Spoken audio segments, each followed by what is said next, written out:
Hello and welcome back to the Library of Chaos. I'm Wosley. I'm Obrium. And I'm Jimbus's replacement, Goz. Yeah, we do seem to have lost Jimbus along the way somewhere. Today we're looking at... I told you, I called him. Yeah. Today we'll be looking at the next two stories in the Eisenhorn trilogy. So we're looking at the short story, trilogy, omnibus. We're looking at the short story Missing in Action and the story Malleus. So, starting off, do we have anything non-spoiler we want to talk about here?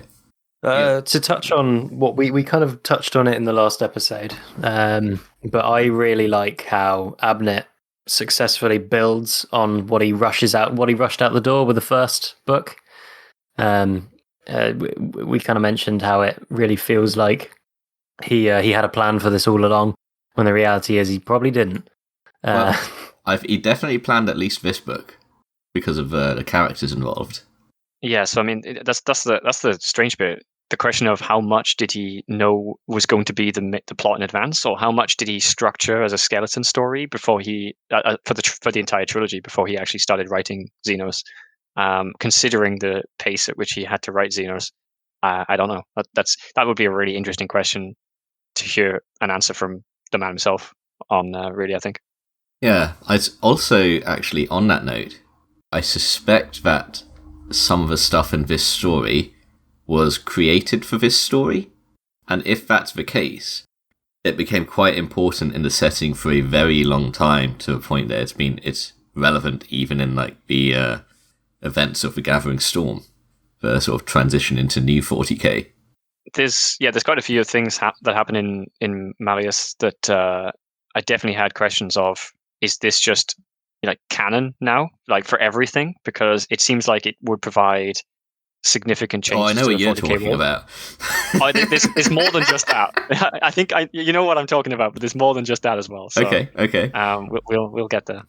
All right. I actually don't know what you're talking about. It'll come up in spoilers. Okay. Don't you worry. Opium and his. I mean, at least it's not a lightsaber. Well. that was fantastic. That was amazing. Yeah, I can't believe that I read. Sorry, go on. That's all right. I was just going to say, I'm pretty sure that's a pretty reality shattering item to have in the 40k universe. It's themed as a plasma sword, though. It's just a power sword. Sorry, it's just I can't believe I read that book twice and never realized. Same. Exactly what he was trying to describe there. Same. I didn't the first time round.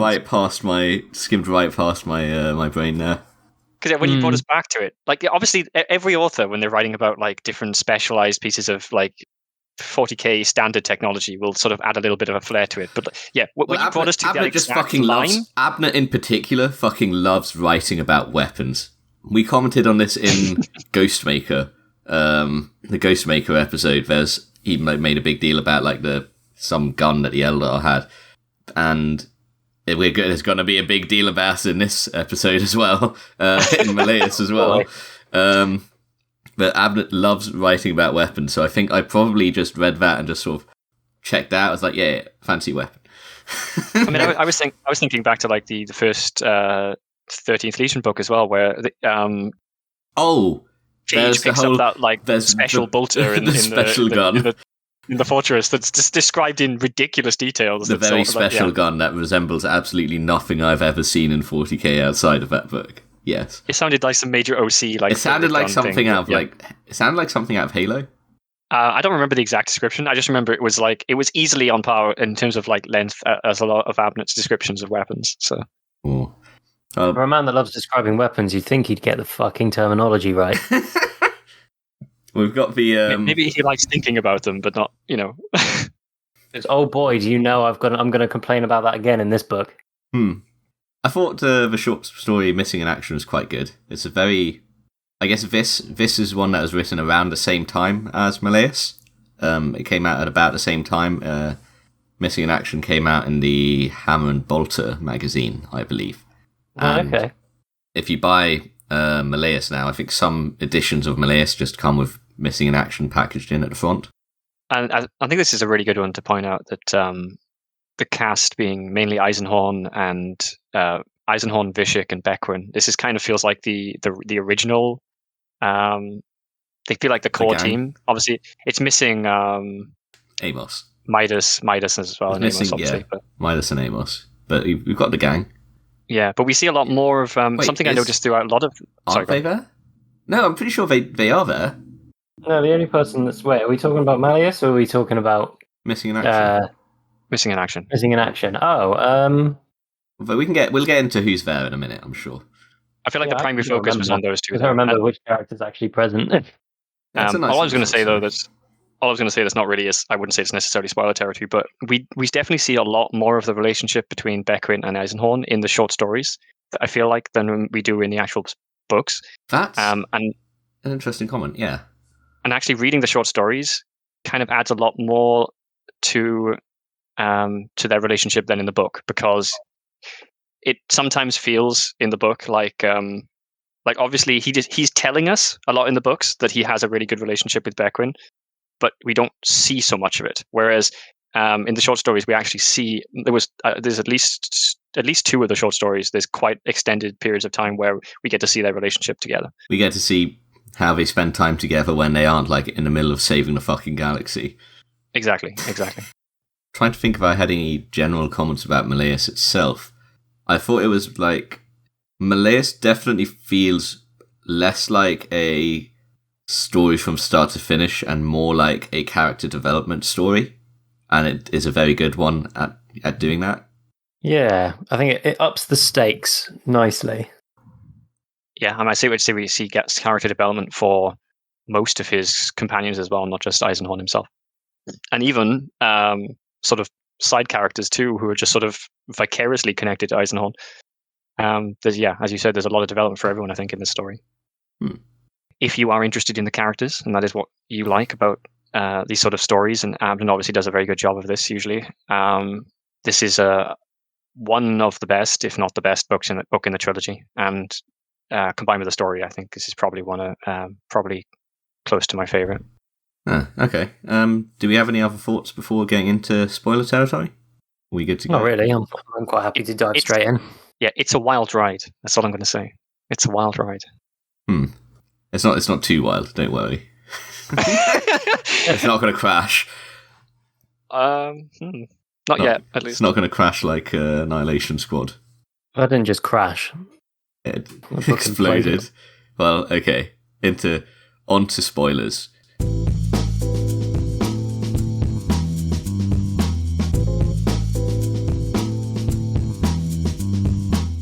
So, starting off, we've got Missing in Action. Can I just say the start of this story was just a very immediately grabbed you. It's very blunt. It's like just immediately, I lost my hand in Sameter. This is how it occurred. I love San Francisco. Does just get straight to the point, doesn't he?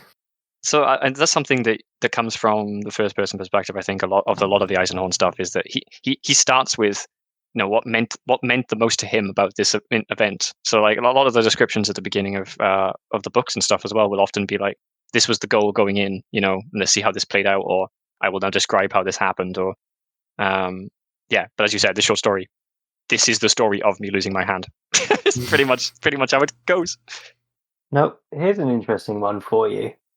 Because I found this short story to be similar to the start of Xenos, where you've got the very strong visual descriptors. Like I could really picture the environments in my head while I was reading or listening. In my case, of all of the stories that there are here, I think this is probably the one I feel at the least missing. Really? I mean, we're in like the city, right? I remember they're in a city, and that's about where I'm at. Yeah, I'd have to agree with Wozni. I like this was probably the only short story I think where I wasn't really entirely sure what the setting was at the beginning. Oh, interesting. Okay, I don't know. I think because What's the image in your head? It's just all like it's that like rundown. It makes me think of like a rundown industrial site, which there are quite a few of around me. So. It's. I mean, they are in like a construction site at some point. Like Yeah, there's like aren't they? construction sites. There's like abandoned factories. Yeah, okay. It's- Yeah, there are definitely a few big there's scenes the whole there. like farming motif that they have going around as well. I don't know. I think it just it struck a chord with me, I guess. Okay, I see it. I see it. But what I remember at the beginning is that they're going to a party, right? Or people are coming to visit them and they're having a party. Wait, are they? I thought they were like, we're done here, let's leave. And then it turned out they weren't done here. Oh, they were going to go somewhere to. Yeah, because the beginning shows shows like this is what I was talking about in terms of the relationship between Beckwin and Eisenhorn. Like the beginning is them getting ready to go out, or actually no, I think in this case there's visitors coming to visit them and they're having a party of some kind. I don't remember this. Yeah, I don't remember this from the start. No, you're thinking of a different one. Missing in Action. I think no. Missing in Action. My recollection of the start of Missing in Action was that we had basically all of them except for Midas were there, and they were going to leave. They were like, "Okay, we're done with what we came here to investigate. We followed up this lead. We found something. Happy days." And then the guy shows up and is like, "Wait, we found cult activity." Eisenhorn goes all, "Really? Okay." Rolls his eyes, takes a look, and is like, "Okay, you might have found cult activity." And then yeah, that's right. Because it doesn't the book open with them describing how they just found a load of bodies in walls and stuff. No, I don't think so. Like tucked away. Oh no, that doesn't start with that. That's the next. Later. Yeah, that's kind of what it. Yeah, that's later. Okay, so I mean, I guess the confusion for me here is that Abnett seems to go out of his way to describe everyone as wearing what I would consider to be like party dress. Like he does. Eisenhorn likes to describe women's dresses a lot. In this case, Beckwin is wearing a demure gown of blue damask and silk pashmina, perfectly in keeping with his instructions that she should present a muted but powerful image. Okay. He's wearing a soft black linen suit with a waistcoat of grey velvet and a hip-length black leather stormcoat. Okay, great. I feel like we're reading My Immortal. Well, this is what I mean. Like he like goes out of his way to describe everyone's dress. So later on, the Urbatine's Minister of Security turns up, Eskeen Hansard. Oh yeah, because they were sitting there waiting for him just so he could basically say goodbye, and they showed up like, "We've got a case for you," right? I don't know. I can't remember exactly what happens after this, but like it to me, I reading the beginning of this, and the fact that Eisenhorn talks about how he doesn't want to be delayed, he's only here to be polite. It sounds like they're at a party or going to a party or something. Okay, yeah. So they basically had an audience called to raise these cases with the Inquisitor. They'd been like, "Inquisitor, come over here. We want to discuss these cases, this thing with you." And he'd gone, "All right.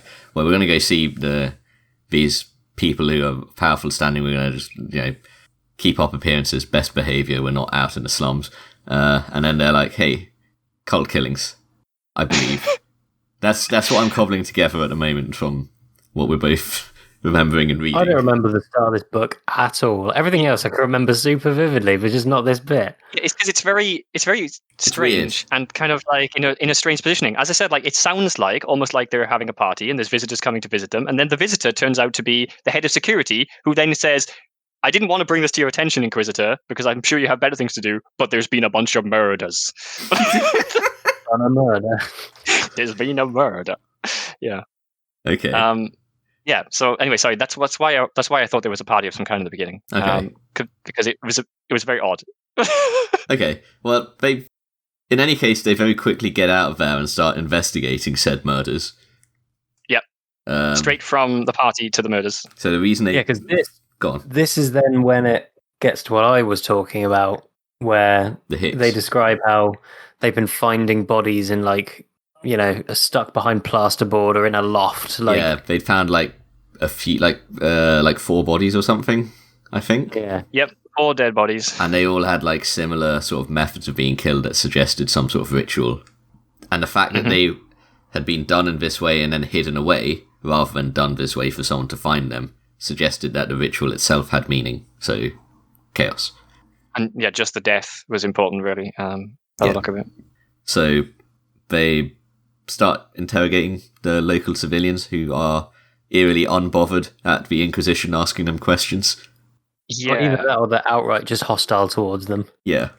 How much would you say that is? That would be common. Like how much do sort of your general citizens in the Imperium?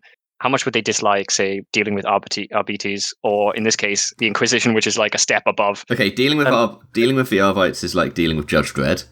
Okay, dealing with the Inquisition is like dealing with the scary story your mum told you to make you behave as a child, and you didn't know they were real, and now you're like, oh fuck. So, Okay. So this hostile attitude is actually very strange because most of them should be terrified, is what you're saying. Yes. Everyone knows who the Inquisition are, and they are the thing that everyone is absolutely terrified of. Okay, so actually, yeah, I guess I didn't appreciate the first time I read this the kind of insanity then that everyone seems to show by the way they act towards Eisenhorn. Although Eisenhorn doesn't seem too perturbed about this at all. He doesn't seem bothered. He doesn't seem bothered by this. Hardy folk He's here. pretty chill about it. Yeah. I feel like he should react more to this too, surely, because this should be unusual behavior for people. So that is something about this book, this short story, actually, that the killers are really obvious from the beginning, like really, really obvious.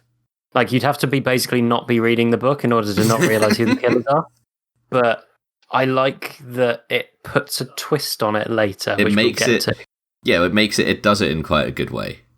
Like, So first, if I remember right, the first thing that happens after they just go talk to some people is they actually go check out one of the scenes. Yeah. And so they go to a bar first and they talk to the bar lady, not barmaid, but the woman who runs the bar. Barkeep. I think that's a gender neutral term, right? That's the word. And he makes a note of the wheat ear and the sickle motif that she has. I think it's a wheat ear and a sickle. I think something like pretty that. Sure, but she's got like a tattoo on her arm. Yeah. Yeah. Okay. Yeah. Or is it the dude first and then? I think the dude first, and he doesn't talk to him for long, and he goes indoors, and then there's a barkeep who's because they go to where the kind around here vibes. Yeah, because they go to one of the. I think don't they go to one of the sites where a body was found, and then they then the guy's just like they run into that dude. The guy's just like, nobody else had a key. I don't know how this happened. Yeah. Go mind your own business. And they go, all right, go to the pub, and then get the we don't like your kind around here treatment from the barkeep immediately. I mean, the absolute stones on that woman to tell an inquisitor to get out of her bar. So then they go down to one of the other scenes, and Fishig, we have a very cool sort of scene with I mean, it's a cliche, but it was still like well executed in text, I thought, with a sort of tension added, with Fishig being like, we're being watched.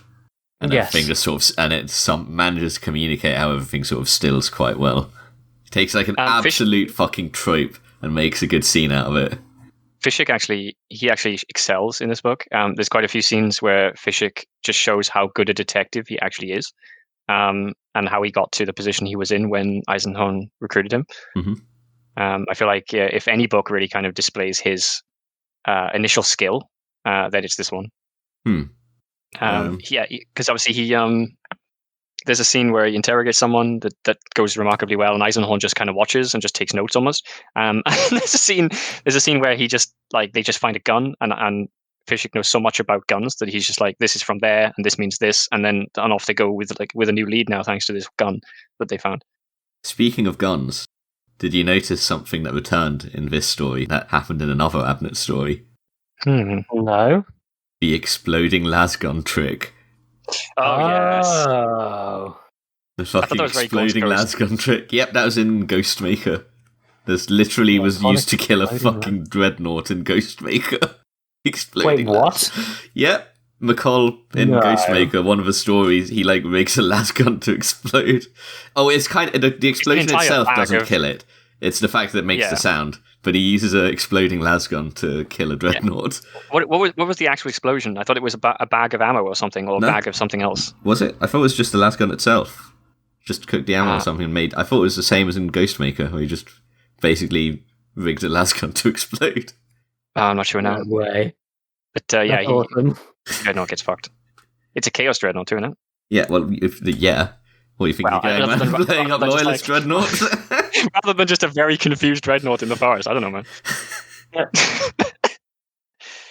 Yeah, we get to a town of the exploding last gun. Dreadnoughts in the woods. You throw exploding guns at it. In the woods full of deadly sound-triggered spike plants that have incredibly deadful spikes at anything that makes sound. Okay, so that was it. Technically, he doesn't kill it with the exploding lasgun. He blows the front cover off it with the exploding lasgun, and then the spikes finish it off. Yes. That's silly. It's very silly. It is very silly. And just like, and it's the exploding lasguns in general are very silly, and we get another one here. So as they try and catch up with the person who Fishig realised was watching them, they come to a room and they're like, huh, what's that? Oh, it's a bomb. Lasgun explodes. Person gets away. Oh, that's why they were up there. They realised that the only way that man could have ended up on that roof was if he'd like fallen out of that building. And that's why they went and investigated it. That's it. They look up, like, I wonder where he could have come from. There's a broken window over there. Yeah, okay. Again, excellent deduction from our boy Fishig. Yeah. Yeah. Wait, honestly, was that one not... For some reason I have in my head that Beckwin spotted that one. It's possible. She was with them the entire time as well, I think, but I don't know. I don't remember that. The problem is, this is the issue with the end of Xenos and this story as well. It like a lot of stuff happens, but it's all I don't know. It didn't grab my attention as much as some of the later plot lines. So I feel like I don't remember the order that anything happened in this book very well. Okay, well, I mean, there's basically only one scene left, which is one deduction and one scene left, which is that they realise, like, all the hints come together and they're like, oh, Eisenhorn goes, oh, I know what this is. And then you go down to, like, all the... I don't know where they actually went, but it was basically like a hangout for all of the former veterans who were suffering trauma from war. Yes, the shows church. up and is like, yep, yeah, it was the church, that's right, yeah. Yeah. And shows up and is like, the war's over. And an unfortunate firefight ensues and he loses his hand. Yeah, so it's that's an interesting... Also, you were right, by the way, it was Beckwin who pointed out the window. Yes. Give our girl Beckwin her props here. The church, though, the scene was interesting because they find out that it's full of the veterans who have been murdering everyone. Mm-hmm. And Eisenhorn is like, let me go talk to them. Because he kind of realizes the situation and what's going on here. And he kind of expects this to be some sort of, I don't know, chaos-induced PTSD, which does seem to be the case. Probably the worst kind of PTSD, I'd imagine. It's just regular-ass PTSD. I mean, it's of a chaotic nature, though. It's PTSD from fighting chaos. Yeah. It's a bit like the PTSD you get if you were on the ship in the fuck's that movie? You know, the one where they go through the warp. It's Event basically Horizon. 40k. Event Horizon, that's the one. It's like PTSD you'd get if you were on that ship. I imagine it's probably a little more warped than regular PTSD. Anyway, so Eisenhorn decides he's going to go in on his own and try to talk to them. And he starts off really well. It mostly goes well until one guy starts yelling about medals and starts shooting at him. Some guy is just... Eisenhorn's like, the war's over, you can put down your weapons, we're going to move on from this. And the guy's like, where's my medal? Are we going to get medals? And that derails everything. And so I had a question whether you guys understood this any better than I did, because it hard cuts from the action starting with Eisenhorn in the middle of the church, and this is one of those hard cuts you were talking about before, girls, in the last episode. It hard cuts from the action starting, everyone is shooting, all different directions. Eisenhorn is literally in the middle of the church, full of veterans of the Imperial Guard, and it hard cuts to him saying something like, well, the fight raged on for hours, and there were like 4 lost RBTs, and all of the Imperial Guards died or whatever. And it's like, well, how the fuck did you get out of there, Eisenhorn? what were you doing? He's an Inquisitor. He did lose his hand, though. Well, apparently so, but that was right at the beginning, wasn't it? He ran away. No, because he loses his hand in that shootout, because it's the bar woman that shoots his hand off. Yeah, so that's what I mean. But like, and then there's a bunch of description of like random shit happening, and I couldn't really understand what was happening in like what order, because it seemed to me like the shootout started with him in the middle of the church, and then a bunch of people came in and like tried to drag him away, and like I don't know whether I don't know how the fuck they got out of there. It just seems crazy, because everyone was armed, and they were in the middle of it all when it started. It just seems But yeah, and then as you said, there's just a hard cut, and him just describing. It ends event with a very chilling line. I believe it ended with something like, "Even now, they are still finding the bodies." Yes. Yeah, they keep finding the bodies long after the case is closed. Something like that. There's one other thing I had a note about to mention here. When they're talking about the trauma of war, he mentioned something which is a slight canon inconsistency, which we raised in the last book as well. He mentions the trauma of fighting things such as the Tyranids. Oh, for God's sake. It keeps happening. The very last line is, about the hidden bodies, but there's one after that, which is also interesting. So very many dead in the Emperor's name. In the Emperor's name. In the Emperor's name. Yes. Yeah. I suppose final thoughts on missing in action as a whole. And as I touched on earlier, I really like how it sort of the making the killers really obvious is a bit of a misdirect, because the mystery stops becoming who done it, but why done it. It's true. Yeah. It's a good old-fashioned why done it novel. Yeah. It's almost like, well, it's the same. It's the case with like Columbo. That's a good example of because we know who did it. We always know who did it in Columbo. But what's the story? It's the story. It's the focus on why and how and all of that. Yeah, I mean, I haven't seen Columbo, but I imagine like CSI is very similar to that. Whereas it's usually you know who it is because it's the only person in the beginning of the episode with the main characters. But then it's usually about how they prove that person has done it. And it's the one and only suspect who is acting strangely suspicious the whole time. Yeah, exactly. But I do also really like that it's like that they so quite often with Warhammer novels in general, and especially with novels like this and like Gaunt's Ghosts and Last Chances and all of those, the Guard are very often glorified as much as they are like pitied upon. But only when I have to say, the Guard are definitely not glorified at Last Chances. No, Last Chances is a bad example. That's a bad legion in general, isn't it? Though. So, but specifically Gaunt's Ghosts, they're glorified a lot. Kind of. Half of the legions are glorified. Half of with the Gaunt's Ghosts is written so far, and like what we've looked at so far on the podcast, like half of the regiments are glorified, and the other half are like comically evil. Yeah. There's very little nuance. Let's settle for that. Yeah.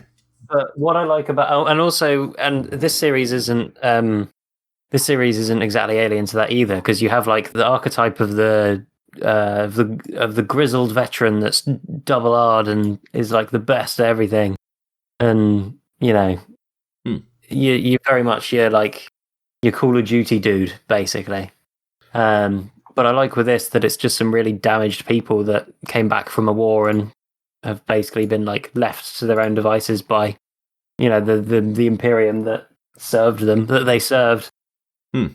Yeah, I mean, do you know if there's any sort of offboarding process for Guard that have clearly been through some massively fucked up shit? You get them off board your ship, and that's it. Yeah. Oh no. Literally, it's very much like a World War I kind of scenario. And it's like, hey, you're back, you're heroes now. Good luck. I mean, that almost seems kind of. Here's your war pension. That almost seems kind of stupid.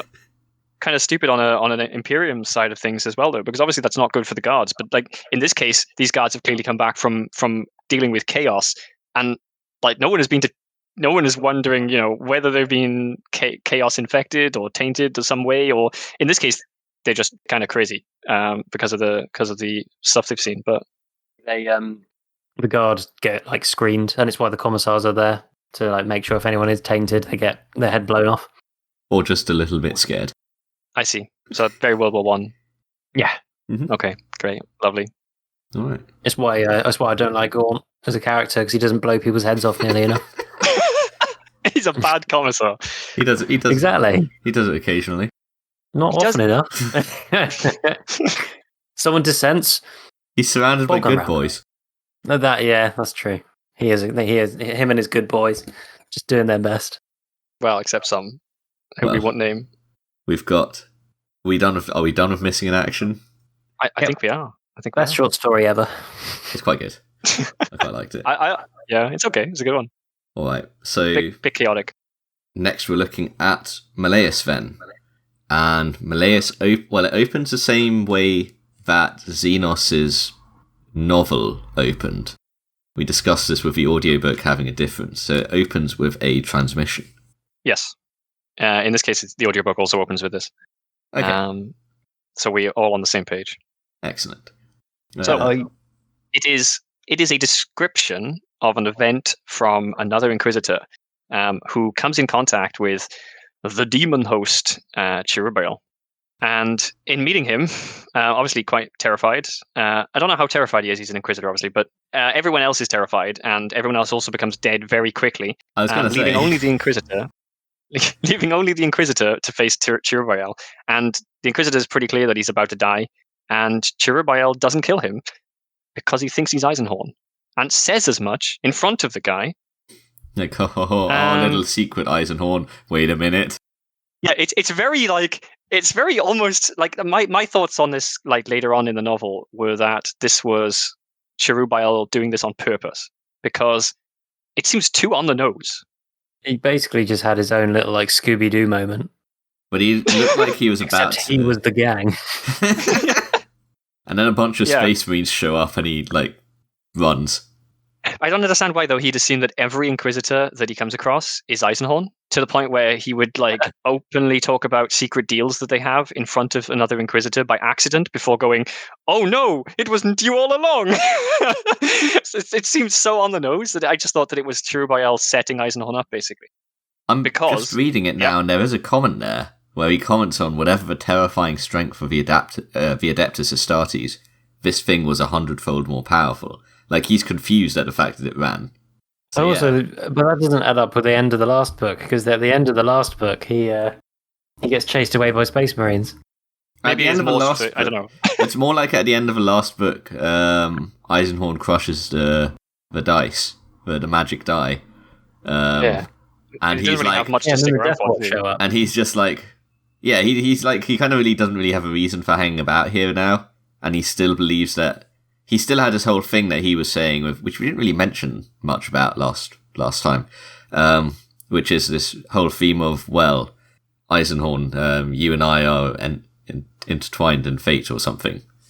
Yeah, and that Cherubael can apparently see through time to a degree and knows what the future is going to be. This is why I think this is a setup. And whether or not this is what Abnett intended, this feels so much like a setup because Cherubael that you see anywhere else would have just killed the Inquisitor and then left because, like, as the guy says, it doesn't really seem that scared of Space Marines. In fact, because of what he's about to do later on in the story, I can't see how he would be scared of Space Marines. Like, it seems like it has to be a setup, or maybe a little bit sloppy from Abnett. How many times did this happen without a camera on? How many times has Cherubael just absolutely fucking embarrassed himself mistaking someone for Eisenhorn? Just everyone across the entire Imperium. He just keeps accidentally stumbling into Inquisitors and being like, "Eisenhorn, it's you again." Yeah, his main character flaw is that he thinks every single Inquisitor is Eisenhorn, no matter what they look like, what their gender is. This would be incredible. Can you imagine if they go up to he finds what's her name, the woman Inquisitor from 40k with the power armor and the big hat. I know the one you mean. Shit. You've changed a lot. Inquisitor with the big hat goes up to her and be like, Eisenhorn. The one from Gathering Storm. Yeah, that one. Yeah. I'll look it up in a minute. That's amazing. You look very different, Eisenhorn. What happened? I like the hat. It's the tip of my tongue, her name. Okay, well that's... Yeah, it's another brief... You can insert it later, wasn't it? Grey Fax, that's what they're called. Grey Fax, that's it. What a weird name. Sounds like a slightly more ink conscientious version of sending somebody a black fax. morally grey fax. I mean, it just made me think of Shadowfax from Lord of the Rings. But... I mean, that's a much more thematic and interesting comparison. She's not like a harassment technique. She's like a horse. Well, we already have one horse spy in this fucking That's true. podcast. This is true. Okay. Do you want to take us away here? Yeah. I shall. And the first thing to mention is that we are now 100 years in the future from the end of Xenos. Yeah. So Eisenhorn has gone from being a guy in, I think it's his middle 40s or something like that, to now being like 150 years old. Which begs the question of what has happened in the meantime, which is quite interesting because it sort of pieces together as we go through the story. Some of it you won't know, some of it you might never know. I don't know what's in the rest of the books, but yeah, to a degree, we learn a reasonable amount about the time that's passed. We see, if I remember right, it says Beckwin was in her 30s and is now 125? Something like that, yeah. Yeah, it's just a little bit under 100 years, I think. But he makes sure to comment that she still looks like a woman in her 30s because of rejuvenation technology. Yes. I also thought it was interesting that he's kind of using... He like doesn't talk about his own age. He sort of like measures his own life in milestones. I have a note about that, so he probably said those words. But he'll happily measure other people's lives in years so that he can tell us how much time has passed. Yeah. So also worth mentioning that Eisenhorn has a new female member of his team. What's she Make called? the most. I don't remember because she's in like 2 or 3 pages, so I don't remember. As I was about to say, like, make the most of her while she's here because she's not going to be here very long. Gosh, do you remember what she's called? Which one? I'm going to try and pronounce this. Arianrod Eswuswadir? Eswuswadir, yes. Yeah, that one. Arianrod Eswuswadir. Okay. The woman that lasts all of about 3 sentences and then implodes. Yep, basically. And once again, this is a female companion who has taught Eisenhorn to fight. So very, very similar to the first female companion from Xenos. Well, the last one was just like a cool companion, whereas this one seems to have had a lasting... This is somebody whose death is going to impact... whose almost immediate death is going to impact Eisenhorn for the rest of the next 2 books, where he will continue talking about like her sword... framing all fights in her sword techniques. I really like that, though. It is cool, but it is weird, especially since, like, she's not even his girl, she's Ravena's girl. And he spends all his time pining after her. I mean, does he takes her sword? Like, I don't think he actually mentions her, aside from the fact that he then uses her sword all the time, and all of her sword techniques. True. Yeah. He just basically... He's a pragmatist, remember? In fact, it makes it almost worse, because, like, he doesn't seem to actually care that much, other than the fact that she was a good companion who taught him to fight. And then he just doesn't really talk about it much at all. It's kind of just strange. It's almost like Abnett inserted this character just because he wanted to have a cool way to describe fights from that point on. Yeah. Wouldn't put it past him. Like, it's one thing to say... Immediately before this story, Eisenhorn learned the super sword techniques. I mean, it's one thing for Eisenhorn to describe a fight by saying, then I did a 2-handed strike that sliced sideways across the guy in front of me, and then I went for a chop for overhead strike that took him down the middle. And then it's a different thing to say, I used the Kashwa Chevalier and sliced side. It just has a very different feel to it. And I feel like Abnett was like looking for a different way to describe sword techniques. It's a very... I almost want to say it's like a comic book superhero sort of stylistic thing. It is. It's the anime name your attack before you do it. Yes, that's way better. It's the anime name your attack. It is exactly that, but trying to be more like it's trying to be less cringe. But it is that. It's managing to be less cringe. Yeah, but it's still a little cringe. Yeah. It is still a little cringe. But it's enjoyable. Of, various shows that do that trope. Fuck you. Did either of you notice how in the first one as well, when Eisenhorn's companion dies immediately, Midas is also really upset about that, even though they weren't actually together. And in this case, now it's Ravena as well. Well, Midas had a thing for her in the last one, I'm pretty sure. This is like a very minor point, because Midas gets over it. That was very suggested. But yeah. Yeah, but exactly. Yeah. Exactly. He gets over it very fast. As kind of does... Ravena. I don't think it's mentioned very much, but then Ravena has other things to deal with very shortly. So yes, before Arianrod dies, I've got a few notes here. Okay. So one of them is we are once again in a fucking amazing cinematic exotic locale. We're at somewhere that currently has like the celebration of Dark Night, which is a big eclipse with a blood red sky. It's very cool. I missed that completely. Yeah, it's Dark Knight. There's go on. No, I was go on. Carry on. I was going to move on to something else. So if you're going to comment on that, I was just going to say, like, then the entire scene with like the cult is incredibly cinematic, as you said. Like, it's all it seems like everything is just turned up to like in Abnett's descriptions, like right at the beginning, he just like sort of ramps everything up just to pull you into the setting as fast as possible, so that you can sit there and now I'm in the 40k world. This is what it's like. Yeah. And this is very good. I thought this villain is like this like big bad that they're going up against is pretty fucking terrifying, but also like it really feels like they should have their own book. Like, even though we've only been reading about them for all of a couple of pages at most. Well, they're a bit silly as well. Really well fleshed out. In order to kill Eisenhorn, they didn't give him a poison that would kill him. They gave him half a poison.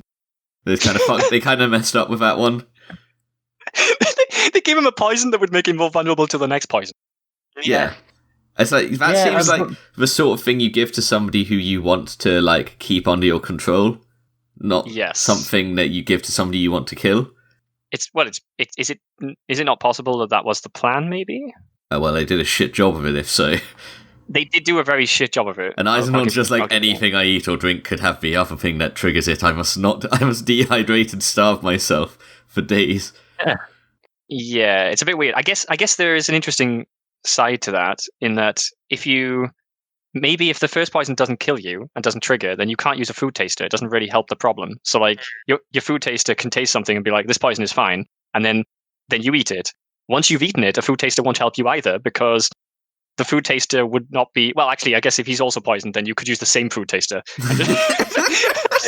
But yeah, if that guy just died, I guess, I don't know. It's a fucking weird, stupid plan. I don't know how this would work. It struck me as being very silly villain hijinks. Yeah. It's just so casually introduced as well, though. Yeah, like Abnett he just plays it straight. Yeah, he just plays it straight. It's like 2 lines. He's like, get it over with. Just don't think about it. Move on. I said, well, just think about it for later. Like, remember it for later on. Yes, so that's the whole point of that even being in the book to begin with. Yes, so literally like a MacGuffin for them to use later on. I'm not sure if I'd quite call it a MacGuffin, but yes. No, MacGuffin is the wrong word there, but you know what I mean. Yeah. It's a very quick setup it wasn't even needed. Whatever. There's 2 other notes I've got here from early on, which are, one of them, there is a mention about there's another tie to the Gaunt's Ghosts books here, where he talks about another crusade being needed to rekindle interest in Saint Sabbat and friends. What a strange coincidence. Ah. I recognise that name, but I couldn't remember where it was from. So, the crusade that the Gaunt's Ghosts and the War Master in the Gaunt's Ghosts books are fighting is called the Sabbat Crusade. I see. And War Master Slado had been a big fan of Sabbat, which is why they'd been like, basically the whole thing was they'd sort of pushed him into doing a holy crusade for Saint Sabbat, and he'd been like, yeah, okay.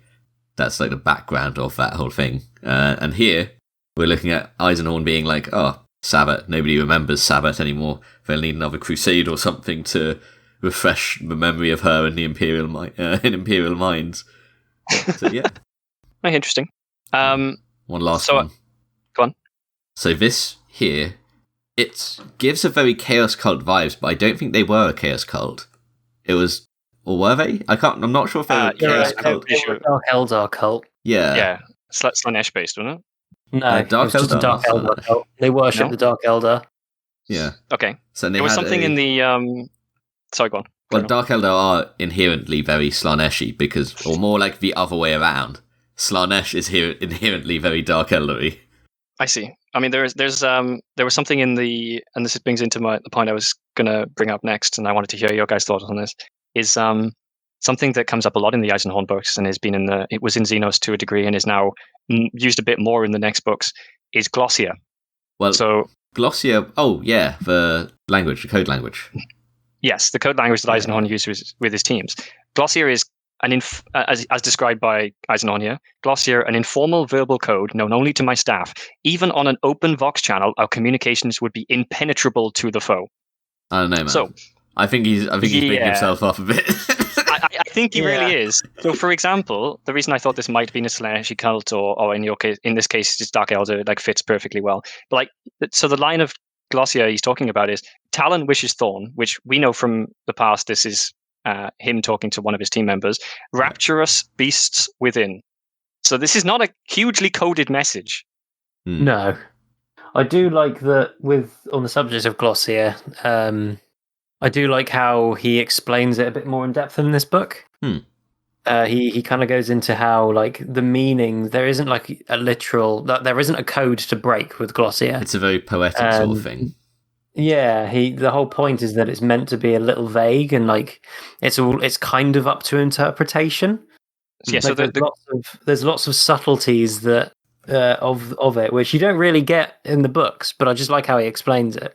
Yeah, so you're perfectly right. And the best bit of Glossier, and the bit that would actually be pretty impenetrable, is the stuff that he suggests is in it, but not the stuff necessarily that we see. So one of the things he suggests is in it is works quite well with him actually not using it an awful lot. We see a bunch of it, but he's not like constant. True. So what he suggests is that a lot of Glossier is made up of internal stories. So it's like anyone who's seen the Star Trek episode Darmok Angelad at Tanagra, it's an entire language built on myths and legends, which means that unless you know those myths and legends, you have no idea what the people are saying, and their communication the communicators in this episode is unable to translate the language because they don't know the stories. So if Glossier was actually made up of past events that transpired within their team, and only people within that team would know those events, then it would be a very hard to decipher language to a point.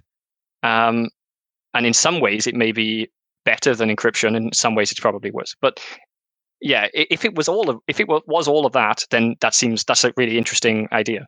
I wouldn't say the stuff we see is necessarily it doesn't really suggest that it is all that. Even the example he uses when describing this, he uses the example of thimble.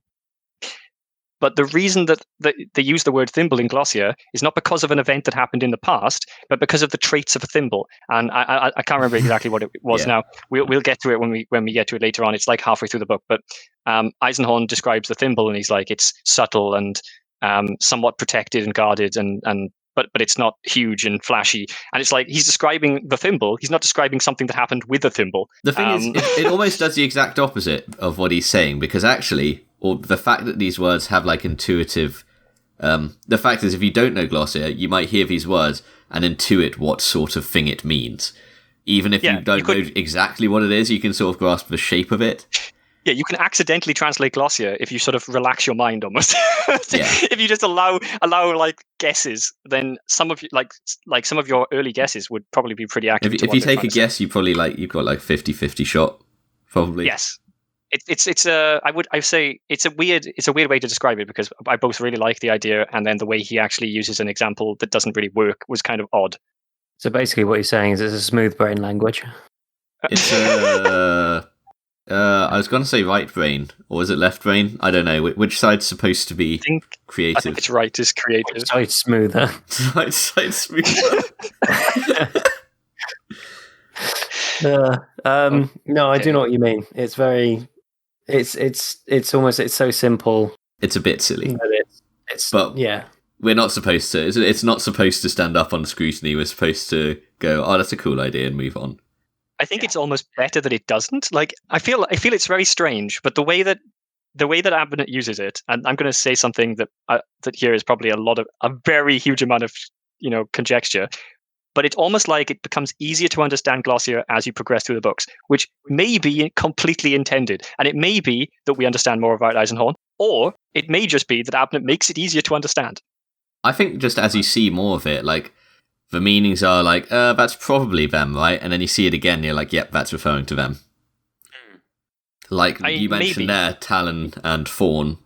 Yes, to a degree, I think you're right. And then we learn as it goes on, Talon means Ravener. Oh yeah, what the hell is it that they say when they want to like go all out and like So when he calls in the gun cutter, it's always Aegis Rising or Aegis. Aegis Rising, yeah. Yeah, Aegis. Its Ascendant is like when they're overhead, something like that. And or Pattern Crucible.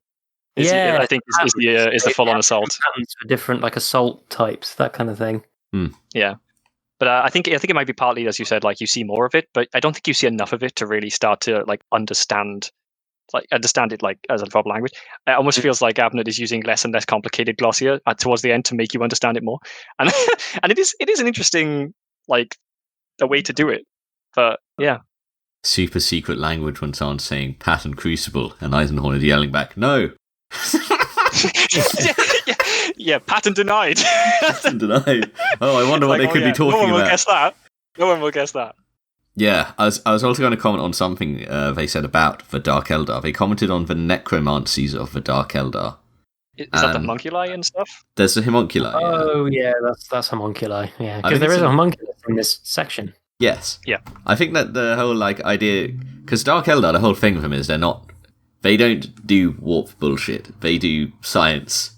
They are like science. They do science bullshit. You know, like often, Wait, especially in early 40k, I kind of view like Necrons. Necrons are the faction where it's like, you know, Tau are like, oh, the technology is so fucking good, it's beyond what a human can get. But then Necrons, the technology is so fucking good, it's like indistinguishable from magic almost. It's like, hey, we just teleported across the galaxy. Hey, okay. this metal thing is just like unmelted itself back into a shape.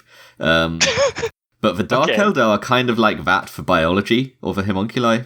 They're Frankenstein. Yeah, they're kind of Frankenstein-y, reanimatory. They'll make their own fucking creatures out of things.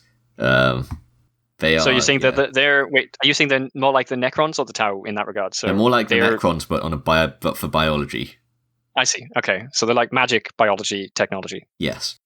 Okay. Sorry, I don't think I made that any clearer. But no, I know that's exactly you've got it. Okay. Which is like I don't really think of them and think necromancy, but then I think about like I don't know if it's an 8th ed lore thing or just like soon before it, but there's the whole thing of like, oh, Vect died and then he just came back to life. This is just in the Codex lore. It's like, okay, all right then. Well, it's been a thing for as long as... I mean, I suppose then he's not using necromancy in the literal, like, I'm using magic to raise the dead.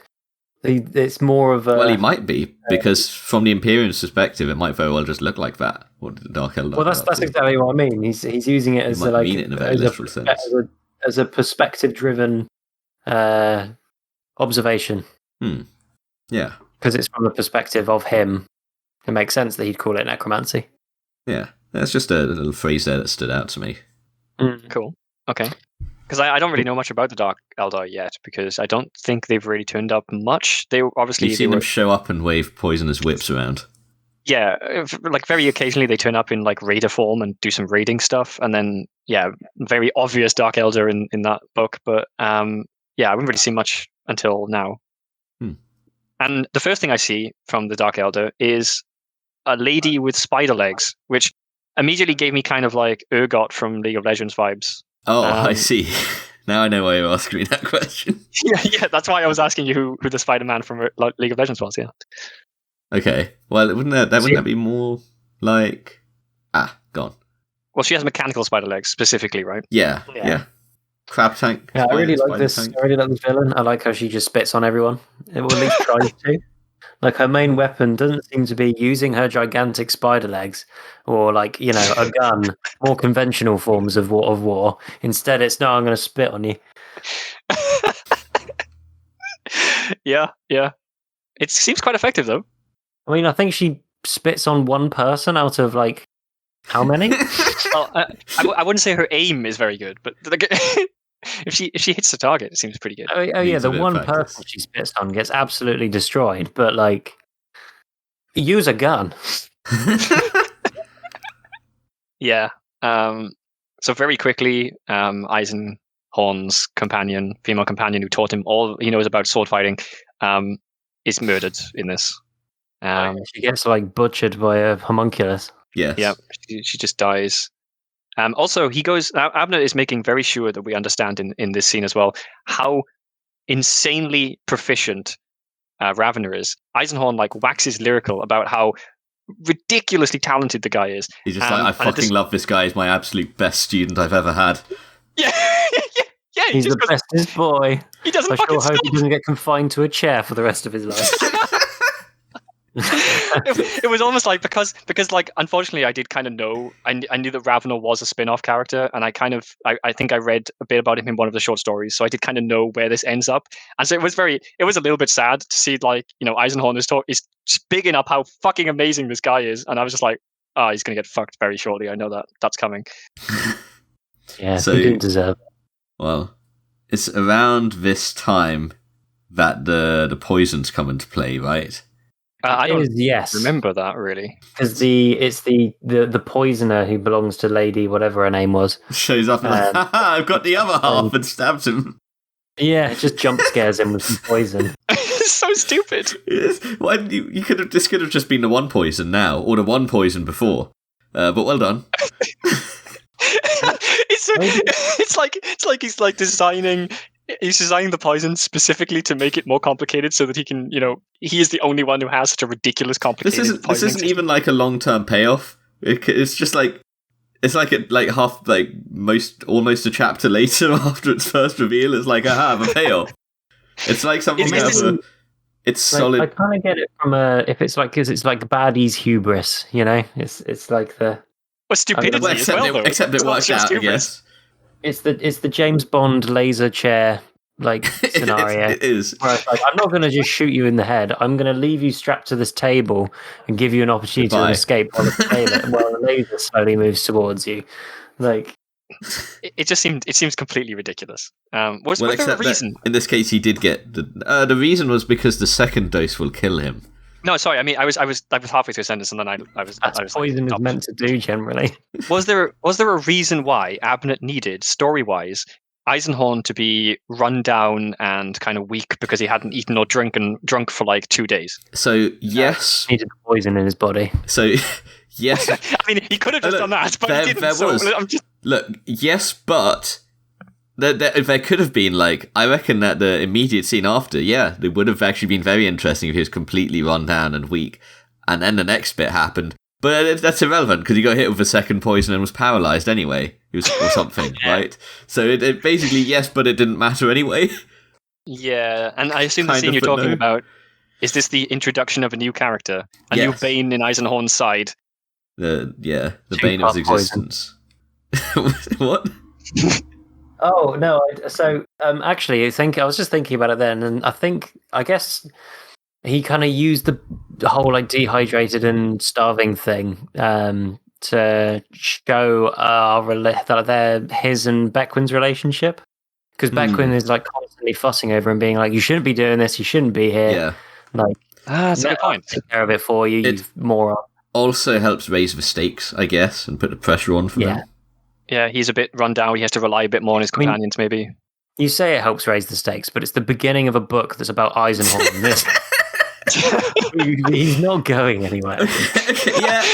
How could he possibly die? I guess. Yeah. Okay. Yeah. I mean, fair. That would be a bold move. Being like, this book's all about this guy. Page 3, he's dead.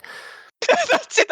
Well, to be honest, there's probably stories that have happened like that. I think I remember a Dresden Files book. I think where that happens. Or does he die in the end of the previous book, maybe? And then there's an entire book about him, and you're wondering how the fuck this works. All right, leave a comment if you know a book where the protagonist dies within the first chapter. Thanks, guys. That's a good idea. I can think of several shows and movies, but I feel like I shouldn't say. You better leave a comment, then.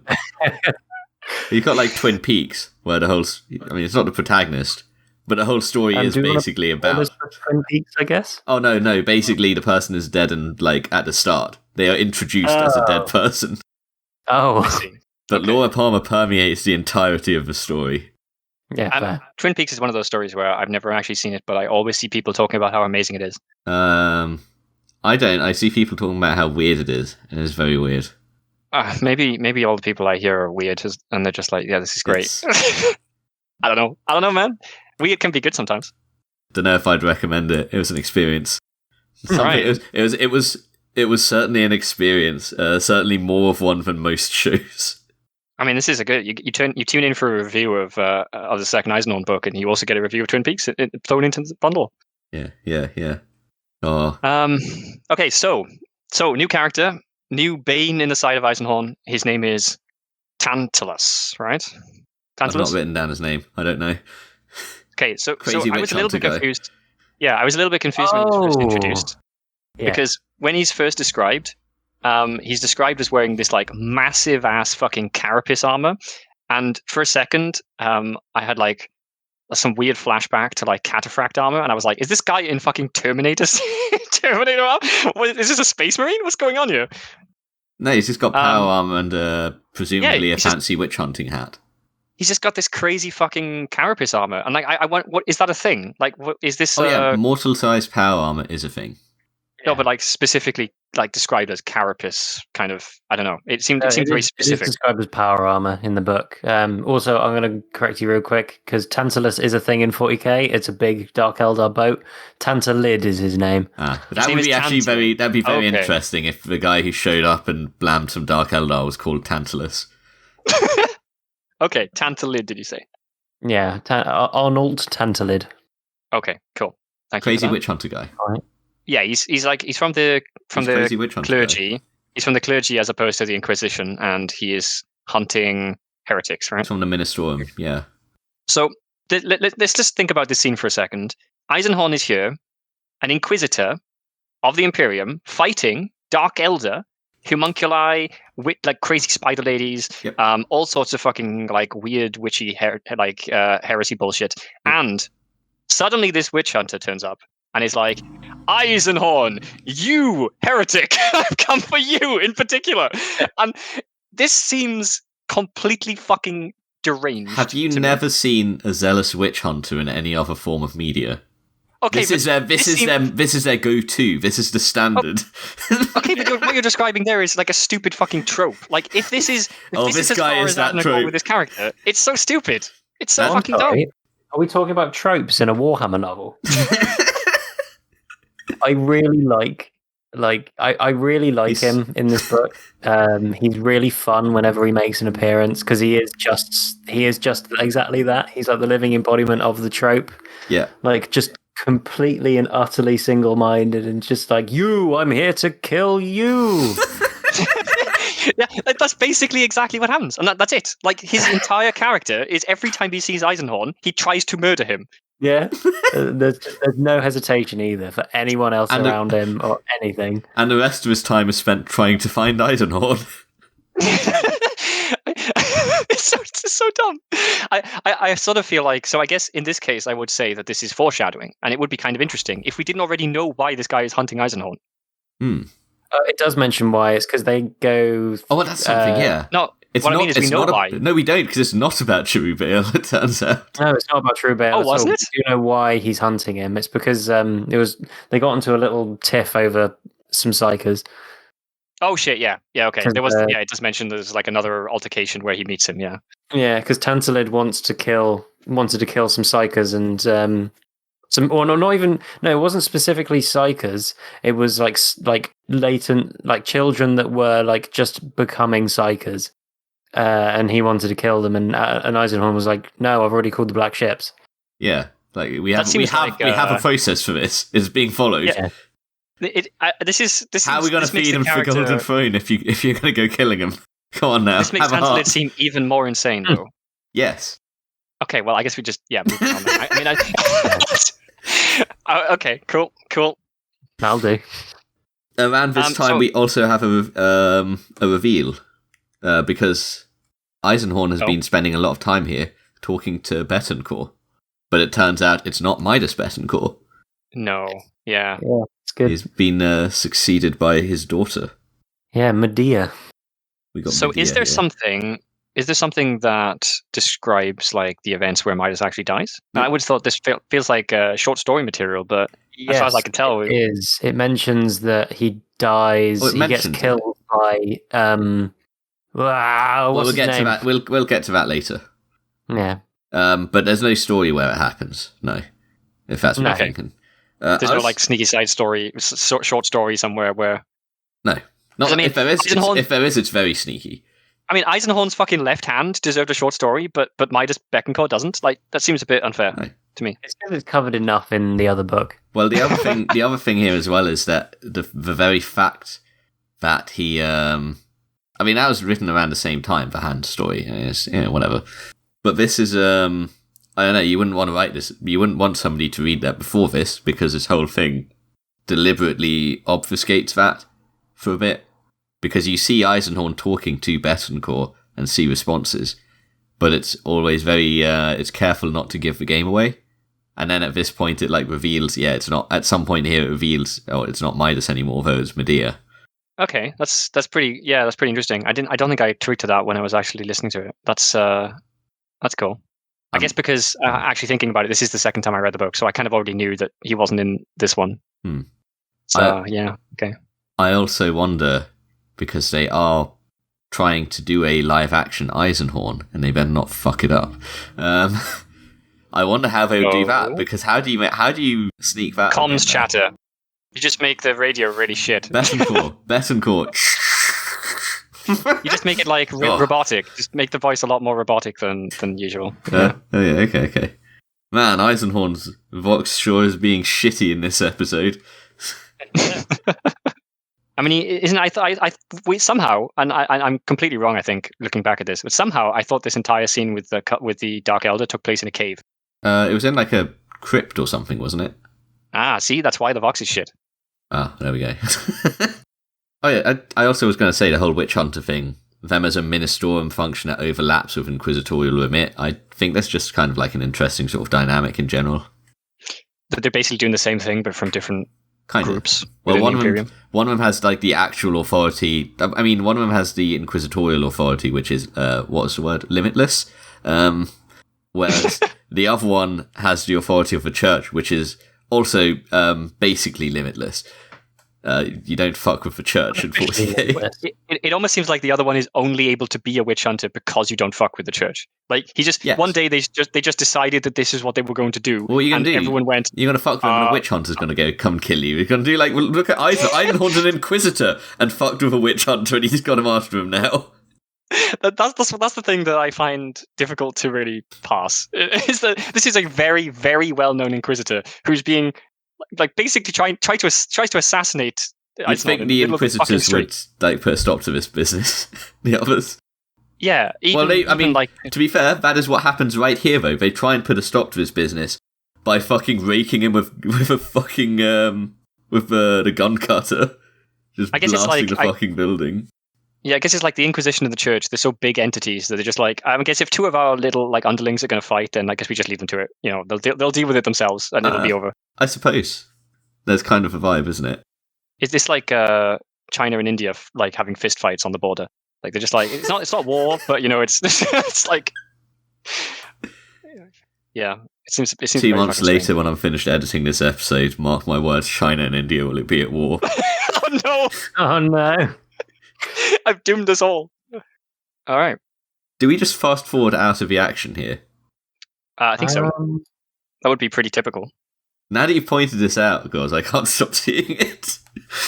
I welcome to my absolutely, goddamn it. He does it all the time. It's get to the peak of the action. Fast forward. Think about it though. Do you need the rundown of the action tapering out? Like you've got to the best bit. You're right at the peak. This is the best the action is going to get, and then he's just like, "Well, I could describe." Guncutter shoots, blast. They look for his body. He's gone. Beckwin probably turns and gives Eisenhorn a raise an eyebrow at him. Sighs. Well, no. Camera he even pans describes out, the fact that the and we're back body's on the gone. ship. Yeah. He even describes the fact that the body's gone afterwards. Yeah. No, what I mean is like that's in the fast forward bit. Wait, okay. Yeah. He's like, we didn't find the body. That means he's probably still alive. Fucking tantalid. So where are we now?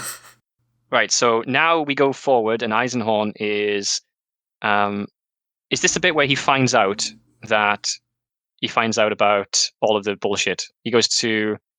He finds out that somebody's coming for him because of the message that was sent to the Inquisitor General. Well, he gets the summons there, but before we get there, I guess it's good to set the stage here and say they're now going to Thracian Prime. Oh wait, sorry. No, this was me being confused by Tantalid. So Okay. now we're on our way to the actual parade thing, aren't we? Yes. It's the mustering at Thracian. No, not the mustering. The founding at Thracian Primaris. Thracian. Wait, is it it's not founding, is it? I thought this is they're coming back from the Crusade. It's a No, celebration. Oh God! Yeah, because they have prisoners. thinking They of the last have book. amazing prisoners. So Yeah, they're back from the war. yeah, They so do Thracian something- Prime, which I want to just read this description of it, Go ahead. because the last one we had Gudrun, which was like mansion world. It's like the whole planet is just like, some of it's like mansions and vast, like massive territories. Some of it's like canals and shit. It's like rich people world. Thracian It's Prime. actually English countryside of the planet. Thracian Prime. From space, it glowers like an oozing, cataracted eye. It is corpulent, swollen, sheened in grey veils of atmospheric soot, through which the billion lights of the city hives glimmer like rotting stars. That's our introduction to Thracian Prime, which has now been made the capital of the sector after the shit Sounds like that a happened in fucking- Gudrun. Sounds like a lovely place. It's the world that is most productive in the sector. And there's It's now also there's the now one that capital. Eisenhorn bitches about the most. Yeah. It's also the one where I mean, Eisenhorn has like his home. I mean, to be fair, Oh, I he's got would. loads of homes. He's got one of his homes there. But it's his main. It's his main kind of. I got it's the his main impression place. this was his main one. No, Yeah. his main home is on Gudrun because that's Spatian House. He relocates there after this. Remember? No, Doesn't he? no, I think he really does. I think he says how he moved it to Gudrun. Oh, I okay. thought- I think you're right. I thought in this one, his housekeeper and librarian and shit are all here on Thracian Prime. No, And because then- he visits them. He visits them in this book for the first time. I thought when he visited them here, that was on Thracian Prime.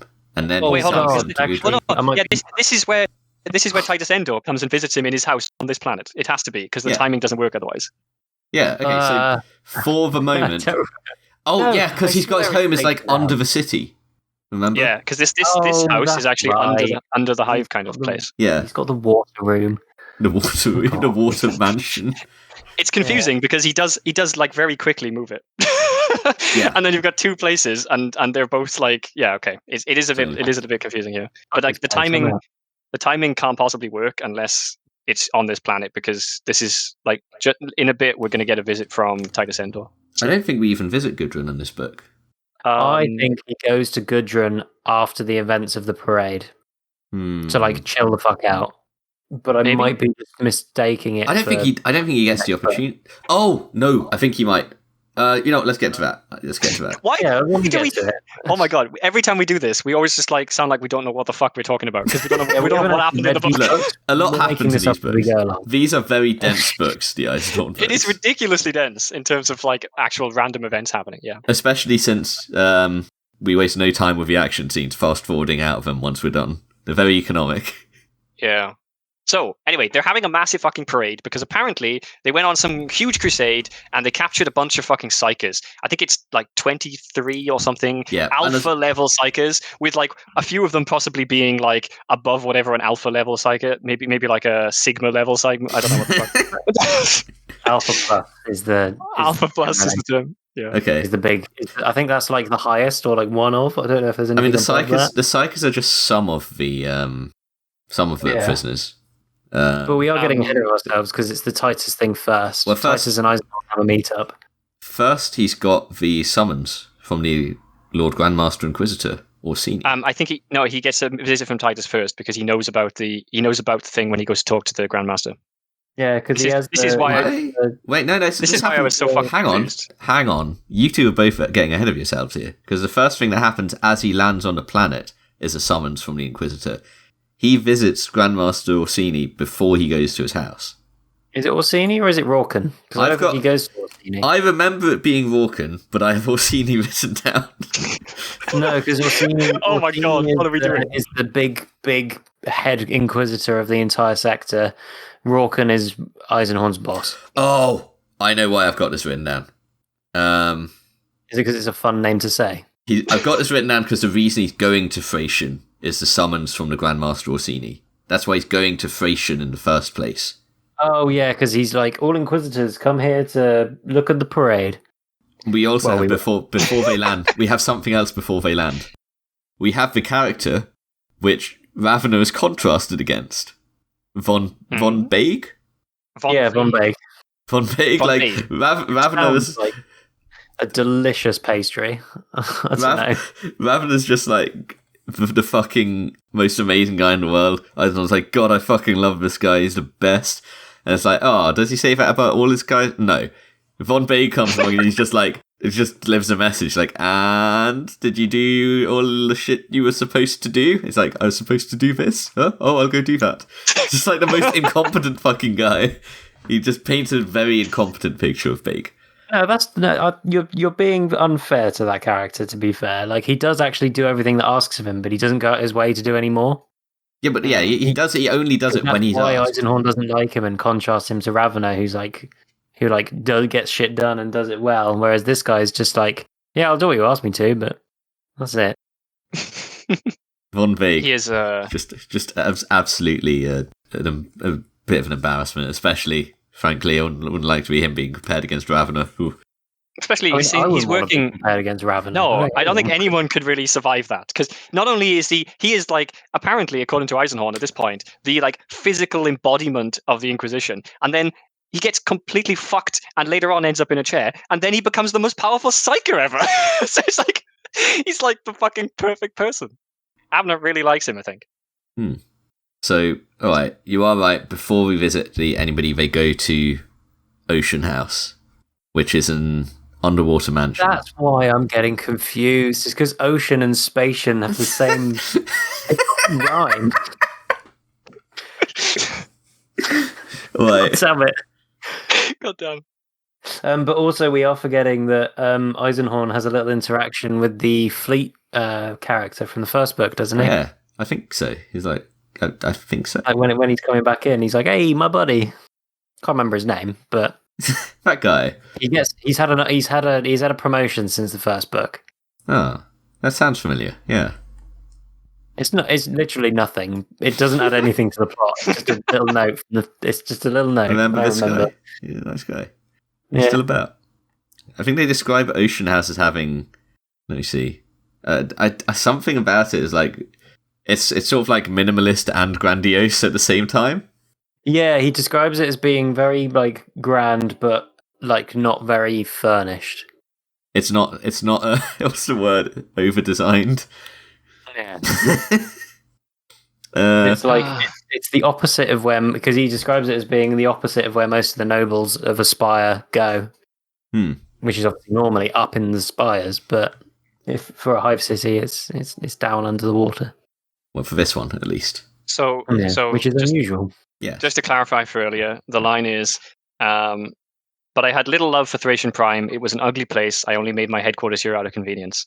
And then just after that, it says, perhaps I would go to Messina instead of attending the ceremony, or to the quiet of Gudrun, where I maintain a small but comfortable estate. There we go. That's the one. So, what happens next? I'm trying to figure out the order of the bullshit with Titus Endor and the Inquisitor, and then the ceremony. I remember. So he goes to the house. Yeah. And he meets his like head guard, and he's like, "Hey, someone's been like trying to get in, and we don't know who or how, but these are the things I detected." Yes. And Eisenhorn's like, "All right, good job. Yeah, good job, mate. Keep an eye on it. Yeah, don't worry about it." And then they go to sleep. Well, he gets 3 messages first because he arrives and there's 3 messages for him. Oh. Because apparently messages just kind of sit here at his headquarters until he shows up. Yeah, 40k answering machine. Yep. So one of them was from Rorken. That was like, hey, see me. One of them was... you up? One of them was from Titus Endor. That was the last one, wasn't it? Yeah, that's saying, I'm coming to see you. And then the third one is like, ooh, there's a third message. And we find out what it was later. Oh, okay, fair enough. Yeah. The one from Orsini, it's not actually from Orsini, it's from like his people just being like, this is the itinerary, this is what you're going to be doing. Oh, he received that as well, yeah. Yeah. And Eisenhorn's like, I'm not doing any of it, fuck off. Yeah. Yeah, he doesn't like itineraries, which makes sense. He didn't really want to attend the ceremony, apparently. There's also, So, you talked about there being, like, in the other books, you get to see them actually interacting. And I agree, there's, like, the bits between them being on a quest to save the world, save the galaxy, tend to have a bit more downtime. And there's actually a bit of that here. yes. They have a little dinner and discuss. They're discussing, like, imperial politics at a very high level that I don't think I've seen discussed anywhere else. Like, they're talking about this guy, like, how he might have a shot at becoming a High Lord, which is, like, a conversation topic I've not seen anywhere else, in, like, a 40k setting. And it also kind of shows the level of prestige these guys are at, because surely, like, that sort of thing must be way above most Imperial citizens? I don't know. Like, I get the impression citizens are very far removed from, like, the big picture like that. Yeah, no regular person in this setting would ever have any inkling of that. I guess it shows like how much they pick up being around Eisenhorn as well. Like most people in the Imperium would, or at least on a hive world, would barely own a room bigger than like 1.5 meters by 1.5 meters, let alone like understand or even know about imperial politics outside of like propaganda of being like, look at your glorious leader. Speaking of propaganda, there's some fucking great bits in this book later that I really want to talk about because it's really funny. We must do that then. Okay. So, we're about to get another scene between Eisenhorn and Medea, I think. Yes, it's Medea, yeah. So this kind of amused me because obviously it's now nighttime, they've gone to sleep, and Eisenhorn, suspicious about the security maybe, or just being Eisenhorn, he hears a noise outside and he's like, fuck, I need to go check this out. So he leaves his room and out he goes, and he goes towards the kitchen. He's got his gun ready, and he bursts into the room to find Medea is eating food out of the fridge. And he obviously describes her clothes again because Abnett can't help himself. And then his clothes are described, or lack thereof. Well, so yeah, he's like, maybe you should get dressed before you eat, Medea, and because she's wearing like a night dress or something. And then and then she looks at him and he looks at himself, and yeah, he's not wearing anything because Eisenhorn. I don't know what the fuck's going on here. A little comedy scene. Yeah, it's just a little bit of slapstick in the middle, and then there is actually an intruder. Yeah. There is actually an intruder. Not just Medea having the midnight munchies. It was a very tonally weird sequence. It goes from like comedy to stress to it's Titus Endor. Yeah, because it turns out it's just Titus Endor. Which then explains the break-ins until he says that it wasn't him. Well, that's the thing. He doesn't say that it was him, like explicitly, but Eisenhorn just asks him, like, yeah, you wouldn't have, like, you wouldn't have done a dry run before, right? Like a dry run, would you? And he goes, no, I have not. Dun, dun. But it's interesting that Eisenhorn doesn't let on to like his oldest friend that someone has been breaking into his house. Yeah, he's being kind of reserved. Well, you never know. Maybe he doesn't does. Straight up ask. Maybe he does, and we don't know because that's where the fucking chapter cuts, and we move on somewhere else. Well, maybe the break-ins is part of it. Like he's kind of confused as to why why Titus had been breaking into his house if he had been, and especially 3 times. So maybe that's why he was being so like discreet about the questioning. Yeah, I know, it's a weird scene. It's kind of funny. I liked it. It as you said, it's a mismatch of different tones, which is a bit jarring, but also kind of fun. Oh, I've got the actual number of psychers. It's 33. Oh, 33 psychers. Oh, snap. 3? Didn't you say 3 was a chaos number? 3 is a Nurgle number in particular, but oh shit, 33. Now there's 2 of them. There's 2 3s. It's even worse. No, that's fine as long as it's not 3 3s. This is basically how Warhammer numerology works. It's not 3 3s though. It's 11 3s. Also 3 by 3 by 3. Multiplication in like the chaos numbers all the time. It's not just explicitly the number. No, I know, but it's either like that or like multiplication. It's not usually there's 2 3s. That's twice as good. It won't be that. I mean, 3. Last time I checked, 33 is a multiplication of 3 and 11. Yeah, 11. Yeah, this is the stupidity of numerology. Like 1 in 3 numbers are a multiple of 3. Don't think about these numbers; it will hurt your mind. in the Imperium we count 1, 2, 4, 5, 6, 8, 9. Yeah, that's how it works. Wait, this guy just said 6. Oh shit! Wait, is 6 also a chaos number now? Was it 6? I thought it was just 3 and 7. Was it 6 or 10 now, Slanesh? 6. 6, yeah, okay. And then 7's also an Nurgle one. 8, 9. 8 is Khorne, but also just chaos. And then 9 is Tzeentch. So you got to skip 3 and then skip over 6 to 9. Maths in the Imperium must be fucking insane. No wonder they all need cogitators to figure everything out. Or they generally just use these numbers because most of them are blissfully ignorant of anything to do with chaos. Unless you're just that's the thing. It's not the number itself that's the power. It's the using it in conjunction with something else. Okay. So we learn about the guy who's hunting Eisenhorn as well. We learn about Inquisitor Ozma, part of the Order Malleus.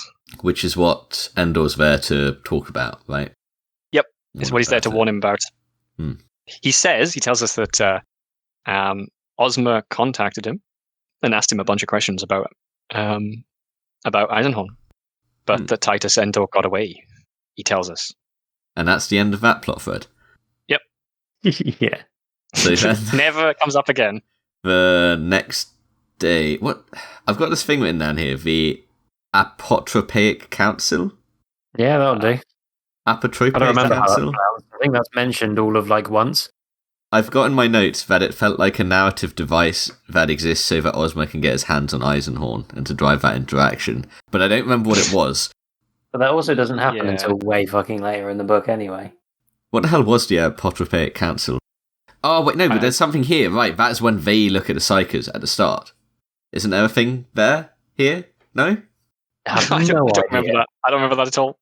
What? Okay, what happens next? It feels like a really, really minor detail that you've gotten hung up on.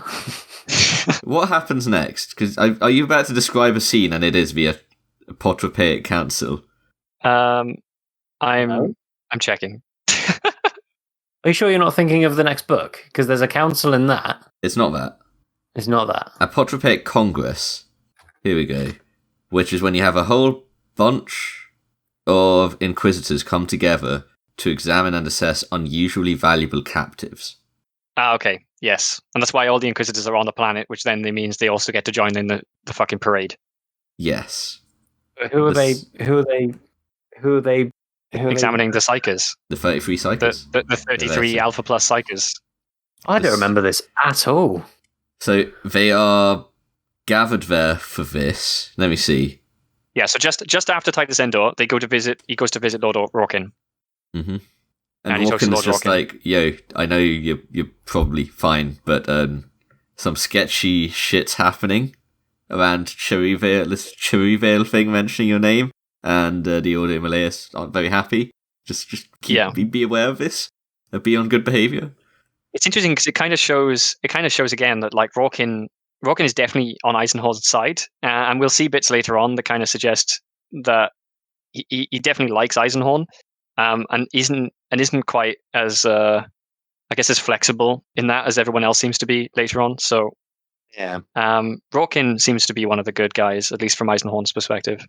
He is. He's a good boy. I know what this was. The council thing, right? So the council never had the Apotropaic Congress never happened, but it was the reason he'd been summoned there. So, there's a good reason that happened. And the parade throws it all out of whack. Yeah. So, and he has this comment like, Voke, my old pal, how are you doing? Oh, Haldane, I hate this guy. Oh. So I'm going to guess Voke is the guy who put me forward to be on this council. And he gets told, he was going to, but you'd already been put forward. By who? Dun dun dun, Inquisitor Ozma. And that's why I couldn't remember what this Apotropaic Council was, because it never fucking happened. Yeah, there you go. That's why we all had like a Mandela effect going. So it's absolutely just a narrative device, because we don't even do it. It's just used to fucking pull him in there. Yeah, Ozma basically wants Eisenhorn to come to him as opposed to the other way around. So he puts his name forward for the council. Yeah, and that leads to the events that happen later. Okay, yeah. So. Yep. Oh. So now comes the parade. The parade, which has they talk about them influencing the weather in a way that would just have like disastrous consequences on a planet's ecosystem for decades to come. Yeah, It's very they use some 40K. They use some absolutely fucking crazy chemicals apparently to try and stop it raining. And even then, Eisenhorn is like, well, it's already cloudy now, so it'll probably be raining by this afternoon. It's like just to try and clear up the skies for one fucking day. They're absolutely demolishing the ecosystem for like decades. Is it War Master Honorius says that the sun must shine on his parade? So yeah, they fuck up the environment to try and make it not rain. Yeah, that's exactly it. So, like, why are they parading 33 insanely dangerous psychers through the middle of a hive city with a crowd of 2 billion people? They're not dangerous. They're in a cage, so they can't do anything. They're completely safe unless something really bad was to happen. Yeah. Okay, so I still think this is absolutely mental. He mentioned that, to be fair, and he mentions how stupid that is. Chekhov's 33 alpha level psychers. Yes, a well-known narrative device. It seems completely mental, and also and he kind of as you said, he lamplights to that. Like he points out and goes, "Look how stupid this is." It's like, well, he's going to do it anyway because he's War Master Honorius. I do really like how they describe the parade, and especially with I can't remember what they call it, Saint Something's Arch. Oh God, yeah. I kind of imagine it like a really, really, really big arch, meningate or something like that. Yeah, it was so fucking high that a Titan walks underneath it. Well, it's so high that it has its own microclimate. Yeah, he does say that. Yeah, that's fucking awesome. It's like a project if it was just an arch. Well, the entire description of the parade is amazing. Like, there's countless hydras there. Remember those for later. There's like a fucking Titan turns up. A few Titans, I think. It's a whole maniple. Yeah, a few Titans. There's like countless Imperial Guard. I don't know whether he gives us actual numbers, but like countless. Countless. I don't know. But yeah, he says there's 2 billion people watching. So whatever, and he says you can't possibly imagine what 2 billion people shouting and screaming sounds like. I was like, no, I probably can't, to be honest. So all of this is happening, and Eisenhorn. Meanwhile, while all of this is happening, there's just this constant like foreboding tinge to everything. Well, Eisenhorn has this weird feeling, and as he's going under the arch, he feels the need to stop and pay respect to the admiral. Is it Admiral Trajan or something? I can't. Someone. Trajan, something like that. But Admiral it's Trajan, something like that. Yeah. And he stops and he gets caught in a chat with someone. Can't remember who. Is it Vogue? It's Vogue, isn't he? Yes, I think it's Vogue.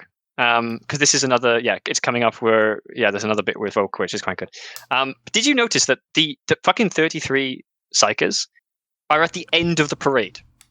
So they have like the entire parade, everything is like gone up the road somewhere, and then at the end of the parade...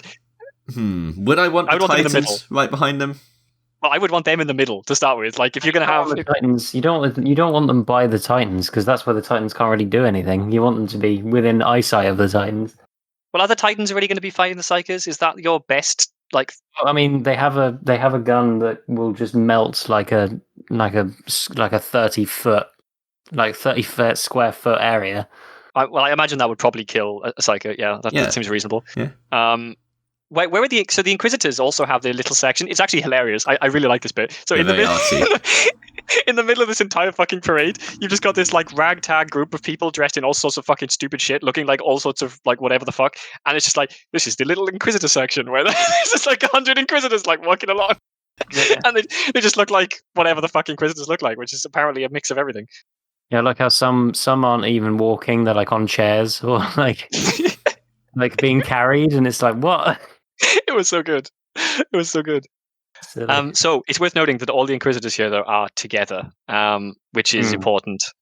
Oh, sorry. I've just remembered. I was getting confused. It's not Voke he talks to under the arch. It's it's his friend that he knew, who was in. He wasn't in the guard, was he? He was in. I think he was in the Navy. He was the space guy who was like in charge of the forces that came. Yeah. Oh, that guy. That came onto the ship. He doesn't talk to him when he's up in space. It's here that he talks. To Sorry, I was amazingly specific there. It was the space guy in charge of the forces that came on the ship. Yeah. Yeah, the guy we mentioned last time. He kind of hit it off with. Yeah. Yeah, The guy who did the thing and the stuff. The guy who guy- was just like, let me tell you how serious this fucking is, and now they're good friends. Yeah, the guy who was in charge of the problem with the people who The boarding party. the boarding to guys. kill Eisenhorn on Tobias' ship. Yeah. Yeah. So here's where he has that little catch. Oh yeah. So the reason I thought you were right about Vogue was just because Vogue is about to appear in a little bit, He is very shortly, after and the event. I thought it was because of like he was there, but yeah, no, that's fair. You're right. So false flag attack. Is it a false flag attack? There's like one It to is. start with there, and then Well, it is a false flag attack because it turns out that the Inquisition here are behind it. It's not immediately obvious it's a false flag attack. It's initially just a terrorist attack. So yeah, somebody's flying, like the lightnings are doing like their sort of fucking formation flying above the oh parade, no, right? a plane is crashing into the crowds. And then all of the other planes turn around and fucking start strafing them. Well, I thought what it was is one plane kind of hit another plane and caused a huge fucking like catalyst, and they all like smashed into everything, and then three of the lightnings make it out of that, and then start strafing the ground. Yeah. Yeah. It describes like a crowd of 2 billion, like fucking dying in crowd, like killing each other in crowd crush, which is horrific. Yeah. A crowd the size of like a third of the Earth's population, fucking dying to crowd crush. Like Jesus. Well, they don't all they don't all fucking die. Oh, that's true. Some of them die in much worse ways. Well, Eisenhorn says, a few thousand people die to the crowd crush. And like obviously that's there's low also numbers for 2 billion. So I was thinking that there's very low numbers for 2 billion, but also there's like planes falling out of the fucking sky onto people. One of them hits the Inquisitor group.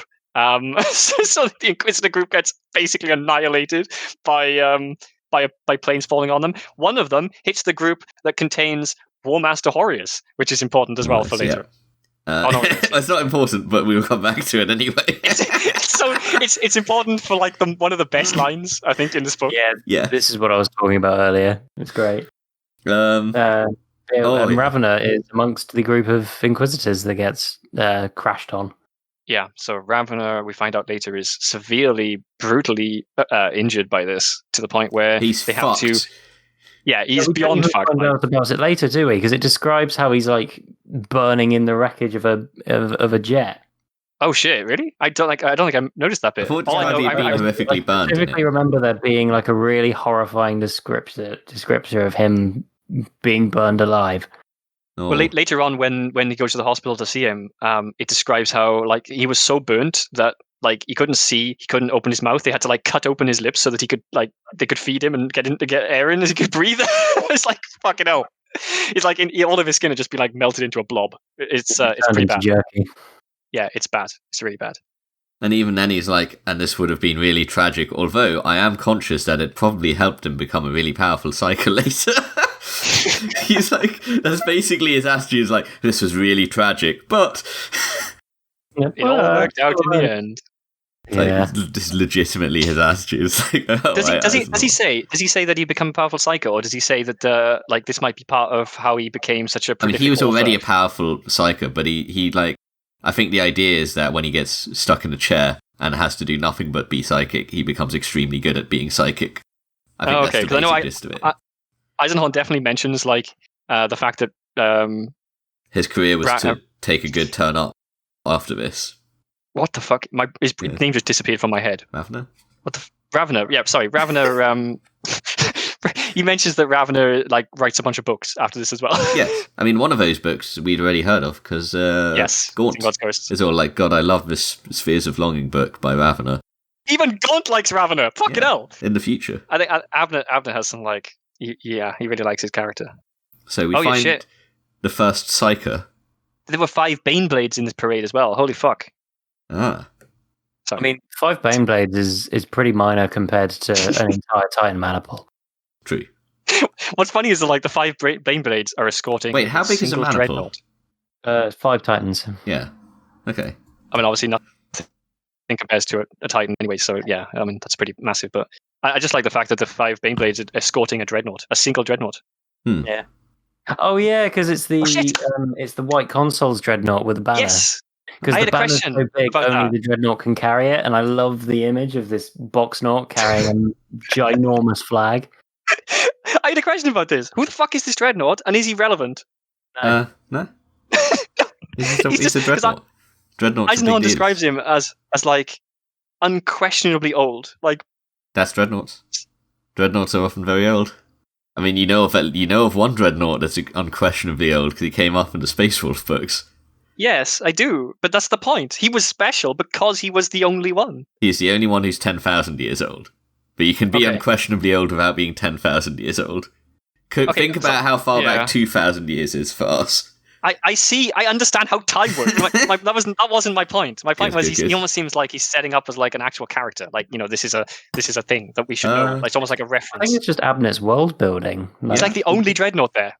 Yeah. There's a white That's consul, fine. you say. But bear in mind, there aren't many dreadnoughts in a chapter generally. There's like 10 Okay. normally, Varies. like 2 per company at most. All right. Fair enough. Did you guys notice something else that happens here that seems a bit, what I would say, unusual? So one of the lightnings that crashes is swatted out of the air by a Titan and then crashes into the bridge of the Titan, completely fucking murdering it. Oh yeah, he shoots it up. Oopsie. It shoots it out the sky, doesn't it? And then gets its head blown off by the crashing plane. So it seems a little bit like a nerf to Titans to me that a single lightning can kamikaze itself into taking out a Titan. It's the reason why is because its void shields wouldn't have been up. Yeah, Aha! because See, I it's was in wondering what voids. was happening with that because I think I've read Adeptus Mechanicus and I'm pretty sure in that they all have like they make such a huge fucking deal about their shields. Yeah, the void shields are the thing that keeps a Titan alive for as long as it is, because it's a Big it target. works the same way as like shields in Dune, kind Where of. fast things can't go through. Yeah, but fast slow things can't get through it. Or like So high... anything with weight, anything with force behind it. Yeah, it's about the force. So like the size and mass and speed of it. Yeah. Okay, sorry. So to go back to what you were saying before was the first Psycho, right? Oh, actually, before we go to that, I'll just say I was wondering, where do I know the white consuls from? And I think it is from... I think there's 2 stories I've seen them in before. One of them is the Word Bearers trilogy. And I think the other is the Lords of Silence, which is a more recent book. Yes, it does mention them. They're a cool chapter. They're one of the... I think they're the only chapter. There's 2 chapter masters.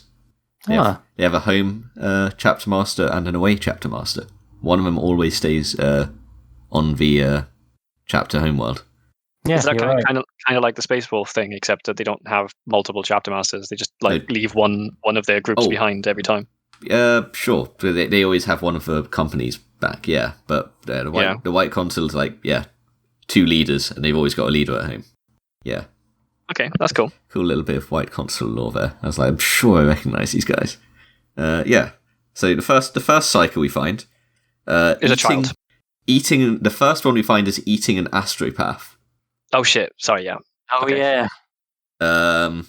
The second cycle they find is described like a witch out of Left 4 Dead. Yeah. The Crying imagery, long hair and big claws. the imagery around these cycles is fucking horrific. It is. God, yeah. It's very good. Like interesting though. Yes. Just you wait until you hear Toby Longworth's performance for the Psychers. Oh, Oh, Jesus God, yeah. fucking Christ. It's marvelous. And then the third one... He does fantastic voices for everyone. To be honest. The third one is the kid, right? Who basically just like looks at Eisenhorn and is like, okay, and Eisenhorn goes to shoot himself. Oh no! Yeah, So no, yeah. you're missing the best bit. The white console comes up and is like helping Eisenhorn, and then he's like, "Oh, there's a kid," and then he picks up the kid, and then Eisenhorn, and then the kid just looks at Eisenhorn and pulls like a big old grin and goes, "Shoot him!" And then he just fucking blows his head off. Yeah, Eisenhorn headshots a fucking space marine. Oh god! Yeah. And then he makes Eisenhorn shoot and then himself. tries to shoot himself. He tries to, yeah. There's a fun moment here because we didn't mention this last episode, but in keeping with the whole thing about Abnett loving to describe these prestigious weapons, Eisenhorn has his bolt pistol from the Death Watch, given him which to has him by the never librarian. jammed. Like it's this relic of the Space Marine chapter, the way he reveres it, at least, this gun. And he's like, holy fuck, this is my best gun, my favourite gun, it has never ever jammed on me. And then he goes to shoot himself, and it jams. Oh wait, no, it's Jams fake. for the first time.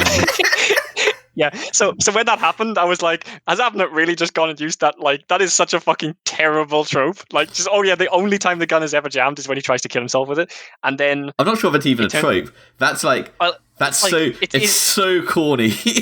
It is a trope, though. It is a trope. Really There's so many scenes. There's so many scenes in like media where like someone will go to do something really, really fucking important for the first time with this gun, and it'll jam. Like somebody will steal their gun and point it at them and fire, and it'll jam. It's like the idea that the gun like never jams except when it currently has to for the plot. Yeah, I really like that corniness there. I think it works. But he like pulls this off really well because he does the corniness, but he also subverts it by actually no, it's Vogue.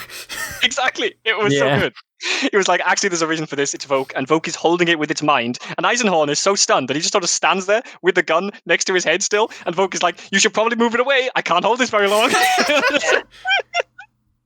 It's so good.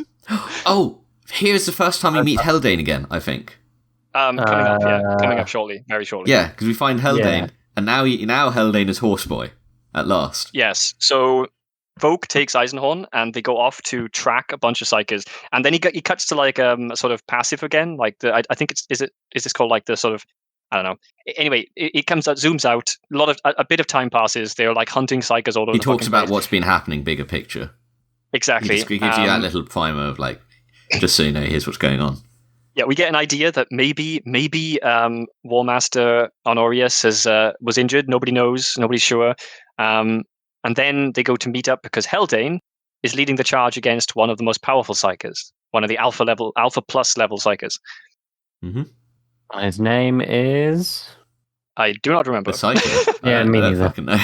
Did he have a name? But I can't remember what it is. He's kind of important for a little bit. Yeah. He comes up a few times, but begins with an S, I think.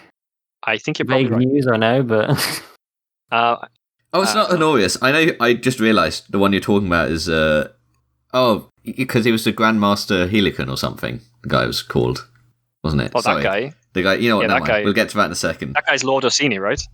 No. Okay, we'll come. Okay, fuck it. I'm getting ahead of myself. There's another psycho with Haldane here, who is a Xanthonite Inquisitor, and I thought this was actually kind of an interesting character to introduce because, like, he's a Xanthonite. He's almost certainly a radical, and yet Eisenhorn's just like, yeah, this guy's not so bad. This guy is interesting. He gets the same voice as. Do you remember the Gaunt's Ghost, that legion that they meet, where they have all these like writings on the Vitrians. They have all the writing on their armor and they don't have writing on their armor. Sorry, the book. They have the book. They have a book. They have the book. They got a special book. So they get the same voice as this Inquisitor. If I remember right, you described this accent as just basically being like kind of foreign sounding, but not like not necessarily something in particular. Nothing that I could really like. There's a few YouTubers I know who are not like natural English speakers, and it sounds a bit like them. I could probably show you which one, but I can't remember the name right now. Okay. And we can figure out where he's from, and then we might know. But it doesn't help at all. It doesn't help at all. And then we have the. This is a whole scene with the psycho like controlling crowds, isn't it? Yeah, so this is basically World War Z, but with psycho thralls. It's kind of insane. Like this psyker inside the house is so powerful that he's basically just like reaching out his mind, grabbing like huge sections of this 2 billion crowd, and just like launching them at the Inquisitors, like almost like fucking just like unleashing them like fucking animalistic weapons on the Inquisitors. And the Inquisition and like their forces are doing a pretty good job of just murdering anything that comes at them. So this is not an amazing turn of events. Maybe the 33 psychers should probably not have been, just haphazardly going through the city. Hindsight is obviously 2020, though. It's not like anyone said this beforehand. Absolutely not. And I love the line. There's a line by Eisenhorn here which says, maybe he thought we'd be put off by having to kill innocent civilians. More fool him. We're the Inquisition. It just fucking killed me. So it's here they come up with a plan, right? Where they're like scrabbling and they're like, oh, this is a good idea. And so they're trying to figure out a way around the house shield. So there's a shield that's been put up, and he says that like most houses have given the codes to the RBTs, or I can't. What's the fucking plural of that? It is RBTs, right? or arbites. I don't know. How's that Let's said? call them Arbites. Arbites, okay. They've given the codes to their shields to the Arbites because in case the Arbites ever need to come in to help them, that would be a good idea. But in this case, the lady or whatever it is that ran the house, I think he says her name, but I can't remember it now. She obviously didn't like the idea of that, so fuck the Arbites, So anyway, the shields are up, nobody can get in, and they're trying to figure out a way in. And Eisenhorn has an idea. I can't remember what the idea is, but I remember that Haldane goes, "That's a stupid idea," and then Vogt goes, "I think it's a good idea because look how angry he is. Look at all these fucking swarms they're throwing at us again now." Yeah, so Eisenhorn's idea because they know what they were thinking. Yeah, his idea is that instead of targeting the shield as a whole, which is clearly like very difficult because the entire shield is, the shield is very powerful and it's blocking all their shots. He's going to find out the emitters that are on the edge of the shield, and they're going to do something to the emitters instead. And so he figures out where one is because there's like a weird kind of like brick kind of shed or something like in the garden somewhere. And he's like, "That's close to the edge of the shield. That must be an emitter." It's a little bit strange, but I can see that. Anyway, so they're going to pile a bunch of explosive next to this and target that emitter specifically. And so they go to do. And as you said, Vogt points out that the Psycho-Wreck hates this idea because there's fucking zombies everywhere suddenly. Now, there's a lot of really interesting shit about this in terms of like learning about the world and specifically the tech in the world. So clearly this shield has a weakness that is inside the shield, and yet they're still able to kind of target it. Now, maybe I'm misunderstanding that a little bit, but it would be very weird to put the emitter for your shield outside of your shield. So I'm assuming that it's inside. You can just walk into a void. Well, at that point, they wonder why is the shield a problem in the first place? Yeah, why don't they? If that's the case. Actually, wait. Yeah, hold on. maybe it's a different kind of void shield. Do they say why the fuck they can't just walk through the shield? Because I don't think they say it's the shields. Yeah, but like shields open. Gauze is right about the void shields, though. The whole point of them is that you could walk through them. But there's the house shields open.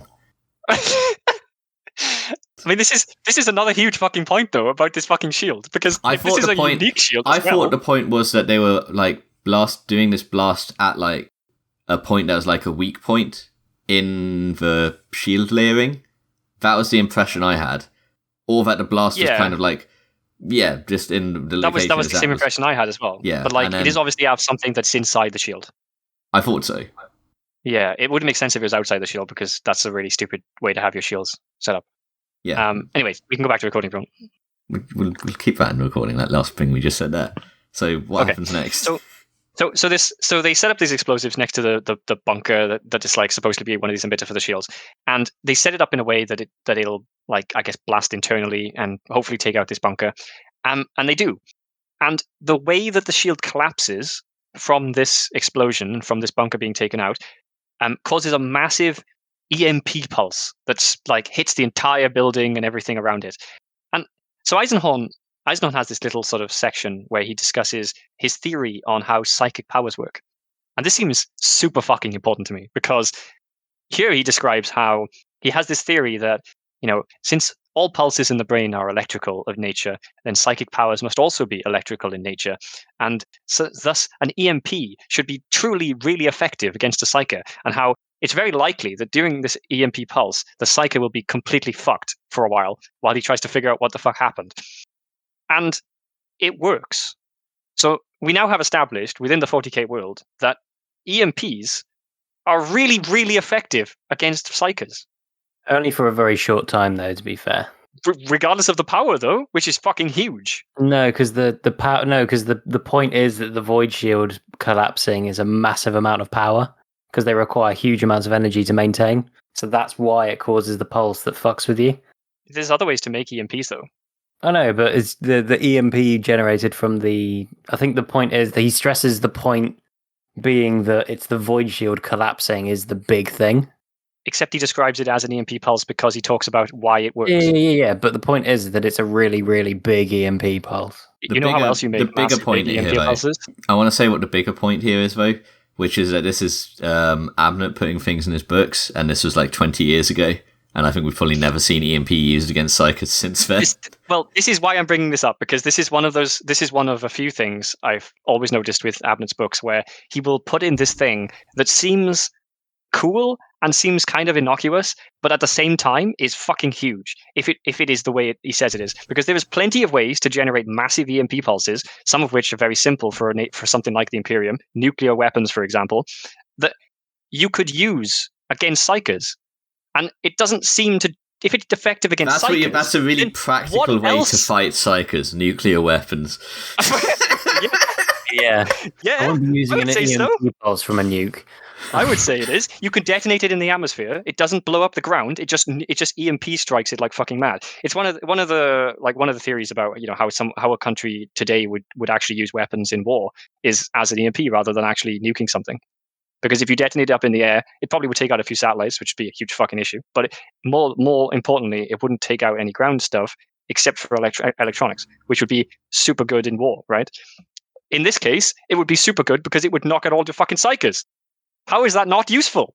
How is that not incredibly useful? And if it works on psychers because of the connection to the warp, surely it also works on other stuff related to the warp. No, because this is just very specifically Eisenhorn's theory here is about how humans interface with the warp, not about the warp. Well, do you know what EMPs don't do? As far as I'm aware, they don't knock people out.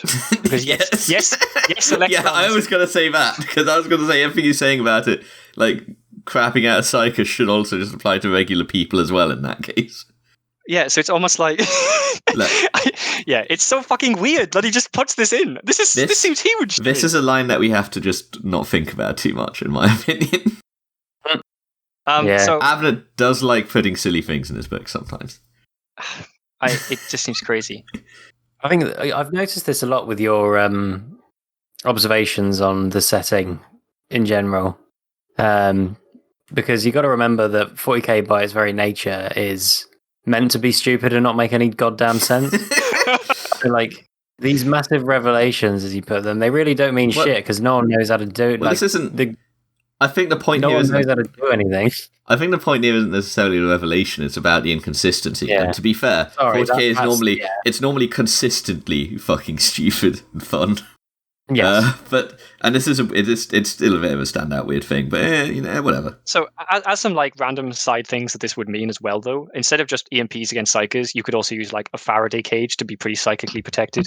If you threw a psyker in a Faraday cage, if it really was EMP, then you sort of have to think maybe it would affect them. Although this is the weird thing. Like Eisenhorn's description of why it affects psychers is a bit strange. He's like, the brain is electromagnetic, so EMP. It's a bit strange. And there's also something. So on a side to this as well, when they're actually fighting the Psyker, who has been weakened by the EMP pulse, he still is absolutely wrecking people because his powers are sort of slowly coming back, and he literally, I think he incinerates like 3 guys with lightning, just like straight up as they're coming towards him. I have the question of what were they planning to do if this EMP bullshit wasn't the case? So going to grab him, obviously. You're going to just walk up and grab him. Oh my god!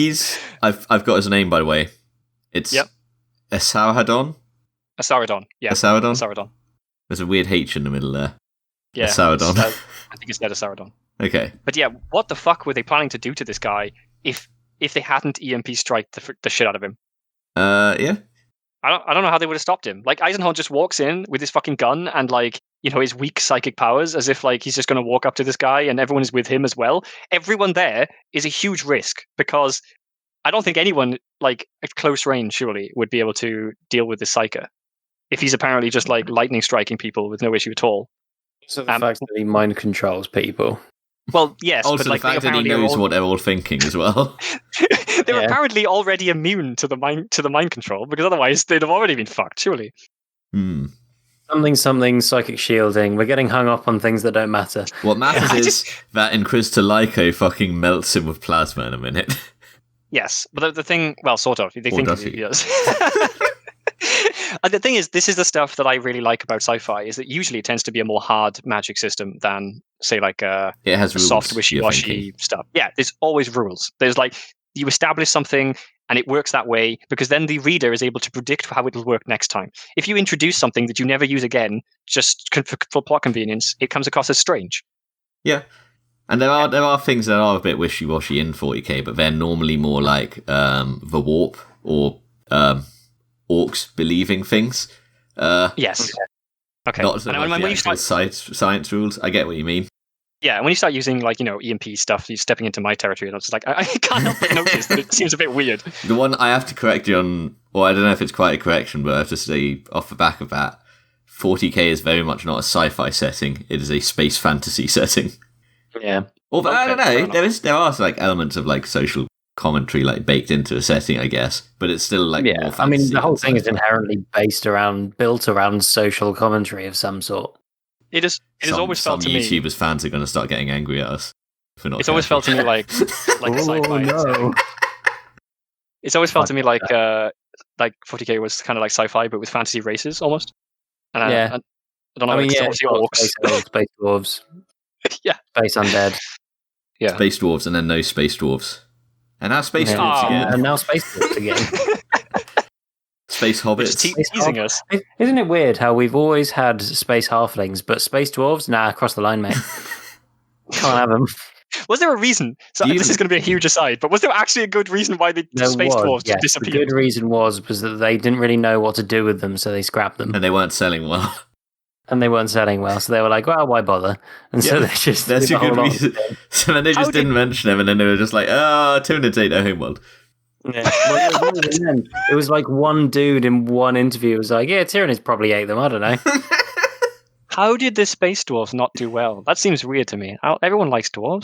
This was like... this was over 20 years ago now. Oh, man. Are you saying people's love for dwarves has increased? I would probably say it has. Yeah. Yeah. Okay. Probably.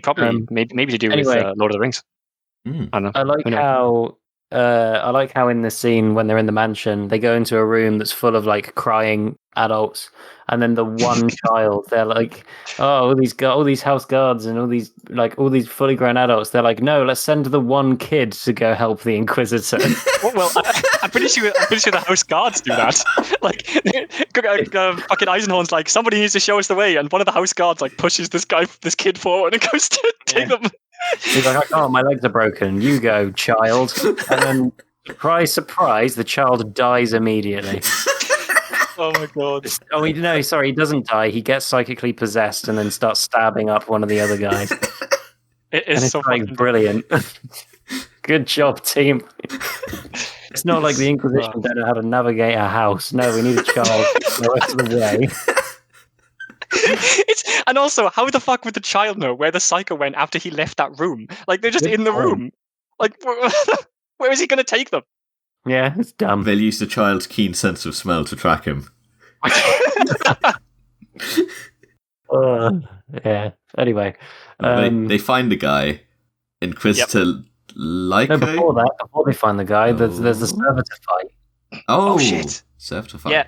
Because they go into the garage and there's like the giant like forklift certified servitor that impales an Inquisitor to death. There's two, isn't there? Yeah, there's one that's like, I imagine it's just like a JCB with legs. The Inquisitor was not forklift certified. Oh my god! Yeah, one of them gets vibe checked by a sentient forklift, and Eisenhorn has to fight a guy with diggers for arms. The Inquisitor that dies. That's the nicest Xanthite guy, isn't it? Yeah. Yeah, because it's his pupil goes with Eisenhorn afterwards. Yeah, he shows up shortly. The Inquisitor. Yeah, and he very specifically says he won't join Eisenhorn. Well, at this point in time. Yeah, at this point in time. I have my own things to do. It's fine. I'll figure myself out. So yeah, they find. So after the fucking sentient forklift and digger fights. Which is a good fight. I like that. Abnett really gets across the like how massive these things are in like compared to them, and how like overwhelming they are to fight. Servitors are fucking scary. There's a lot of the times servitors are discussed, and it's just like, oh, how sad! This was a person, and now it's not. But then when you look at what a servitor is, it's like, oh fuck.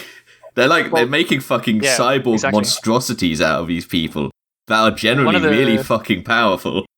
In Pestilence, the one of the guy has like a servant, like a servant servitor that just follows him around. And like at one point, it protects him by like rearing up on its hind legs and like smashing this thing. And he describes it as being like something like 12 foot tall. It's like, what the fuck is this thing? I forgot about that. Servitors are kind of cracked. Yeah, they're fucking crazy. Well, they can vary wildly. Like sometimes they can just be like a lobotomized dude with maybe a robot hand. And other times it's just like a guy with no legs who's just plugged into a computer. Yeah, and then other times it can be like a digger with a gorilla-shaped digger with a servitor brain in the middle of it. Yeah. Does that mean like in the 40k world, like Thomas the Tank Engine would be like a servitor guy who's been turned into a train? Well, like every single piece of technology, like that has any kind of computing like function, has bits of people in or animal. Anything that feels like it thinks for itself has a human brain in there. Well, maybe not a human, but usually it's not even that. Cogitators have brains in. Oh shit! Oh, I didn't know that, but that makes sense. That makes sense. Everything has people in. What about the data slates? People in that? A tiny bit. Just a tiny bit of brain. Just a little shaving. Brain matter in there. Holy fuck. Okay. Anyway, yeah, they managed to make it outside eventually after the servitor fight, which is this fucking good scene, as you said, girls. And yeah, they come across the fucking psycho who's like murdering everyone, obviously, because even in his weakened state, he's way too much for anyone like normal person to handle. And yeah, he gets shot and catches fire immediately. I should say he doesn't get shot. He gets absolutely obliterated by plasma from like his ankles up. Yeah, okay. Like he's shot and catches fire. His shins up, basically get melted by plasma, just disintegrates. To nothing by the Acme branded plasma gun. Yes, but it is really fucking important that his ankles survive. Yes. We just got a pair of ankles and feet and some boots. Probably not boots. He probably didn't have boots. Yeah. He probably stole some, mind control someone to give him some shoes. Who knows? I would, in that situation. It's a real Crash Bandicoot death. Oh god, it is exactly that. Holy fuck. Yeah. I've just flashed back to all of the ways you can die, where like the shorts just like fly away as you like turn into ash. Yeah, that's what happens. His entire body disintegrates. He's just got his shoes and ankles left, and a pair of softly floating shorts. That game is so fucking good. Just waiting for Abnett to describe him as screaming "Whoa!" as he dies. Whoa! Yeah. So, all right. So after that, with the psycho, go back to the house again. Well, at this point, I think there's like quite a notable like little character development. Like, it's like the heresy notch moves one further for Eisenhorn. I think it's Voke that says, "I will make amends. I will not rest until every one of these wretches is destroyed and order restored, and then I will not rest until I find who and what was behind it." And yes. Eisenhorn internally goes, "Right then, there, for Ravener's sake, I made that promise to myself too. And at that time, I had little idea what that would mean or where it would take me." So this is like another like. I wouldn't say that makes him. No, but I would say that makes him more of a heretic. No, but he himself recognizes this moment here as a step on his journey. Yeah, he is committing to an absolute, which is, as what Yoda would say, only the Sith deal in absolutes. Even though that is an absolute statement in itself. It does seem like this leads him on that path, as you said. Yeah, I think you're right. But yeah, it does. Not in itself. Swearing, actually, considering the problem is I can't talk about that without talking about Hereticus, because there's a huge irony to him swearing absolute vengeance on Ravener's part here. Well, I'm gonna be honest. I didn't think it was that big of a deal. I just thought like the way he frames it, where he's like, I had little idea what it would mean or where it would take me. Just kind of, I don't know. It's just part of this overall like foreboding vibe that this whole book is like very like it hammers home some bad things are gonna happen here. Bad things are gonna happen here constantly. Yeah. There is a foreboding vibe, as you said, to almost all this book. I think. It's like a low simmering feeling as well. It's like weird atmospheric horror almost. Yeah. Okay, so they head back to the house, and Eisenhorn meets with the guy, as you said, and the student of the Inquisitor who dies, and doesn't really. I don't think there's a huge amount of plot from that conversation, but I did find it really interesting after this, because coming out of that meeting, he then talks to his entire staff and basically tells them that he's about to uproot them all and move them to a different house. And it's interesting. Yeah, it's interesting to see how he interacts with his people here, because we can compare it to, say, Gaunt, who is another lead character written by Abnett, and how Gaunt deals with those under his command. And so my notes here I've got for Eisenhorn, he's calm, professional, but he does make a huge fucking load of assumptions that everybody in his staff is just going to uproot themselves to move to an entirely different region of space. He doesn't to be in his staff. He doesn't make an assumption. He makes a decision. Yeah, he's the boss. They don't get a choice in the matter. Well, I didn't get the idea that they were all indentured servants. It seemed like some of them, would have had lives. I guess he's probably going to take them all with him. But you don't understand the setting. People don't have lives. This is the best. Why the fuck would you turn down? Even if it was a choice, that would be a very safe assumption. Hey, do you want to keep working as having this cushy privileged life as working in my staff as an Inquisitor, or do you want to go and fish for algae in sumps, or do you want to go work for an 80-hour week in an administratum block? They have got a very good deal going on here, and it's not going to get worse from moving. Okay, I can see what you're saying, but I do feel like but also so there's never a question there that they will follow him, and I do feel like even over Gaunt, Gaunt is obviously the commanding officer there, but he would probably have an internal monologue at the same time that would maybe question himself of whether they wanted to do it or something. I feel like maybe Gaunt would be more questioning here. Eisenhorn is just straight, calm. This is what's happening. We're doing this. Gaunt's job is morale. He is a colonel commissar. He is very mindful. But he is also mindful of leading in a way that has the respect of his people, because they are guardsmen. I thought, as God said, he should just be shooting everyone, right? Well, that is the usual commissar way. Eisenhorn is an Inquisitor. Yeah, but Eisenhorn is also the nicest Inquisitor we see in the setting, because from his internal monologue, we see that he usually has a lot of issue with things that he sees as unjust, and things he sees as unjust are things that we might see as unjust, like unfair behavior and unnecessary death. Although, as I said, there are the occasional comments, he might have thought we would have balked at killing innocents. He doesn't realize we're the Inquisition, which kind of throws that under the bus, because clearly he doesn't give a fuck about random civilians. Also, the whole thing with the torture, where he's like, "Hey, why are you torturing my guy? That was my guy to torture." Yeah. Well, the thing is, and it's quite. You've kind of touched on something that Abnett is very clever with in this series, which is that Eisenhorn constantly contradicts himself. Yeah, yeah. Well, even down to those base things, he acts like this really nice person, but he's a fucking Inquisitor. His job is to go around torturing people and finding out what he needs to, and then going and executing everyone else. Yeah, I mean the ironic part of him swearing vengeance here that I was alluding to earlier, that is about, well, it will later in Hereticus be massively fucking hypocritical. Yeah, so agreed. Yeah, so him and his staff are going to make their base on a different planet. He doesn't like this place anymore. He's going to fuck off, and they're all coming with him.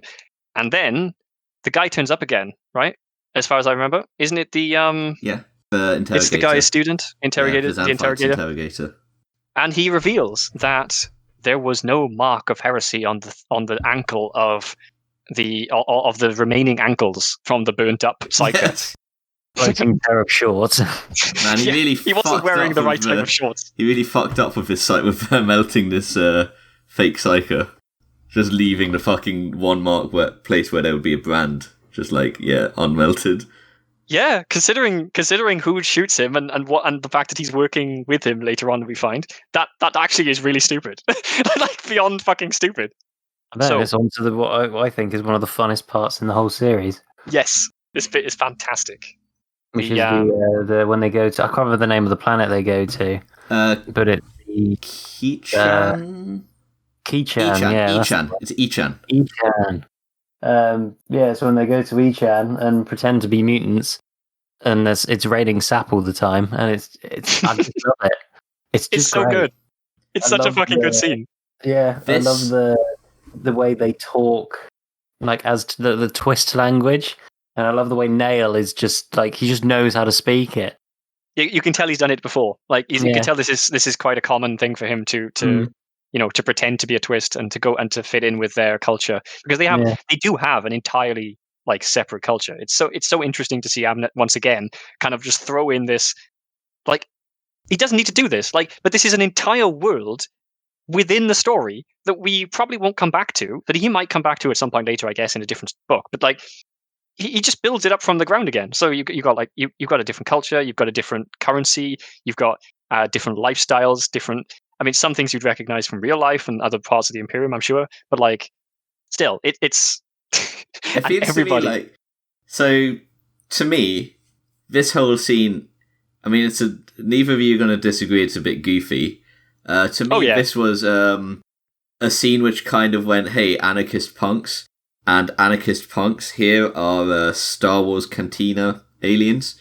That's the vibe I got out of this. To the point where I was questioning... Star Wars Cantina. Like, it's called Echan. It even sounds like a fucking Star Wars name. Sounds like something it sounds like something a Jawa would say if he kicked him hard enough.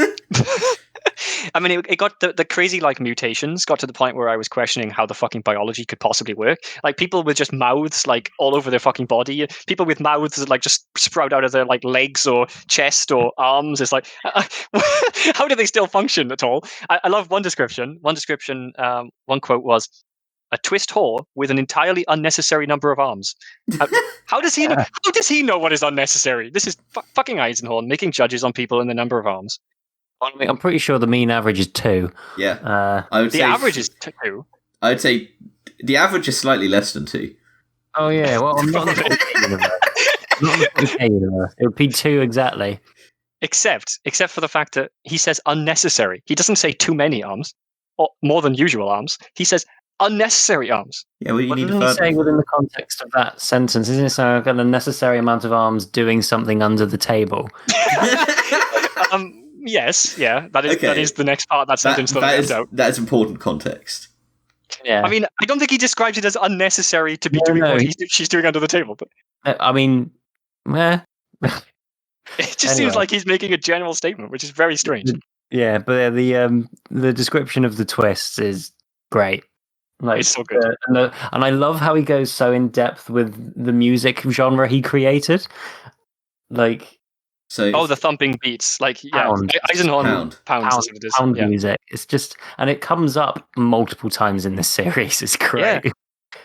Every time he comes up, Eisenhorn has this like, he seems to both like the music, but also it's associated with a twist. So whenever it appears, we know that is sort of thing is coming.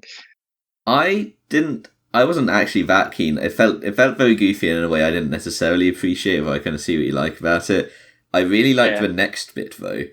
Oh, where they go to the fields. Yeah, so I guess we should say the whole thing about the bit where they go through the alleys and then they have the medieval fight. There's a little medieval fight there. So they have they go to the twist bar. They make a contact. They end up having a little fight.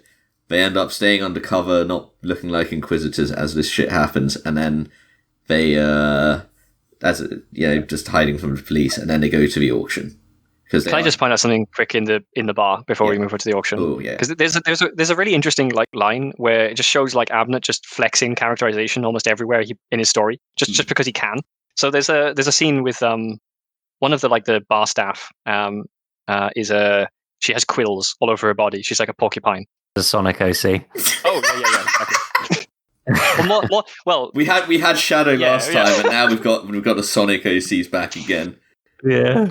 Yeah, God basically. Anyway, but Nail like talks to her at the end, and she's like she gives them a bit of information, and then Nail hands her some money, and like I think he's described as he pats her on the bottom, and all of her quills obviously bridle immediately. She's obviously in a defensive response, but she still smiles at him because it's her job, and it's so fucking weird, but it's also like characterization which it just comes out of nowhere, and it's sort of like kind of just tells the vibe of the entire place. She's uncomfortable with it. But also, it's like it's a weird situation. But at the same time, just Abnett flexing again. Nail is a furry, confirmed. Clearly. I mean, she turns up again. Yes, later on. Because it turns out she's working for the guy that they're after. Or that they're trying to deal with, I should say. So some minor twist shenanigans happen, and they end up at the auction. And the fucking people showing up at the auction. Yes. Oh shit. Now, oh shit. Sorry, one sec. There's something else before that that's really like weird, and I wanted to ask you a question about it. Okay. So there's a giant twist that turns up here, and it's described as a Hulk. And yes, it starts off, Abnett is describing it as it. Okay. There's like several sentences where he describes the Hulk as an it, and then branches off into he again. Does it talk? And then he starts doing that. I don't remember. I was trying to figure out like what the fuck this meant, because it seems like he was trying to tell us something in the writing, just like casually, like he always does. As I said, like this fucking Abnett just like flexing development like and world on us every fucking chance he gets. Did he ask the twist what its pronoun was? No, I don't think it like slapped him with the giant dick or something either. So I think it. It's just being courteous, all right. Always ask your mutants. Oh no, actually, it's going to sound really. Cut this bit out, please. I didn't realize what I was about to say, and I was like, "Yeah, this is going to cut out more in the podcast." Oh god! Oh fuck! I just started choking. I should have taken a drink. Fuck. Oh god! Wow! Could you imagine putting that on the internet now? That your podcast would die. I'll do it. Oh, no, I really don't. Yeah. Anyway, there. It was just weird. It was just a weird scene because I wondered if this meant something. Like, what is a Hulk in this context? What is the Hulk? What is a Hulk? I'm assuming it's just like a hulking big fucking thing. It was almost described as a thing though. Like that was a title. Like if I said Ogrin or something like that. And the fact that he was referring to it as it made me think it might have been like something special. But yeah, it doesn't matter. I just big mutant. I don't know. Cool. Okay, fair enough. I was just curious. Yeah. Okay. The auction. Yeah. So the auction patrons. Now I mentioned one of them in the last episode, Exotic, who is just my favorite. Like. Well, we've got... just like the way he he explicitly describes her entourage as a bunch of gimps. And yes. they're just like they're described as they're not even like, because the idea is this like death cult vibe or something. They're basically, this is a bunch of hive nobility who are LARPing as like I'm going to use the word exotic gangs and cults. They're trying to be spicy. They're just LARPing as something illicit, but they're just a bunch of hive nobility. There's basically that, and then there's like one lone player with no hired muscle who Eisenhorn immediately marks out as someone who seems actually dangerous for not putting up a show of hired muscle. He must actually have power. There's like a few of them. Yeah, Exotic. Basically, she's dressed up like you mentioned this last time when we were talking about the Death Cult assassins, and she is dressed up exactly like as is described in those models, as is shown in those models, and as was described in the last book. But everything else about her is absolutely nothing like them. Well, doesn't Abnett also describe her and all her gimps as massively fat as well? Yeah. Like this is a fucking crazy image. Yeah, and old. They're like massively like unhealthy, out of shape old nobles who are just sitting there pigging out basically, and then they LARP as a death cult, and they go, ha ha ha, let's go down and buy things. But they're like hive nobility, but they're also not like rich because they think they're just here to like get some curiosity to bid against other hive. Well, yeah, she bows out almost immediately once the numbers start going up. It describes her as squealing when she doesn't get her way. It's very funny. It's really funny though that, like, as you said, like if they would like play acting as a death cult and they're like the hive nobility, they just stumble into an auction for an alpha plus level psychic. Yeah. One of them was described as like a particularly rich looking one, and I made a note about this because it said they had 4 squat females as minders. And that's a very interesting one because squat can be an adjective, but it can also be a noun in 40k. Oh, I think it's meant to be the former. I assume it's not females. Dwarves, right? Well, I mean, dwarves would be squat. Well, that's true as well, I guess. But also, I want to say, calling them squat females is a less cringy way of using the word female than just saying they were squat females. Yeah. But yeah. Yeah, I like that when There's a bit of ambiguity there. Bows out almost immediately. She has like a temper tantrum, and her like minders have to drag her away. Well, she tries to leave immediately, right? And the bodyguards are like, it was just another excuse to her just like fucking freak out. Yeah. All right. But yeah. So in one thing I mentioned in Xenos was that there was a lot of sort of reveals that weren't really a big reveal. So things like finding the Pontius when he was like, "Oh, I found something special here," and then it was obviously he's going to reveal it later. It's like, yeah, that's obviously the Pontius. But here there was something which caught me completely off guard, which was that this guy who'd been like the lone player who'd been marked out as looking dangerous, out of nowhere is fucking Cherubale. Yeah, that reveal is fantastic. Just purely because of how he handles the reveal. Like the fact that midway through the bidding, he just goes, "Stop talking like an idiot, Gregor." It's and then proceeds to lift off the ground and burn his clothes off. It's great. So why is it that every time Cherubale appears in the story, he insists on T-posing and setting everything on fire, including himself? Stop talking like an idiot, Gregor, Cherubale says to the wrong person. oh, it's not another fucking Inquisitor that isn't Eisenhorn. God damn it. I'm over here. Fucking hell. Oh god, Cherubale's a fucking joke now, though. Just the idea that he can't tell who is Eisenhorn and who isn't, ever. Like, every human is exactly the same to him. Fucking hell. Yeah. Yeah. But why does he always float? Like, what's the fucking purpose behind him floating everywhere? Wouldn't you? It's like he's just fucking dabbing on Eisenhorn. I would. Dab on gravity. Like, why the fuck not? I do love how he just comes out of nowhere with a steel chair and just like sets everyone on fire. Doesn't he atomize someone in this little like tussle they have in the auction? Probably. Oh, fucking probably. Where he just like burns a bunch of people to dust just because he's like, yeah, whatever. Well, there was literally no build up. This wasn't the usual Abnett kind of like, hinting at shit. This was literally just Cherubale was just there. Like, and I was watching. I was listening to the Sorry, go on. Yeah, like all of this is so far. We were saying before, everything's got this like sense of foreboding, all this foreshadowing, and then this is contrast against this. It's suddenly, well, there was no foreshadowing here, so you didn't fucking see it coming. It's interesting because he does do this tiniest little subtle bit of foreshadowing, which is Eisenhorn going, "This guy seems like he could be dangerous." Yeah, but that's more. That didn't really feel like foreshadowing. It just more felt like, hey, look at this. All of these guys who have hired muscle are a fucking joke. It felt more like that. Yeah. I mean, there's this. Yeah, that almost felt just like a nod towards the fact that there are people in this world that are powerful enough that themselves are dangerous enough themselves that they don't need bodyguards. But like demon hosts, apparently. Yeah, like demon hosts. Yeah. Just the idea that like, he just fucking appears, and I guess it's interesting to have that in a story because like a lot of authors might be like, oh, I have to hint towards this because otherwise it seems like it's not a clever plot element. It just seems like it comes out of nowhere. Well, right. Well, it does because things in real life do that, and Eisenhorn didn't know that this was going to happen. The other thing here as well, I need to mention something that happened earlier on. I touched on it and then we forgot to come back to it, which is the third message.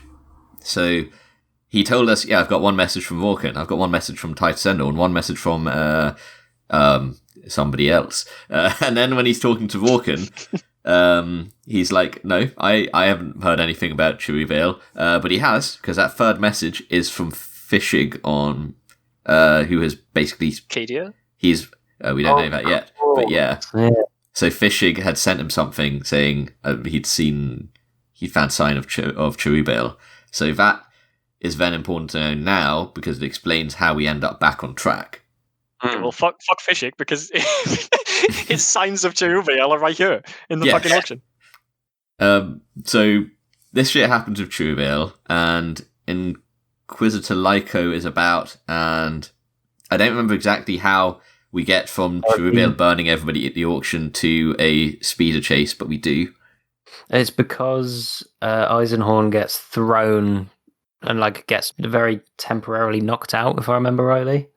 And then he wakes up, and then all the baddies are gone, and he's like, "Where the fuck?"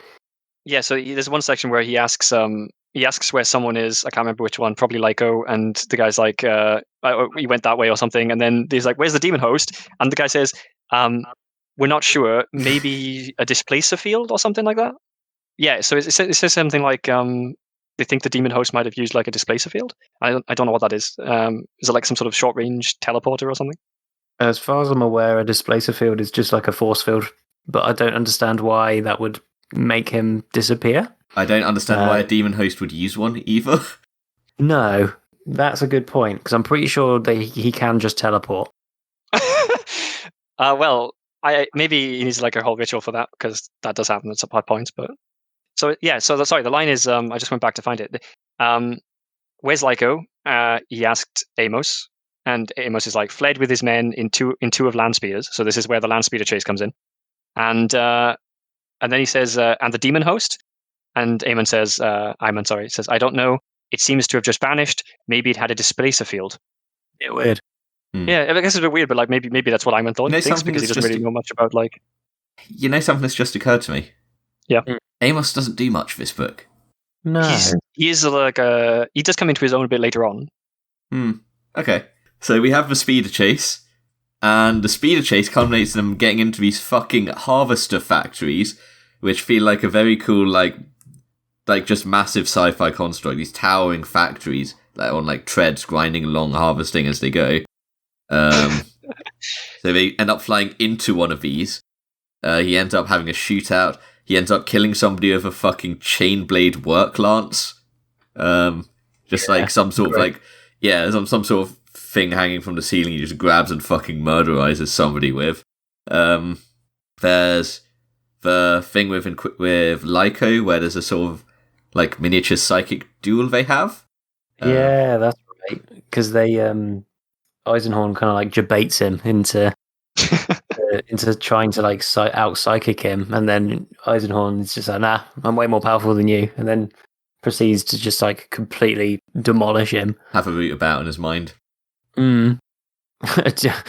Breaks into his mind palace. And then just before he finds out who the big bad is, Trumpet comes along, grabs Lyco and throws him into a thresher. Yeah. Well, then he fucking grabs the alpha level psycho and goes, I'm out, and fucks off. Just flies away. this fucking flying bullshit, right? Like, what do they do against that, other than the fact that they all have land speeders? I mean, true. But, like, I assume those land speeders are stuck on the land, whereas he's just, like, in the air. They're more like they're like hover vehicles, not like aircraft, kind of. But but they also have the cutter, though, right? Yeah, but also I assume a demon host is really fast. Faster than a cutter? Probably. Fucking demon. What's his fucking limitation? I don't know, because he doesn't obey the laws of physics. Him, right? And he also has the psycho with him, though, right? Yeah. I don't know, man. Like these fucking demon hosts, they seem to have like the if there's anything wishy and washy about the fucking like system in this thing, it's, as you said, the warp is the wishiest washiest thing in the entire 40k fucking thing. And it is this fucking demon host. He does whatever the fuck he wants whenever he wants. Yeah, literally. He like T-poses on everyone, just flying around in the air constantly. If in doubt, the warp. I do like the way his power level seems to fluctuate wildly, because in the first book, I think it is the first book, he just like touches two people on the shoulders and they just turn to dust. Like, but he never does that again. You'd think he could just do that to everyone. But it's like, okay, I guess not. he didn't prepare that spell. He has to be in the mood. Yeah. It's just not in the mood. Okay, well, clearly today he's in the mood for flying away, which he does very effectively, and he's just gone. I think also this scene was quite like everything happens very fast in this scene. It's a very like yeah, it's super chaotic, but it's in the classic actual good author fashion. He still makes it very easily readable.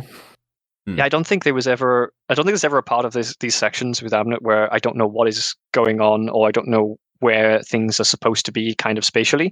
But always looking back at it or trying to think back at the scenes, it's always like a complete chaotic jumble in my head because it all happens so ridiculously quickly.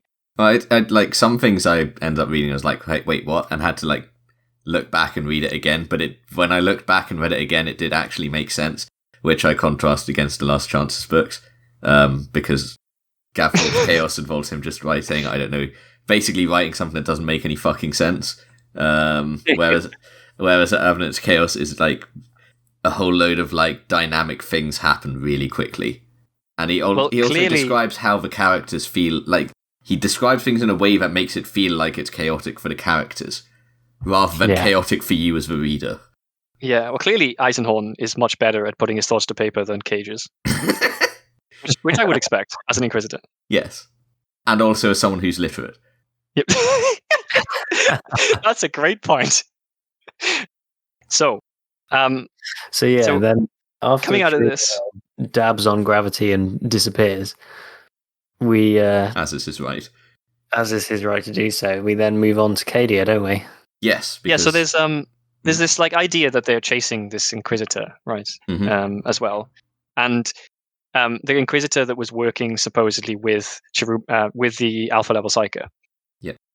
So Eisenhorn's looking for him. And it's a bit weird here and kind of interesting. And another maybe example of Eisenhorn maybe being a little bit inconsistent, because he says like his rationale is the Inquisitor ran away from this scenario without telling anybody what he was doing, and that means he's probably guilty. And then Eisenhorn says, I can't trust anyone in the Inquisition. I won't tell anyone what I'm doing, and I'm going to run away to Cadia. And it's just so fucking fantastic that he's both rationalizing that and condemning someone else for it at the same time. And in this case, he's kind of right. But it just seems really funny the way he's saying it. Because he says it literally in the same sentence, almost. Yeah. No, it is. This entire trilogy is peppered with him constantly contradicting himself, like in major and minor ways. But of course, that's the whole point. Like, yeah, that's the character, and he's really good. It's really good. Later on, I think another character, I think several characters actually address that, straight up. Yeah, but we'll get to that when we get to it, of course. There's also probably a little bit too much character work. I hate to accuse Abnett of maybe too much character work, but he spends an awful lot of time describing like the staff members that are coming with him to his new place, and like what their roles are and what they're doing and what they look like. And it's like these people are they're almost like window dressing, for lack of a better word, to the actual.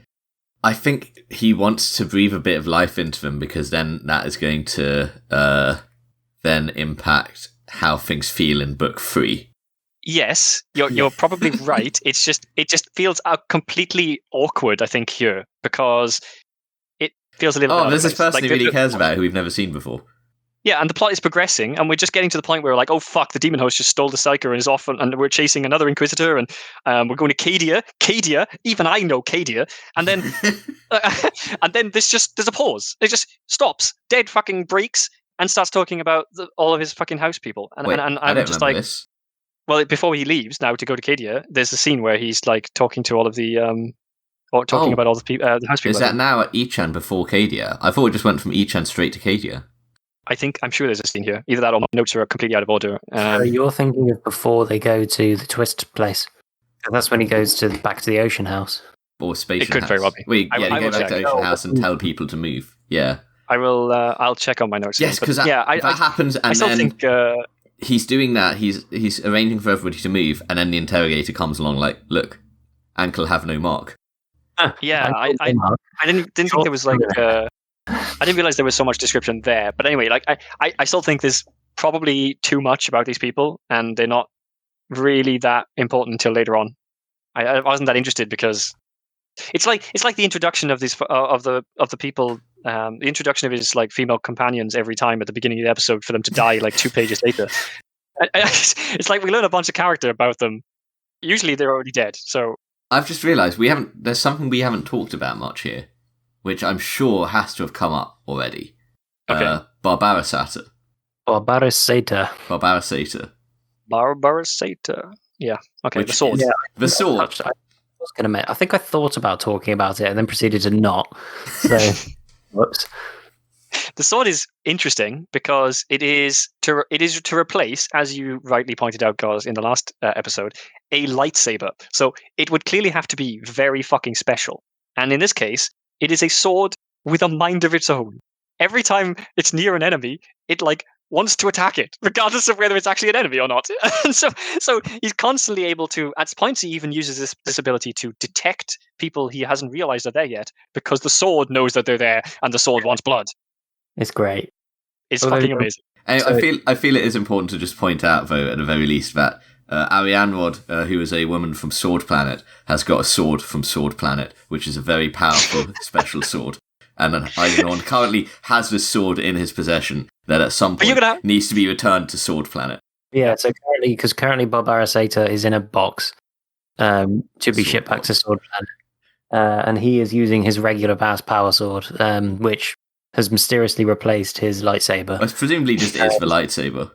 No, it's not, because it has a blade in this, because it snaps. Oh shit, it does.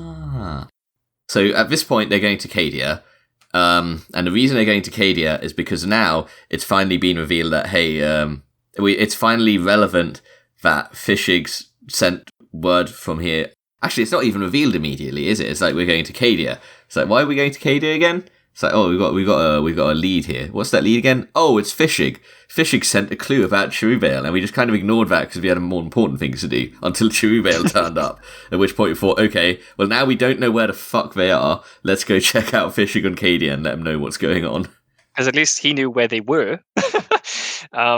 So we'll find out from there. Yeah. So he heads to Cadia, and we get the introduction soon of possibly one of my favorite characters in this book, I think.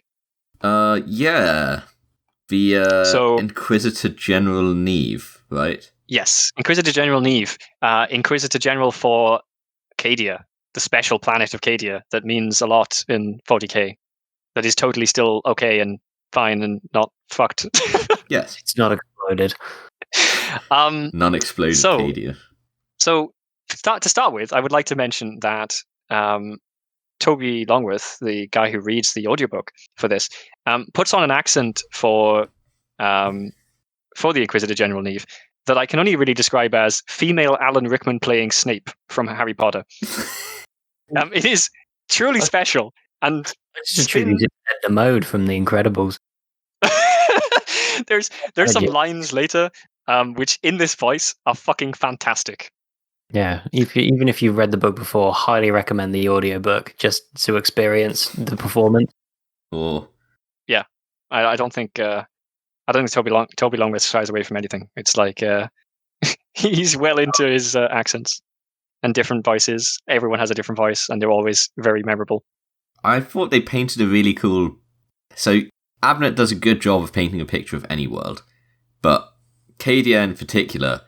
It's really strange because it's not so fantastical like everything else, but it's still a very solid sort of vibe to what the planet's like. It kind of feels not too unlike ours, very mundane, but more drab, more just generally dour and just horrible, just nasty. Yeah. The other thing, like you talked about, Sword World. This as far as I could tell, is kind of like Imperial Guard elite forces world. Kind of. So, like, there's definitely a bunch of different, like, big deal guard worlds, but Cadia is the, like, poster boy guard regiment. And in the setting, they're also, like they are truly bred in hardy conditions. There's, like, shit about them learning to shoot a gun before they can walk and shit like that. Well, he makes a big deal here about how they always use live ammo. Like, if it's not live, it ain't a Cadian practice fight. Yeah. Yeah, no. Yeah. Oh, sorry. Carry on. I was just going to say Cadians generally are portrayed as being like a little, like maybe a little cut above the rest, and then they've got their own elite forces as well, which we find later are fucking terrifyingly scary. Yeah. I do really like how, like, when it comes to the characterization of the planet, is just how tight the security is. Yeah. Oh god, yeah. There's one point in the book where he just mentions offhandedly that, like, a really important figure in the ecclesiarchy gets shot down because he just didn't respond quick enough or something. They used the wrong call sign when not the wrong response call. It's like an out of date call sign or something. Oh, that's it. Yeah, like something as trivial as that just gets fucking blown in the sky. There's quite a few like casual examples of the complete like ridiculously OCD like Cadian response to security. So like later on, Eisenhorn is going to a library, and a library that he has been to every day for weeks, in fact, almost a month, I think. And every day, despite the fact that they've seen him every day, he gets the same treatment, and they like completely scrutinize him and his pass and all of his documentation every time. It was just like another casual mention, but it kind of just fills the world and what Cadia is as a people. Yeah. So anyway, yeah, his first meet. People. Sorry, go on. I had another comment here, which was when they meet Fishig, and we have the interactions between Fishig and him and Beckwin. That I thought that was quite some general nice sort of flavour about how the characters have developed over the years. Like with them like arguing which one of them's been with Eisenhorn longer. Like, does it count which one met him first? Well, I was in the Inquisitorial band first. You know, there's just this like rivalry between them. When before they just kind of both had a relationship with Eisenhorn, they've now got a relationship as a band. Yes, I mean at this point in the story, we've only seen them in Xenos, and the beginning of this, but there's been 100 years of history between them, basically. Yeah. So there's one of my favorite lines, I think, is when he's talking to Neve, the Inquisitor General. Or just before it, when Fishig is like, "You won't like her." Well, yeah, he says he won't like her, and then he goes in there and he's talking to her, and he does his usual Inquisitor thing. He's asking about what sort of problems they have on the world. And he says something like, "Do you have any idea what this worship might be like?" They're talking about so there's a bunch of pylons, and apparently it attracts chaos cults because these pylons are like weird and unknown, and people come. And some people come just to measure them. They want to measure the pylons and figure out, and it's like described as like chaos cult activities. Very specifically, these ones who want to measure them are the group of interest to Eisenhorn because they are the cult of Baal. It's like, Yes. How could these be a relation? So he asks her, like, does she know about like chaos worship and the cultists and stuff like that? And she doesn't reply for a while. He asks her why no one flagged this cult as special. Why no one thought this cult was of interest? Why it wasn't weird? And she's like, "You have no idea, Eisenhorn, do you?" And he just sort of doesn't really know. And she says, "You have no idea, do you? This is Cadia, you silly fool! Cadia! Right on the doorway of chaos, right in the heart of everything. The seepage of evil is so great, I have 100 active cults to subdue every month. 100!" It's just so fucking good. And in the Alan Rickman does Snape voice, it was fucking incredible. This was one of my favorite parts, I think, of the entire book. They're both extremely blunt with each other, but have this sort of blunt respect. And Eisenhorn's like, "Yeah, I did like her." Well, yeah, that's actually bitch. That's exactly why. Bitch. That's absolutely it, I think. Because of this interaction here, he becomes more and more blunt with her, I think. And towards the end of the interactions with her, that is one of the main reasons I think that they get along so well, is because they're both very, very similar in their ability to communicate like that. Yeah, it shows that they are two Inquisitors of the same ilk. Yeah.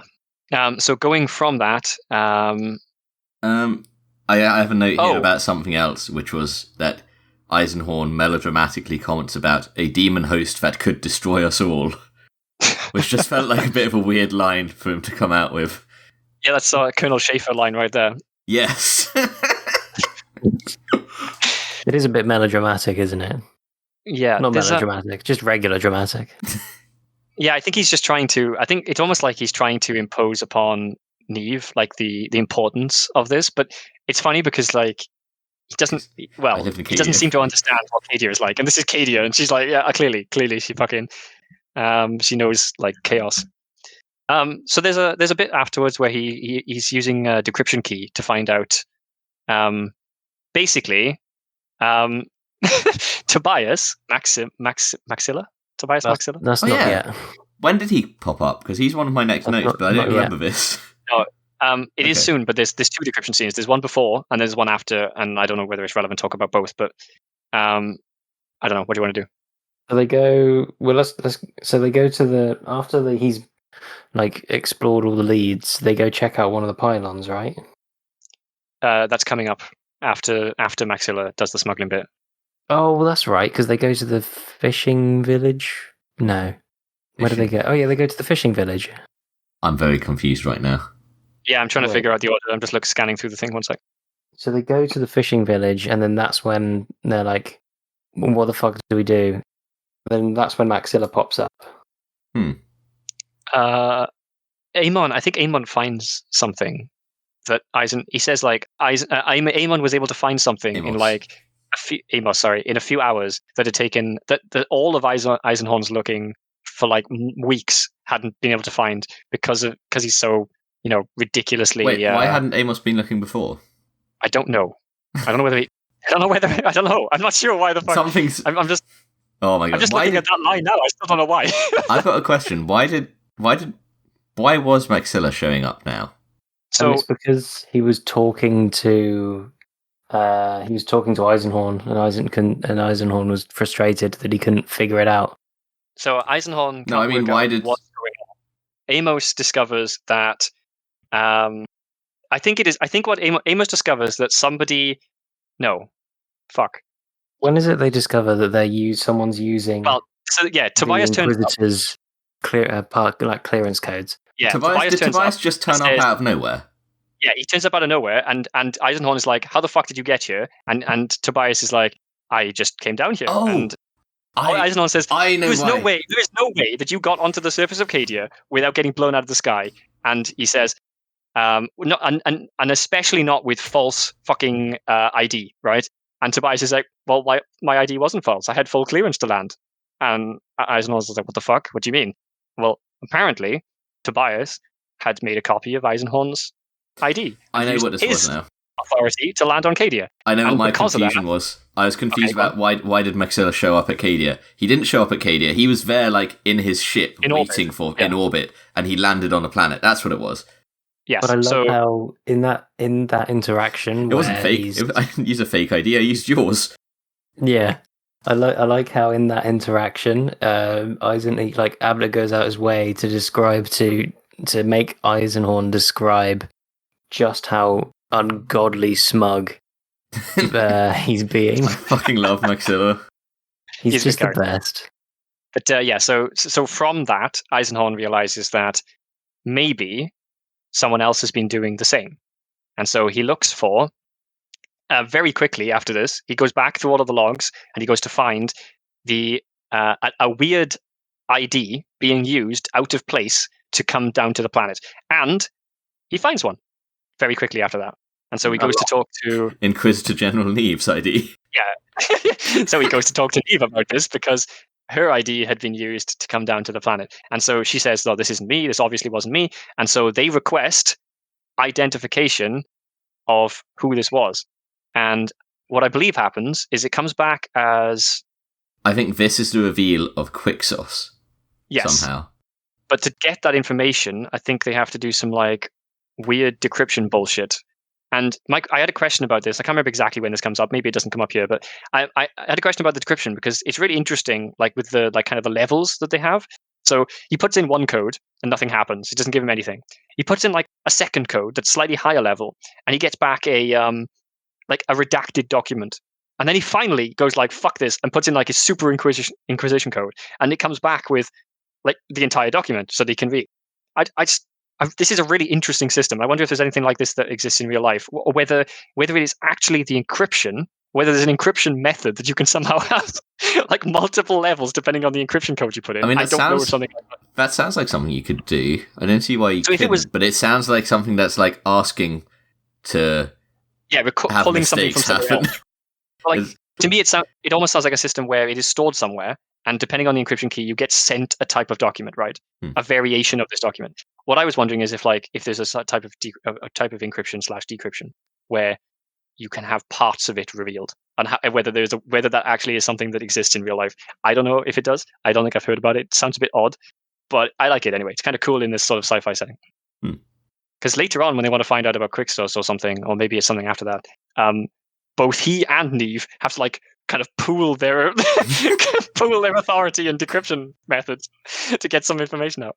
Oh, they do. I'd forgotten about that completely. No, that's a great little That's a good little sequence. Doesn't that happen in this section though? I thought that was how he got the last bit. I thought that was Yeah, the I thought final, that how might he be got the Quicksilver. exactly. Oh, that's right, because that's how they find out it's Quicksos. Yes, at this point now, we finally get the reveal of Quicksos, the guy in the fucking recording at the start of Xenos, or the end of Xenos, if you're on the audiobook, apparently. Or if you weren't paying attention, he isn't in that recording. You won't have heard him before. It's just his name is mentioned once there, and this is Quicksos, who was in he was a character in the stories in the Inquisitor rulebook. So this is something this whole thing has been building towards. Is Quicksos. So to the people in our story, he is a living legend, or not so living legend anymore because they haven't seen him for years. But that is apparently only more evidence that he might still be alive, which is reasonable in this world. People live for hundreds of years. So he's potentially somewhere, and potentially has been making chaos cults. Chaos cult activity by the sound of it. That is something that makes me laugh about this, is how everyone else in the Inquisition is like, that's preposterous. He died 200 years ago, and it's like, I mean, come on. Not only that, but also 200 years old right now. But also, he is the guy with who is behind Cherubale and such, it would seem. Yes. The ultimate master of these demon hosts. Well, we only know one so far. Yes, sorry, the only one of the one demon host. The only demon host. Yes, no other demon host. There's two of them. So anyway, in our next scene, I also, do you remember? There's also another fucking fantastic bit with Neve, where Eisenhorn is saying something like, "This guy could have fallen to heresy. He could be evil now," and she's like, "But he's a living legend. How could he possibly have fallen? Like such an inquisitor or someone of such high renown within the Imperium." And Eisenhorn is just like, "Well, it could be like this character." And she's like, "Okay, well, yeah, that's that guy." And like, "Or this one, like, or him too, or this one." And it just like goes on for like fucking like 8 different people. He just carries on listing more and more fucking people who've like turned to the dark side, basically. And in the end, he's just like, "Fine, okay, you're right." It's so good. I think his interactions with her are just like probably my favorite parts of the book, I think. And his interactions with Neve are great. I think at this point is when they receive like a notification that, oh, by the way, someone's showing up to measure some pylons, right? Yes, this is exactly. Oh yeah. So we also meet the Cadian shock trooper elites, the Kazakin. These are the Kazakin, who have just gotten new models. Pay me, Games Workshop. I absolutely did not want to buy some of them as soon as I read this part of the book. Are you saying we're not sponsored? Goddamn. I wish. So they join the forces. Neve insists on coming, and she has. I'm trying to think, what weapon does she have? She has something special. I can't remember what it was now. A fucking gun. It doesn't matter. It's an Abnett gun. She's got a gun. I think she has a hell pistol. I don't really remember. Okay.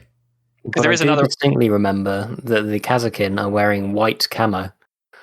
Arctic camo, which is very cool, and that's how I want to paint some.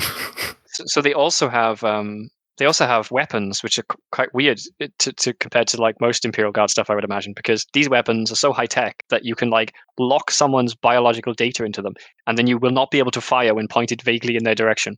Or pointed directly at them, accurately at them. Yeah, well, I don't know, because like there's a lot of vagity later on in the fight scene where it's just like kind of like they just don't use their weapons because they can't. So we'll but there's another older Inquisitor obviously later on that has an even more interesting weapon. But yeah, I couldn't remember if she had something special. These guys have like insane technology, insane discipline. They're basically like almost inhuman in their behavior. Yes. This felt very different from like sort of the Gaunt's Ghosts kind of style. They were like weirdly, like insanely professional. Every single guardsman in Gaunt's Ghosts from all regiments involved is put to shame by these guys who are fucking terrifying. Yeah. I legitimately love them. Like, as a general rule of thumb, I've never really liked the Imperial Guard, like as a faction, like at all. Mm-hmm. I've never been interested in them, but these guys made me interested in them. Cool. Like, they're just neat. I mean, they're interesting characters. they show up to find these guys who measure pylons who worship a being called Baal. They show up with their Kazakin and find these guys who have shown up to measure pylons. And they've got a hooded figure with horns. Yeah. And They've got their official Citadel measuring tapes.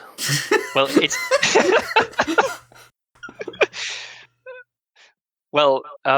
so this hooded figure, it's not Cherubael, but it certainly T-poses like him. yes, it is Cherubael 2 Electric Boogaloo, also known as Profanity. It's profanity, yeah. profanity. Profanity? Yeah. Profanity, as in like to swear. It's not spelled that way. Yeah, he's called fuck. It's spelled the end is ANTI. I'm pretty sure that's how it's written. Well, I haven't seen how it's spelled, but I just know how he says it. I'm going to call it Profanity.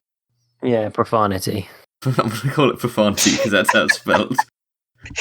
Yes. Wait, profanity. is it? It's spelled Profanity, not Profanity.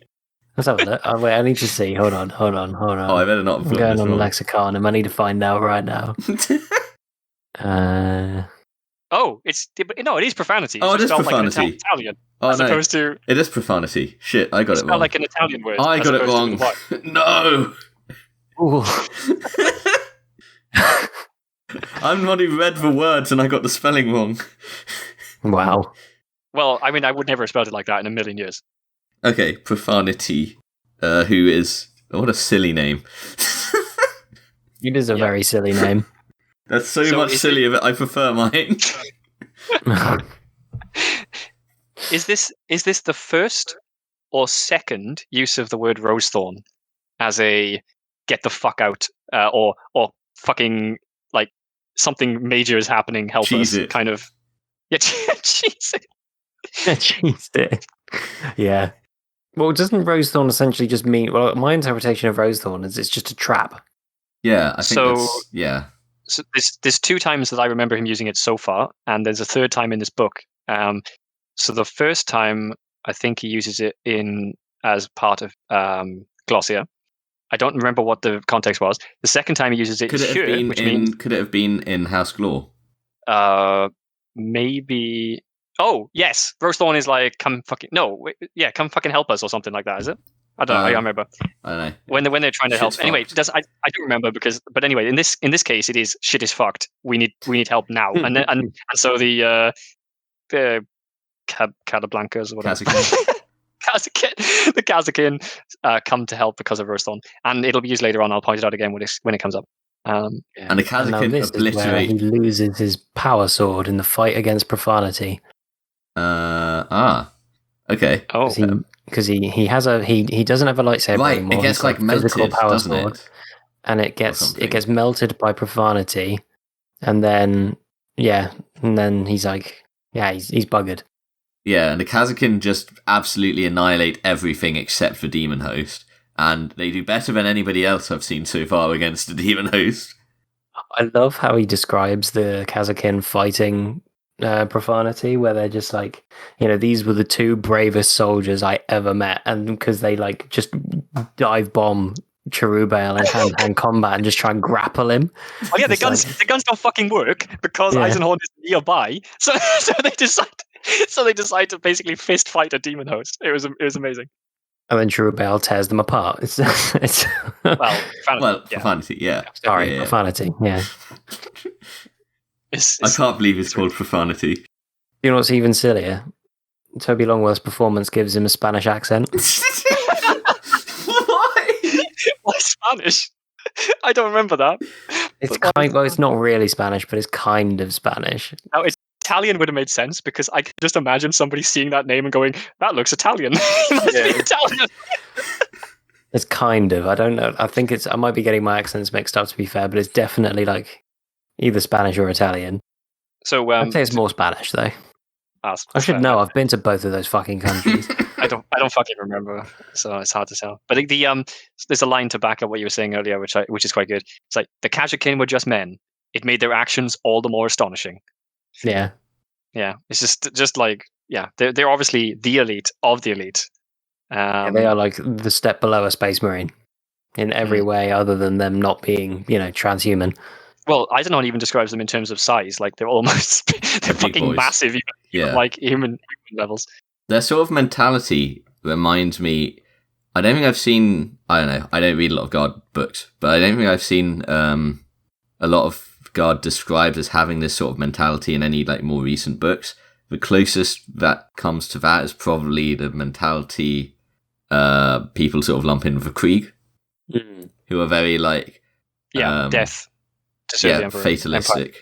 Yeah, serve the Imperium with your lives, and very just like cogs in the machine type thing.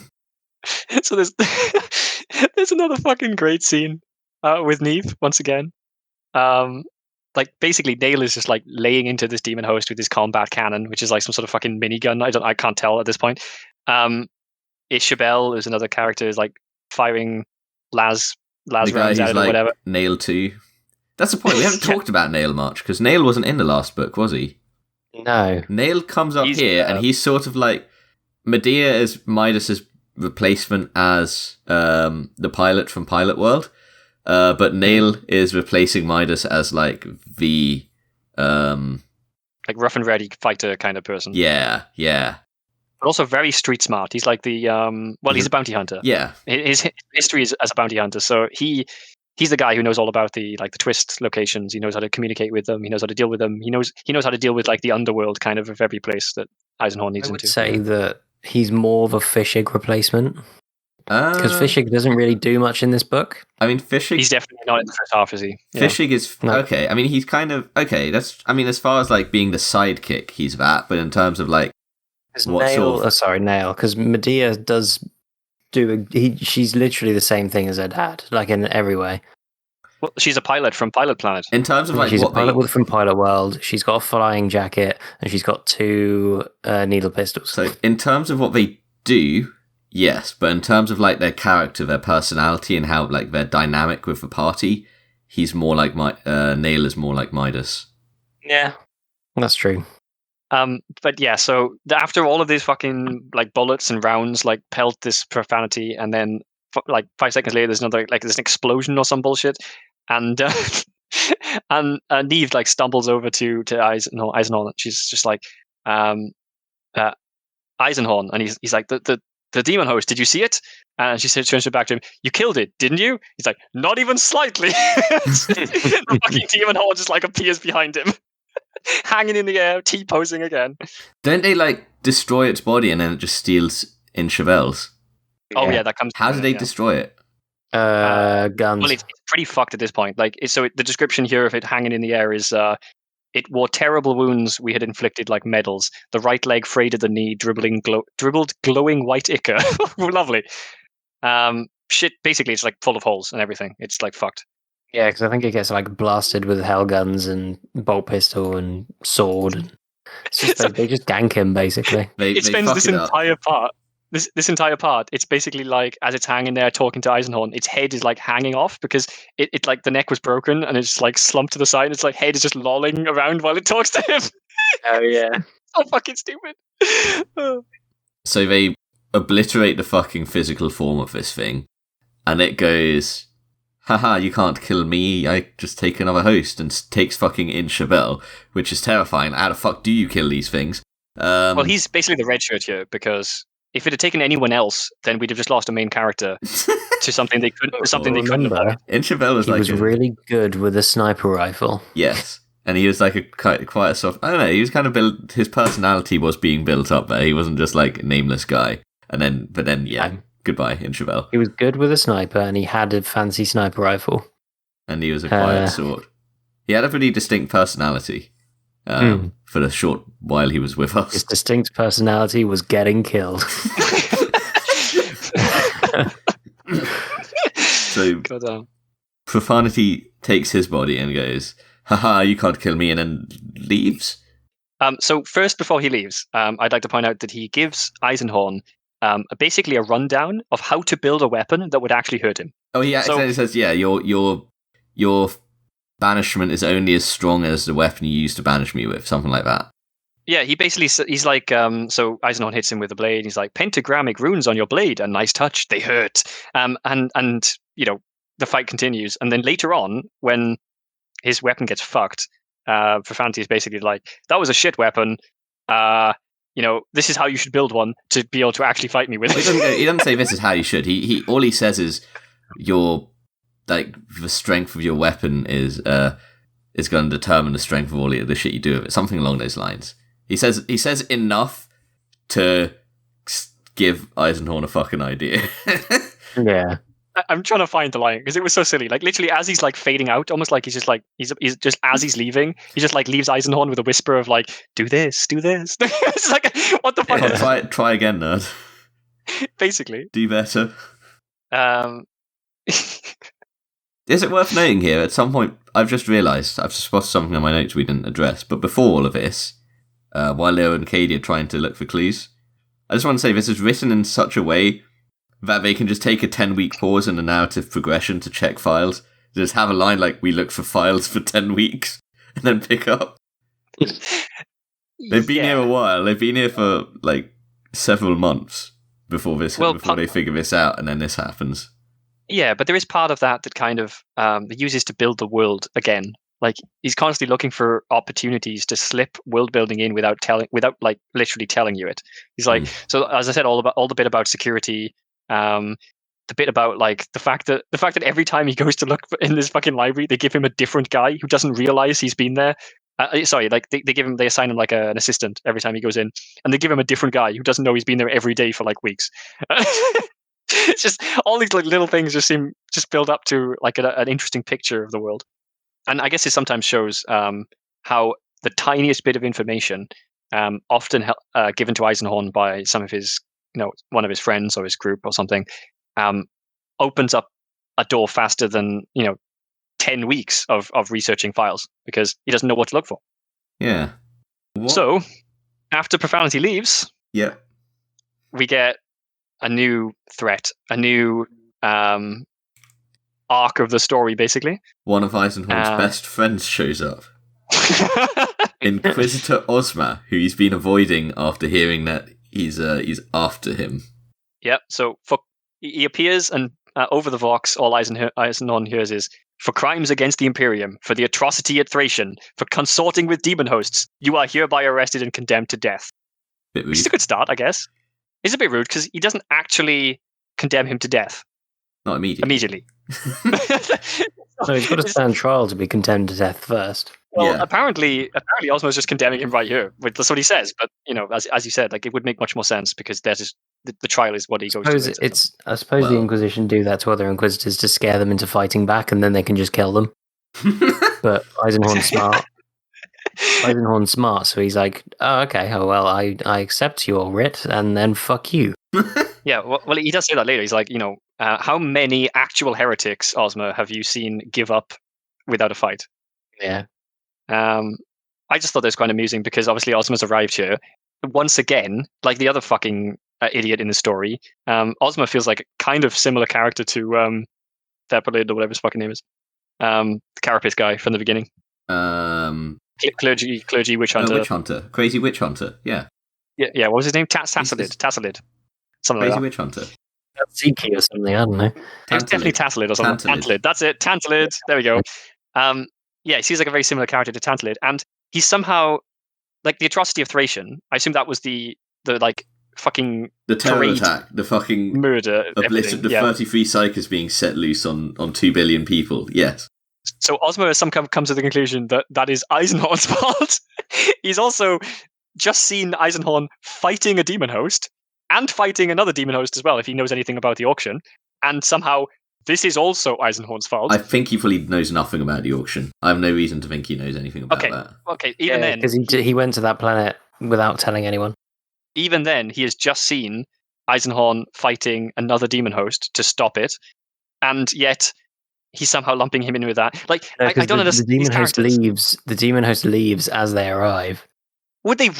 What is that really that convenient though? Or surely they had scouts watching? Sounds very inconvenient to me. Exactly. That sounds like a massive fucking plot convenience if that's the case. Well, that's the thing. Ozma's just gunning for him anyway. That's what I mean. Like at this point, I don't think it'd even matter. Even if you saw him fighting a demon host, he'd be like, "Oh, look, they're having a tiff," and it would believe that he was working with him anyway. So it just seems silly. Like he all of these things he's saying that Eisenhorn's fault. It's like the entire first half of the book, it was all Eisenhorn. Definitely Eisenhorn's fault. Yep. But yeah. So then they have this, and they have their little procession, and then they give him his like sentence, and then they take him to prison. And then they do the light torture. They hit him with some light torture and try and make him spill the beans on shit, but he doesn't spill the beans on anything he doesn't want to spill the beans about. Which is light torture. I'm trying to think. There's something he's hiding from them successfully. It's that Fishig is who he is. Yeah. So he only lies once to them, and that is to cover for Fishig, because Fishig was going by another name. Was it? Oh, it was Thorn. Wasn't it Thorn? No, it was Hound. Hound, that's it. Yeah, Hound. Fishig, while he was doing, they knew that there was someone called Hound, but they didn't know who it was, and they were trying to get that from him. And because he'd chosen Fishig as his representative in the trials, this would not be good. It would not be good. Yeah. Well, it's worth noting that he hasn't actually gone to trial yet. They basically just arrested him, and now they're interrogating him. A little bit light torture. Because Ozma apparently can just arrest another Inquisitor and just be like, fuck it, we're going to just like basically torture the guy. And then when it's revealed they can because he's the only one there. Yes.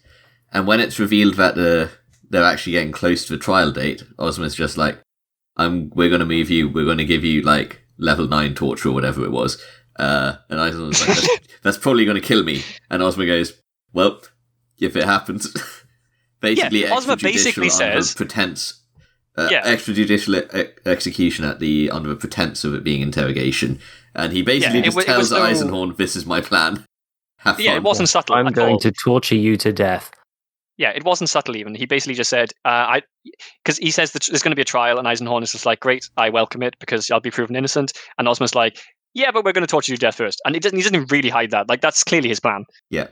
So I had a note here that was quite funny. The voice, the accent that is given to one of the interrogators here, I recognized or felt to me like a Welsh accent for some reason.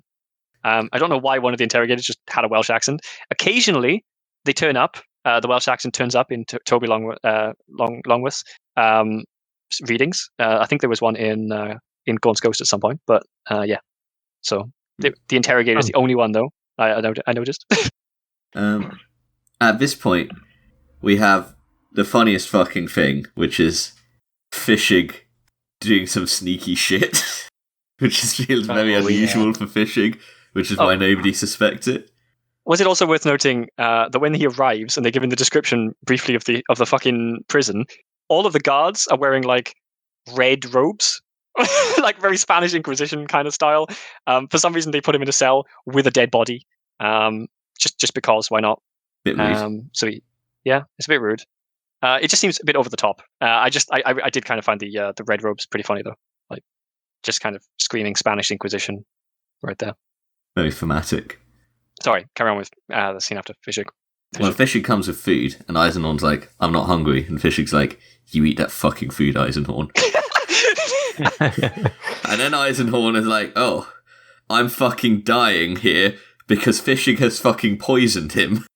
Fishig shows up like, we need to get this man to a fucking Medicaid station or whatever the fuck they call a hospital in a 40k setting.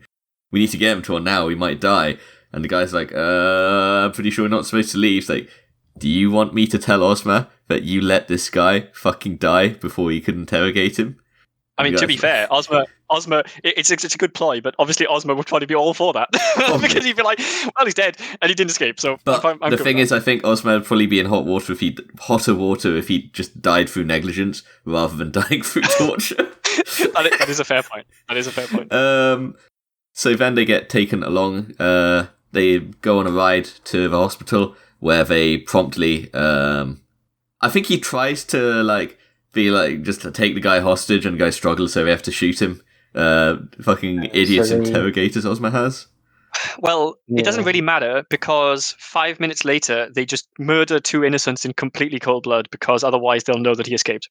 And how? So Yeah. Eisenhorn even just points that out. He's just like, we had to. The deaths of the this. pilot and the other one, I still regret. And it's like, okay, but do you regret all the other innocents that you've killed along the way? Because there's plenty of other ones. They died for a good cause. These guys died because of Osmo. Fuck. Yeah. Basically. This entire Also, section. and fishing. Crash. I missed an important part, which fishing literally just has an antidote and just gives it to Eisenhorn. all good. Yeah. It's the two-part toxin Was this? from earlier on in the This story. is the opposite of that. Oh no, it's not the same No, one. that's actually what it is. Is It is it? the two-part toxin. What's the second part here? Why is he already So sick though? It's the second part is in the food Oh, because okay. it explains later on that Amos synthesized it again. Oh, fuck. You're right. Amos did do Yeah. something here. He Holy does- shit, he yeah, does I stuff. completely It missed just- that. It's a slow burn with Amos. He doesn't do anything in like the first third of the book, and then he comes in clutch quite a lot later. Yeah, he's also capable of doing things that, like, anything completely random that they need done. It's usually Amos who has the skills to do it because he remembers Yeah. everything he ever fucking reads. He has knowledge of many things. Yeah, he's like the internet, but like in a man. He is the meme. He is the meme virus personified. Wikipedia. It's this entire section is really fucking weird to me because so we've described all of these events as they happen, but we left out one important thing here, which is that literally months pass while he is in this prison. Oh yeah, it's like 3 months, isn't it? No, it's a Yeah. year. It's at least a year because he points out like, oh, winter has come now, and then it's like, and then a bunch more months pass, and like it's so strange. Like it's almost well, it is jarring as fuck. When the first time I read this because I didn't know it was coming, I was like, wait, okay, so we're just taking a year out, taking a year break where Eisenhorn is going to just rot in this fucking prison cell next to a dead body while he gets like interrogated quite strongly every fucking day. It just seems very strange. I think it's not straight. I don't know. Surely- It didn't strike me as strange. It was Well- I mean, it wasn't written in a jarring way, but it's like, shit, the clock's ticking, and this is Well, only happening. because the time is really mentioned as like a casual afterthought almost. It's like Yeah. like It's a we bit odd. in the same way that we did it, and the fact that I'm bringing up the time now, it's kind of how the book does it almost. Yeah. Yeah. It's also worth mentioning, surely, that if Ozma has the authority to just randomly arrest Eisenhorn like this for no fucking reason, surely Eisenhorn would have been well within his rights as another Inquisitor to just break out right away, as rather than waiting a year. Well, in except the that prison Osmo cell. will have gotten this writ from like the guy above him, basically, and he'll have. It wasn't signed though. wasn't it? No, he points out it wasn't signed yet because finally after he escapes, Rorquin countersigns the writ. It wasn't signed by Rorquin, but it was signed by the head of the Malleus Well, Malleus, branch, yeah. wasn't it? Okay, maybe. And then Rorquin from the Order Xenos does it as well. I mean, the fact he mentions countersign suggested to me that like somebody had signed it, clearly giving them like authority. But like, if Rorquin hadn't signed it, then surely if he had just like fucking left the prison and then just gone to Rorquin or something, then they would have been able to avoid a lot of this fucking prison bullshit and then complications afterwards. But yeah, it just seemed interesting that like Abnett thought, well, we'll have a year where we just. Did you notice anything? This is the question, I guess. Was there a time sensitive matter that made this relevant? Yes, it was the Cherubale was out there. Well, They're no, out I mean, there like measuring pylons. I out mean, there. Quicksource's out there. Whatever they're doing, they get a year doing oh shit, dude, you're right. It actually fucking was that. Because that was Yeah. actually the reason why the time had to pass, because they had to actually have taken the measurements, and then they had to actually have made a pylon. Yeah, that They didn't actually make makes a perfect pylon, sense. did they? Yeah, they Yeah. made one. Oh fuck. That actually makes sense. That is the only fucking reason why that time had to pass. That's so stupid. God damn it. God fucking damn it. I guess, and also to show that Eisenhorn is a fucking badass that can survive interrogation for a year, but I don't know. Yeah. Yeah, then after that, it's off to my least favourite part of the book. Oh, I like this part. I quite Eisenhorn like on this. the run. So there's. No, I like the on the run bit, but I don't like the mining planet. bit. I like this planet. So I want to say here, we don't know why they are going here immediately. We just know there is a lead. Sort of like with Yeah, Cadia, we and aren't then told. it turned out the lead was fishing. Let's save Yeah. that lead for a moment. Yeah, so when he goes on the run here, right? As far as I remember, is this the bit where all his assets are seized, basically? Yeah. Yeah, He so he is has on the run. Yeah, but he has like some secret identities. One of which is Mr. Horn, which I found kind of hilarious. Such a secret name. All of his like secret identities, quote unquote, are just like part of his name. Just kind like Eisen or Mr. Eisen and Mr. Horn. No, yeah, Mr. Eisen and Mr. Horn. There is one later where it is Mr. Eisen. So yeah. But yeah, did you notice as well that part of the code word for his like funnel money to places where I can actually use it, even though I've been kind of blacklisted, kind of thing. Part of the code word for that is also Rosethorn. Ah, like one of the accounts is called Rosethorn or something. One of his like That's secret fun. money accounts. it's the account for when shit has hit the fan. Yeah, it's like the word Rosebud in Citizen Kane. Just like it just like turns up occasionally. It's like what is this? What is this about? But Cheez-It account. Cheez-It account. Yep. Sorry. So go on, Wozny. Describe why you like this bit, because this is a fantastic bit. I disagree with Goz as well. So the first thing, when they approach here, everything is so fucking ominous about this system. It's like this like system, and the thing they land on. Is it an asteroid, or is it like a moon or something? Whatever they land on, I as think being it's a moon. mined out. Yeah, it's a moon. It's a moon. Yeah, The whole thing is shrouded in mystery, and like from the moment it's brought up, we don't know why they're going here. It's like a suspicious secret. The approach reminds me a little bit of the fucked system in Xenos, where we get like this slow, quiet approach with we get loads of time to soak in the state of the system, and yes, it's frankly like it's. Sometimes I don't like when I mentioned this last fucking episode, like Robert Jordan describing the fucking colours of the caravans, but this is like a proper intrigue. Like, holy, what the hell's going on here? They get inside, and inside the station, it's eerily deserted. The crew are just like, yeah, some shit's gone bad. It's just a few of us skeleton crew left here.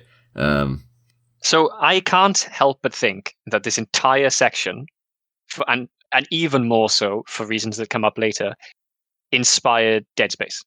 Yeah, I was about to say the same thing. It's very Dead Space-esque. Huh. Obviously, it came out long before Dead Space.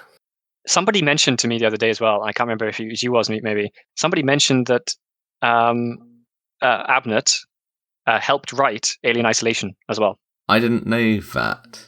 So it would have been somebody else. I'm sure somebody said that. I'll check that while we talk about it. But Well, he's qualified for it. Reading this fucking bit.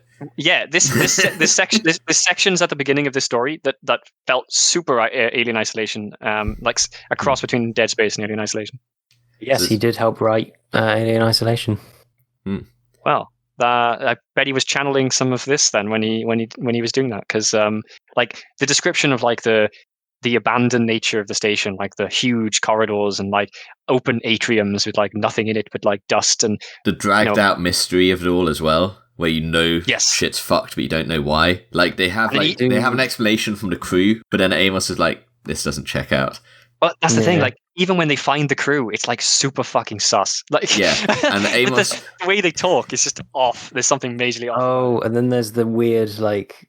Again, it's Abnett characterizing people, but like the first dude that they encounter keeps eyeing up Medea.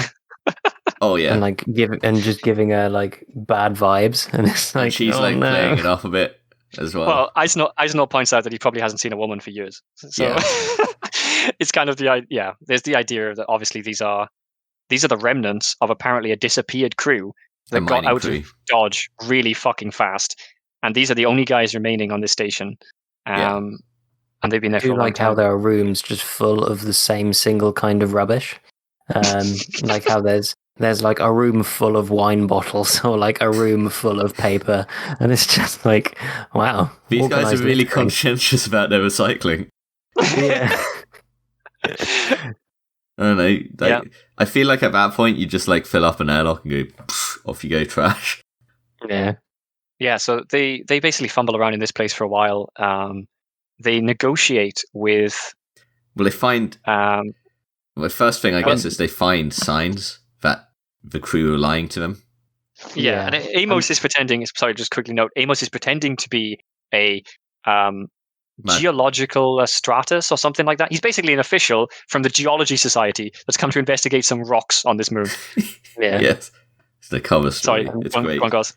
Yeah, before we carry on any further into this section, we have missed something quite like we kind of just glossed over it, but I think it'd be worth talking about really quickly. Is the actual scenes where they are on the run. Is they have the whole sequence where he describes them sort of like jumping from system to system and like them running into actual opposition and like getting chased out, or like hiding for weeks just because they saw like a battle fleet that turned out to be there for no reason related to them, and that they didn't even know that they were wanted. Yeah, that's a good point. There's definitely the sense. There's a very different vibe now suddenly, because I say suddenly a year passed, but like there's a very different sense that's taken over the story, because Eisenhorn is no longer in control. He no longer has the authority of the Inquisition. He's now, well, criminal. Yeah. And Tobias, Maxilla, and all of his group are with him. So something else we missed as well is there's a scene with Fishik in the prison where Fishik is about, as you said, wasn't he, to give him the poison, and he's insisting that he eats the food. But he doesn't do that until he asks Eisenhorn whether he's actually what Inquisitor Orion or Horus or whatever the fuck his name is. God, I'm so bad with names. Like, Ozra. You are innocent, right? Right, Gregor? That's a good point. That's actually a good point. I missed that. That went over me. Yeah, and that's a really that's a really important part too, because he tells him, that if you ever find I'm a heretic, please shoot me. If you ever cross the line, I'll shoot you myself. Yeah, and Gregor welcomes keep that in mind. Yeah, he's like, please do. Yeah. So this shit happens with these in the place. They realize things are a bit fucked. They find like a little Admech station where nothing's been touched, like nothing's been looted, because everyone is super fucking suspicious about the Admech. Like there's this big thing in Imperial society around the Admech being like freaks who you stay the fuck away from. And you can blame them. They're the guys who make fucking servitors out of criminals and shit like that. This is the room with a floating warlord titan head. Yes, on the wall. Yeah, it's just like mounted like a fucking hunting trophy. It's got an anti-grav field around it that somehow works without any power. Well, they were saying that this room did have power, didn't it? And that's why. No, it didn't. Well, because he turns it on. Does it? Yeah. Oh. Okay. You get the printer going absolutely AWOL, like. Yeah, printing out like long strings of code that don't make any sense to Eisenhorn at the moment. Yep. So they hold on to that. They go back. They go to sleep, and then the inevitable happens, and the suspicious crew go for them. Yes, they get attacked. Obviously, in the night by the weird, creepy people. I don't know whether that is quite yet though, because I think they might negotiate to be taken down first. Because I said this before, but every main character of a plot should have a sidekick who has an eidetic memory, who remembers fucking everything they see and read and hear and touch and taste, because it is so stupidly useful in situations like this, where Abnett is like, well, Eisenhorn has this bit of information, but they need to do this. But this is something else. Because Amos remembers, I think, two things. One, he remembers perfectly like a map he saw. And two... Yep, that's coming in a bit, yeah. And two, they're like, shit, I wish we knew a password. And Amos is like, it was on that sticky note, didn't you guys see? The password to the network is like on a sticky note, just like attached to one of the computers. Amos just sees it and he's like, I now know that password forever. Yep, so he gets them into the system, and from this, they're able to basically take the data that Eisenhorn has and take the map as well, and figure out that the person they've come to see, who turns out to be an old friend of Eisenhorn's master, an Adeptus Mechanicus guy, is still on the planet and is somewhere under the crust. Just digging around, just doing Magus things. Yeah, he's just down there somewhere. Who knows what the fuck he's doing? As you said, he's a Magus. So then they get attacked, I think, because they talk to the crew and they try to negotiate a way down. They're like, can you take us? It's just the crew realize they've gone wandering, and then, I don't think it's even that. I think some of this happened after. I thought they went to sleep and the crew attacked them, and then after they were like, shit, what do we do? And then they impromptu hacked into shit and got this data, and then went, yep, okay, we got a plan, let's go. Really quickly after a few of them tried to jump them in their sleep. So I thought what was happening here is they figured this out. They figured out where he was, and then I know there was a conversation that they have with the same guys that they met at the beginning, and they basically offer them a ton of money, which they take, to take them on a tour to the journey to the center of the earth kind of style. We're going to go under the crust. We're going to go down, and the guys are like, sure, we'll do that for some cash. Oh, right. And then they get attacked because they think they're onto them. There's two things here. So the first thing was they decode they figure out from the shit from the printer, and Amos uses that, and I think a map. It wasn't like a map. It was like a geological strata thing, wasn't it? Oh no, that comes into play later. He does that on the fly. Yes, he has the map though. Yeah. Oh my god. In his mind. Yeah. Remember that he has the map in his head. Yeah. Okay. Either way, whatever fucking order this shit happens in, they end up on a fucking chase. In the little mining vessels that go deep into the fucking moon, and go on the run from the others and manage to hide out and escape them. Oh, and they have like the shootout while they're flying, where the people are like, "Oh no, that's later. That's later." They, yeah, that is later. They also got out at some point and found some like weird shit going on in like some of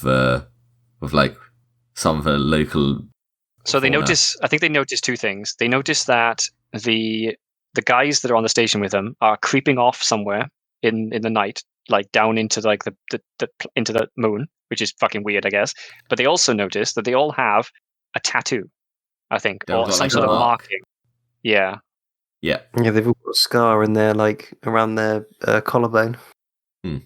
Yeah, so I think after the guys try to murder them in the night, after this like really fast-paced but kind of interesting fight, they escape, as you said before, and I think they steal what I assume is some sort of like mining scouting pod thing, which Medea flies into the surface of the moon. Yes, yeah, that's right. It's a little like, I don't know. I kind of picture it as like an. I think of it like an underwater exploration vehicle. I get like that sort of vibe. Yes, but flying, obviously. Yes. Yes, and they do, as you said, I think you were going to say earlier about the like, oh, was it you? Wasn't he about the fauna? Yeah, they find like a crashed ship down there, and they go, "Ooh, let's have a look at this." And they find like some dead crew who are being feasted on by the local fauna, so there's like intimidating. There's like some weird. There's like some weird fucking like slugs, and he describes like all sorts of crazy bullshit that's like eating the ship and the people or something. Mm-hmm. And then they get attacked by like what I sort of envisioned as almost like do you know like an anglerfish, but also crossed with like a dog. Yeah, sure. I was gonna say like a big cat-sized weird freaky alien thing, like trying to leap on him. Yeah, but he describes like the long, thin, translucent teeth, and it's just like very weird. And, yeah, everything is very fucking alien down there. It's very, yeah, it's like proper cave creature vibes, but for aliens. Big old cave critter. Yes. Yeah, and so they continue on until they eventually approaching something like something large. I think at some point here they were getting chased, but then they managed to turn the lights off and like hide out and avoid it. Like there was like a little bit of an underground like chase. They Charles by just like hiding out for a bit, and then they notice the weirdly circular hole. Yes, there's like a cut hole that just goes through like the mantle. So they go in proper deep, and I think they also use like readings around them and the data Amos has or remembers, and he basically navigates them through until they catch up with a giant fucking drilling machine. I feel like a drilling machine doesn't really do this thing credit. It's like a monstrous fucking mechanical worm that has like guns on the fucking side of it and all sorts of crazy shit. Yeah, it is something truly Admech. Like, considering the level of technology of the rest of the world, it's like, and then you have the Adeptus Mechanicus living up here with a fucking super fucking this crazy ass thing he probably just found somewhere in the dark age from the dark age of technology. Yep, fix it up. It's mental. Good. And so Eisenhorn quickly like transmits a Vox signal with some password or something to the guy so that they don't get blown out of the fucking sky by this worm monster. He lets them in and is like, fancy seeing you here. What was his name? His name was Beer, was it? Beer. Yeah. Beer. Or Beer, I think he pronounces it. Yeah, well, if it was Beer, it would be the same as the Dreadnought guy, wouldn't it? That would be Bjorn. but this is B-U-R-E, Bure. Yeah, I think it's something like that. Unless I got this spelling wrong as well. No, it's actually Burity. Burity. It's short for Burity. So I think we're losing our fucking minds. Right. So they meet him. Bure. Yep. He explains what the fuck is going on, which is that they're at war against this weird alien consciousness down here. That he's spending all of his time right now. It's like, yeah, in my spare time, I try and find and destroy this thing. Yeah. So what he describes here is the next step in the very obvious fucking Dead Space vibes going here. He describes the Lith, which is a giant psychic stone that is taken over the minds of the station and is directing them to do something. And it was also, and we don't really know what it is yet. Yeah, it was also specifically like a chaos corrupted thing, I believe. Yeah, a big chaos rock. Does he specifically say that it's chaos? I think so. Weird, like unknown kind of. I got the vibe it was thing. Chaos, not just unknown. Well, I'm not going to say that it doesn't look like chaos later on, but all I'm wondering is, like, was it specifically said chaos? I don't know. It doesn't matter. I thought it did. Yeah, probably. Pretty sure it does say it's a big chaos boulder. Fair enough. I says those exact thinking, words. He just calls it a big chaos boulder. Yeah, the Adeptus Mechanicus, I'm sure says that. Yeah. Yeah. It just makes it even weirder what he does with it later on. But anyway, yeah. True. Giant stone that is controlling everyone's minds, making them do weird shit, and they are trying to find it. And the Mechanicus cannot find it, which is where Amos comes in again. Oh yeah, Amos with his fucking Deus Ex Machina brain just goes, "Oh, I found it." Yeah, no, he says, "I remember the map, and these were the coordinates on the map that everyone was talking to." And the guy's like, "Huh." How about I've been looking for that for months. Thank you for this information. You're amazing. Let's go. And so he plots a course with the giant worm to the center of the Earth. This whole thing is like spooky journey to the center of the Earth x Dead Space. Yes. Absolutely. It's fucking great. I don't know why you don't like this section. It's fucking amazing.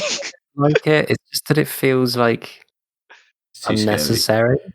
It feels like it should have been a short story in of itself rather than like a chapter in the book. I can agree with that. This book has a lot going on. Yeah, it does so much going on. Like half the time, the problem that we can't remember which order things are in is because there's so much shit happening at the same time. It's like, yeah, it's confusing as fuck. Everything that does happen in a section happens in a very short space of time.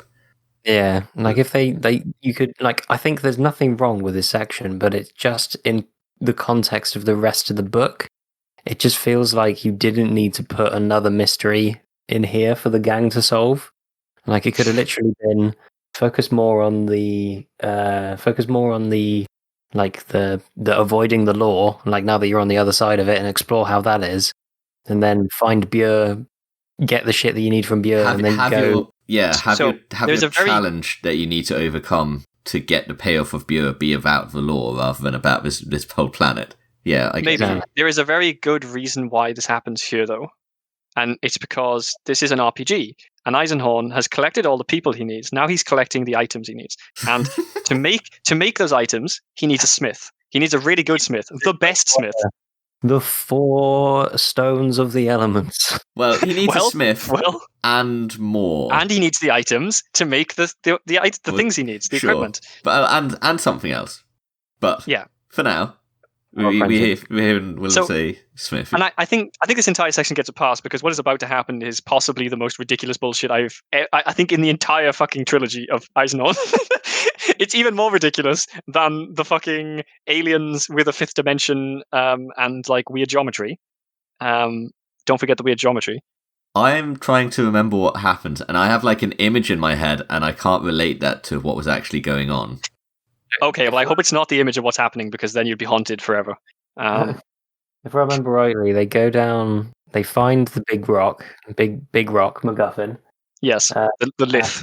Amongst the big rock MacGuffin is like all the flesh of the people of the colony fused into one big thing, and then they have a big worm off, Oh yeah, that's right. That makes sense. So they arrive. Now in it this all fucking works. cave. Okay. Yeah, they arrive in this fucking cave, and they can see in the distance some like weird thing that they don't really know what it is, and they get attacked by like some random fucking like they get attacked by the guy that they met when they first joined the station, but now he's in like a ship of some kind, like the same thing that they came down in, and they're fighting all of this stuff. And well, hang on. So the first thing that happened here is the worm ship actually gets kind of stuck with like the tendrils of this weird flesh monster. When it's about to as it gets closer. Yeah. Well, that happens first, and then they're like, "Shit, we need to get out. We need to get that." The first thing that happens is the worm thing starts getting grappled, so they get out. Okay. And then when they're out there in the ship, the other guy shows up in his ship, and they have a little ship duel. Okay, fair enough. I mean, but one of the things I remember them noting specifically is that like half the people that are down here in the center of the fucking moon, where it's like boiling and there's lava and magma coming off the walls, and like the atmosphere is made of like chlorine or some bullshit, or sulfur as well. They're like the people don't have suits. Like half of them are just like they're not wearing spacesuits. They're not wearing like any sort of environmental suit. They're just wandering around. Skin is just like burning and sloughing off them. And then like the rest, as Gus said, of the entire station is like formed into this like gelatinous mass of flesh that becomes like a worm monster.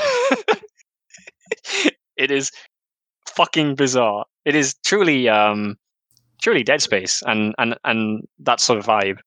I'm like sitting here having not played Dead Space. I have. I played it so long ago. I really don't remember it, but I do know what you're talking about. It is the big scary final boss. Well, it's just mainly as well that the entire plot in Dead Space is caused by this weird alien stone. Yeah, the marker, is that what it's called?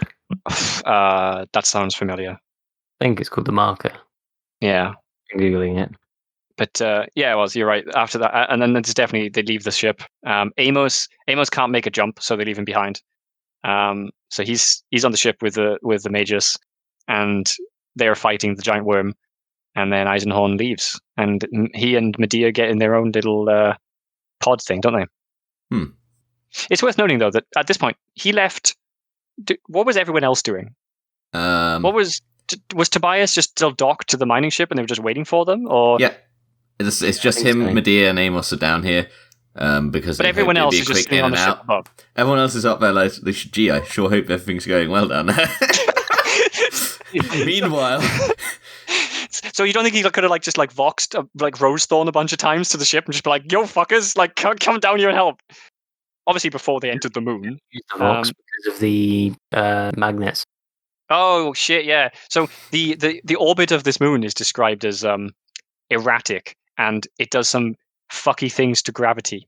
Yeah, well, it's not just that, is it? It's the whole system is like gravitationally unstable because aren't they like near a black hole or something?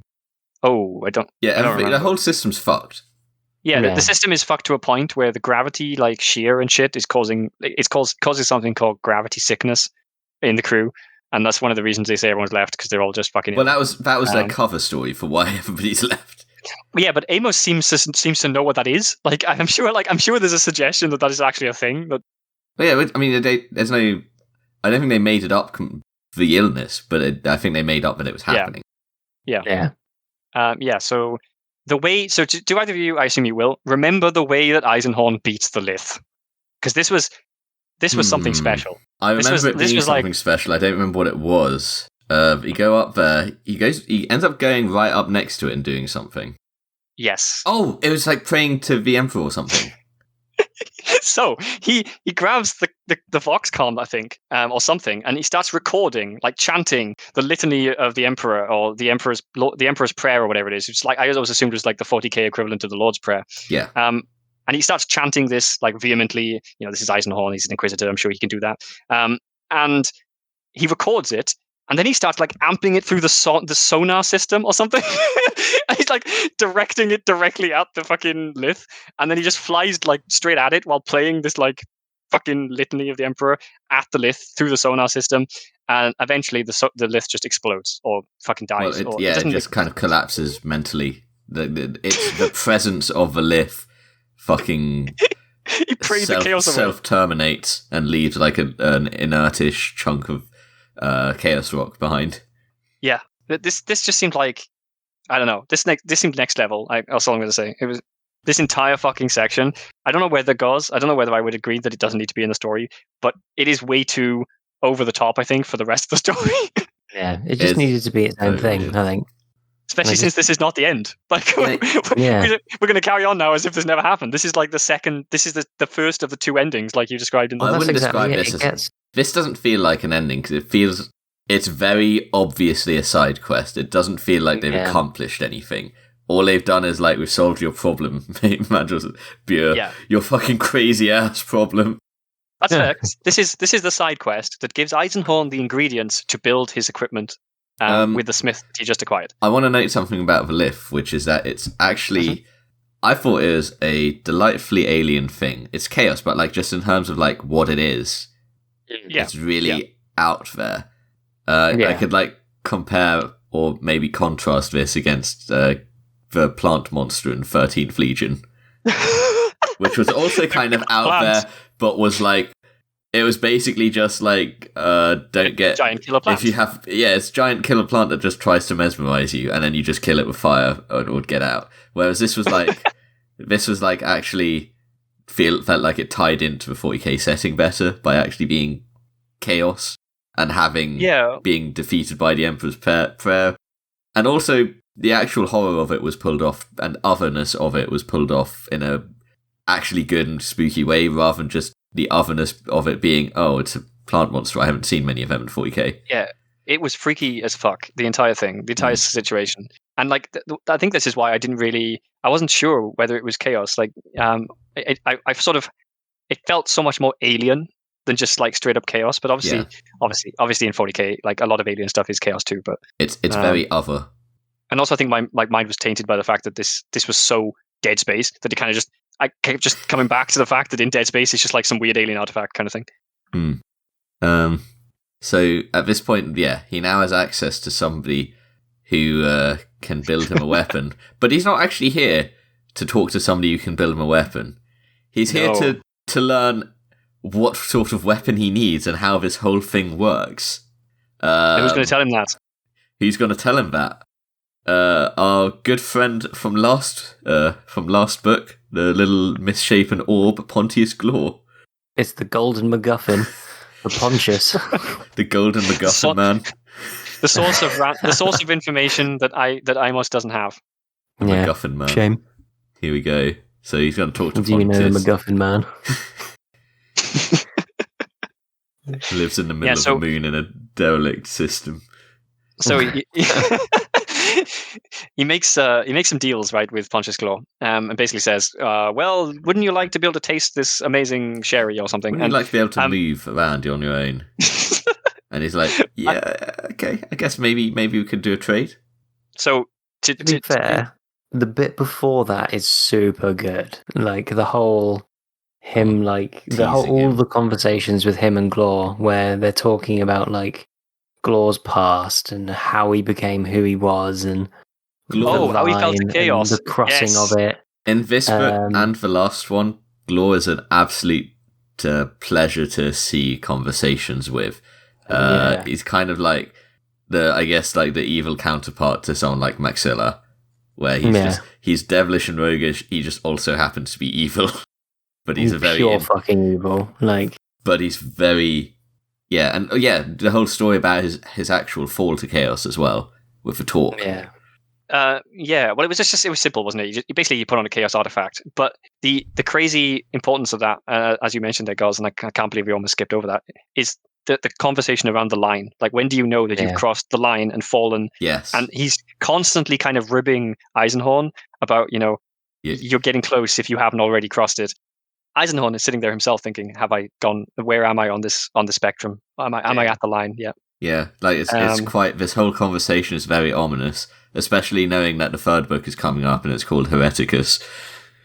Yeah, and it culminates in another really interesting take, which is Eisenhorn saying that in another world and another life, had Pontius Glor not fallen the way he did, they probably could have been friends. Yeah. So even Eisenhorn clearly enjoys the conversations with Glor, wasn't he? Yeah, well, that's the thing. You'll notice that like every time Eisenhorn is talking about Glor, he's constantly complimenting him. Yes, that's a good point. Hmm. It's very much like how he describes Ravener all the time. I think it also like generally works really well with the first-person viewpoint and the way that what we get is filtered through his lens. Yeah. Do you guys remember what the name of the guy who has to talk is? Oh, here's something crazy. Isn't it just like it's just like a noise? It's just It's Yeah, Do you want to know how his name? Do you want to know how his name is spelt in the book? How is it Yeah, go spelled? AAA. It's just R, 3 A's. No.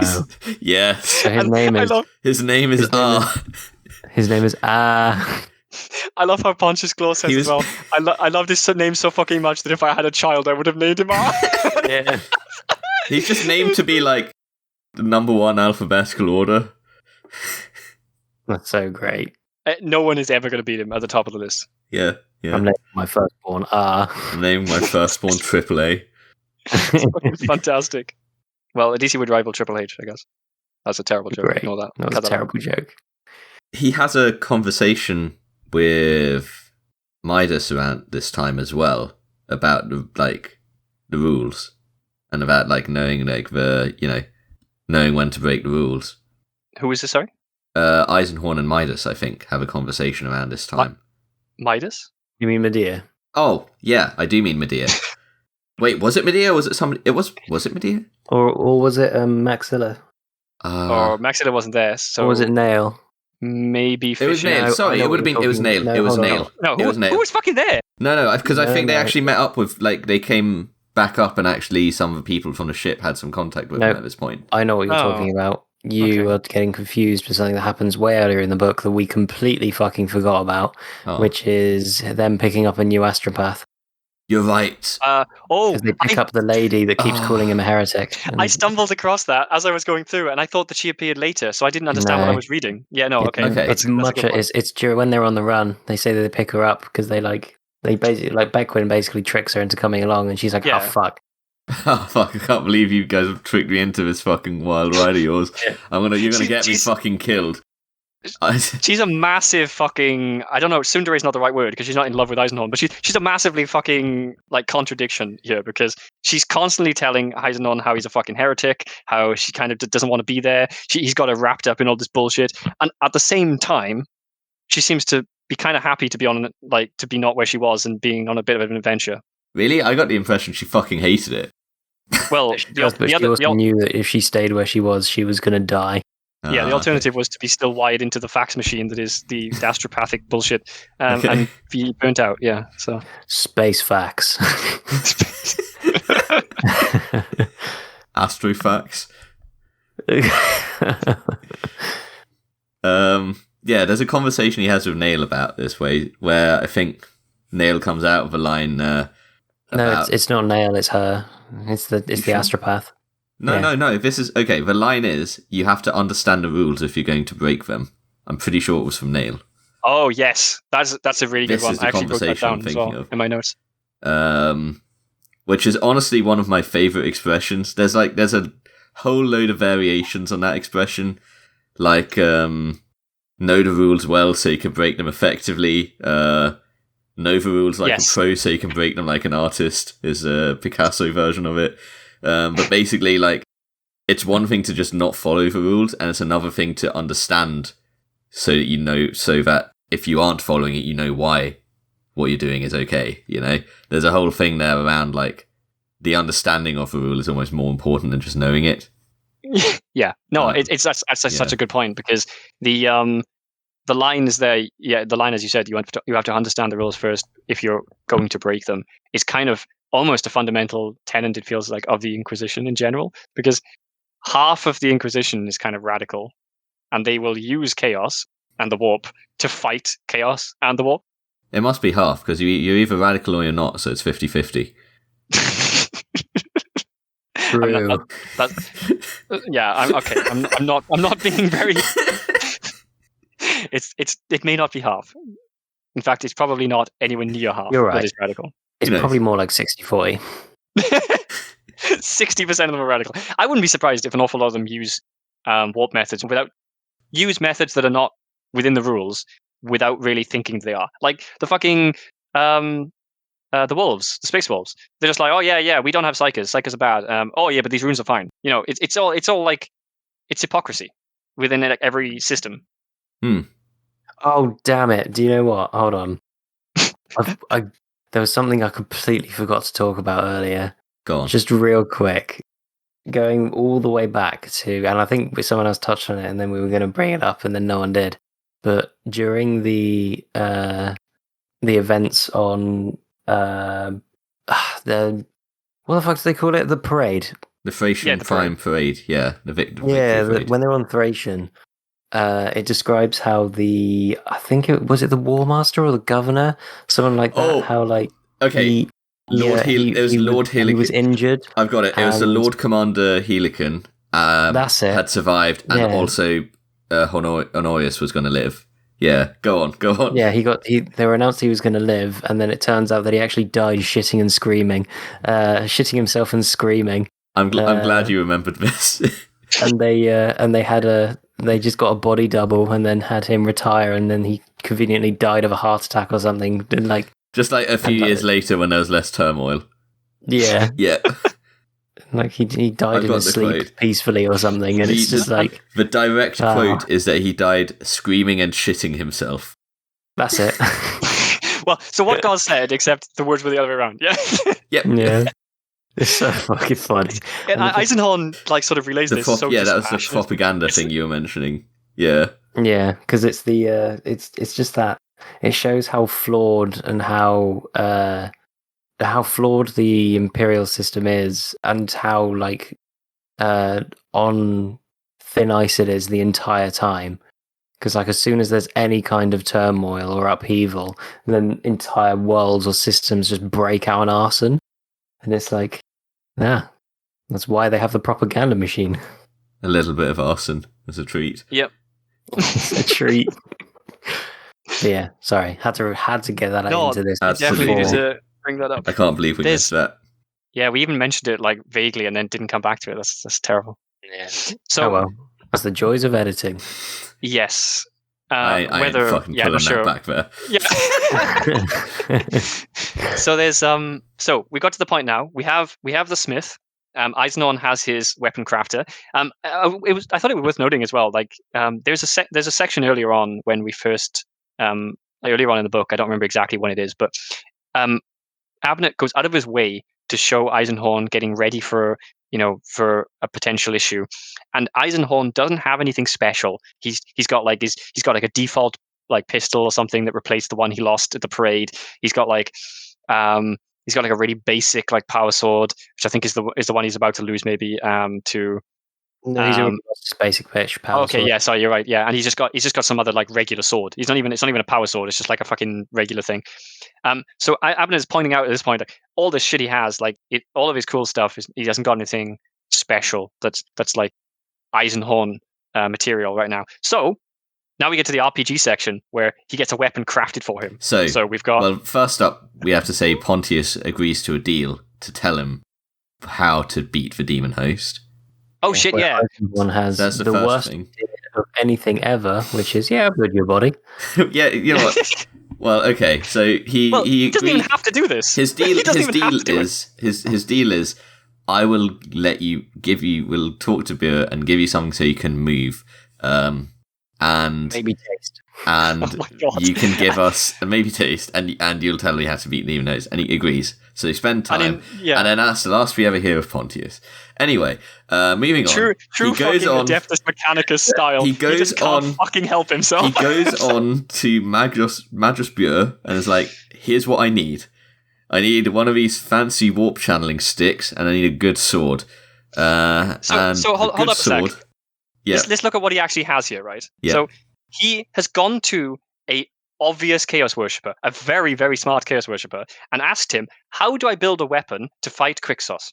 And the guy has said, okay, here are the blueprints for a warp staff thing, and this is coming from a Chaos Worshipper, remember that? So how he's going to build this? So he starts off with the centerpiece of the staff. And what is that going to be, wasn't it the same shit that was used to make the pylons or something? No, it's made of the fucking lith. No, the centerpiece. The head of it.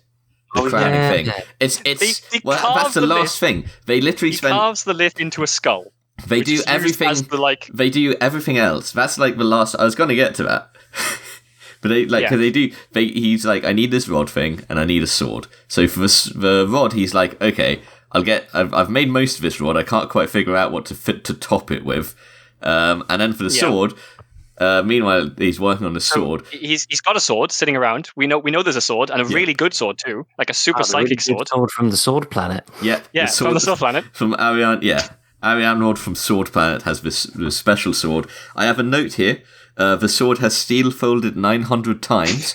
I made that note as well. So the fucking hilarious thing here, right, is the Mechanicus says, I've worn out several adamantite bits trying to like carve runes or something, or adapt this sword. Which that is like, what the fuck? So to start with, the reason you folded metal like this wasn't because it made the steel particularly stronger. It was because if you had shit steel, you could make it into reasonable steel by folding it like this. It kind of drove out the purities and aligned the lattice. So you ended up with... as well. This is basically a massive weeb moment from Abnett. The steel folded 900 times. Also, in the real world, a piece of steel was folded no more than like 20 times. Even then, that would be exceptionally rare. You'd fold it like 4 or 5 times max. But yeah, this is another part of the thing that blows me away with this line, though. Is this is coming from an Adeptus Mechanicus? Like, if the fucking backwards blade sword planet can fold a piece of steel 900 times, and that makes it somehow almost as strong as adamantite, it's from the then Sword the Adeptus Planet. Mechanicus should be able to make the best fucking steel ever. Maybe the Adeptus Mechanicus, maybe the Admech on the Sword Planet can. Well, it might just be that the swords are like heirloom, because they're described as family heirlooms, right? So it might be that they're just like relics from the Dark Age of technology. Yes, this is true. So why does he say they're made of steel? Steel folded 900 times. Space steel. Shut the fuck up, wasn't it? The space steel. God damn it. This is like, I wrote it down as well, because it's just so fucking stupid. I also think this particular description of it kind of like... signpost isn't the word I'm looking for. It basically suggests that it is a katana. I always thought it as a saber. I pictured it as some sort of like longsword type thing until I saw the steel folded 900 times line, and then I decided it was a katana. Well, I couldn't find any reference to a curve in the blade either, so I didn't think it was a katana. I thought it was like almost like a... Well, as God says, the culture you would expect from the names involved were probably like Middle Eastern, so I thought it was more like a scimitar / saber kind of thing. Oh my god! So he's gone from a lightsaber to a katana. I think it's a katana. I hope it isn't, because it's the steel folded 900 times. The yelling out your moves as you perform them. Very anime. No, it's an anime. It's a katana. Oh it's my god! Anime. It has to be a katana. This is awful. Do you know what oh my god, actually, hold on. Wait, I made a note somewhere, but I don't know if it was this book, that... Oh my god, wait, where is it? Basically, somewhere... oh yeah, okay. I'm going to say it now anyway. But there's a fight in the next book that I quote in my thing, belongs in the top 10 anime battles of all time. It's so over the top. And he uses the power of friendship to win the day. Oh god, I hope that's not the scene I think it is. Okay. Oh fuck. So can we briefly take a moment to recognize the situation that happens here? So this fucking crazy Inquisitor turns up with this Admech Mechanicus guy who's just been living on like literally under a rock for years. This Inquisitor turns up out of fucking nowhere, helps him beat this fucking weird liftstone thing, then says, "I'm not a radical, honest. I know everyone else says I am. Please ignore them." Well, this guy, he literally even says, if everybody else says you're a radical and you're not, then everyone else is wrong. Yeah, so I was going to quote the guy. Oh, I'm sorry. I'm getting all No, I'm just going to say, that's basically what he says. I will... He says, "Fuck, hang on. Your master would not have raised a radical. It's the rest of the universe that's wrong." The rest of the universe. That's like, okay, then fine. And then Eisenhorn proceeds to go and talk to a Chaos Worshipper, ask him to build a Chaos weapon, tops it. Well, hang on. This is the Mechanicus' idea. Yeah, he's like, I figured it out. I figured out what to top it with. I made this exact replica of your skull out of the lith. He even says, what else would I use? It's fucking ridiculous. Oh my god. I mean, credit to him though, it works. It fucking does. And it's not at all tainted with warp.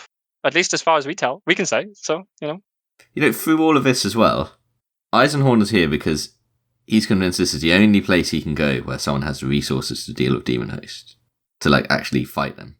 But Gaul. Yeah, apparently. Glor, yeah. Glor, he seems to not think that he seems like to think that like the Inquisition can't handle it. Like the Ordo Malleus, who are like experts in dealing with demons, they wouldn't be able to handle this thing.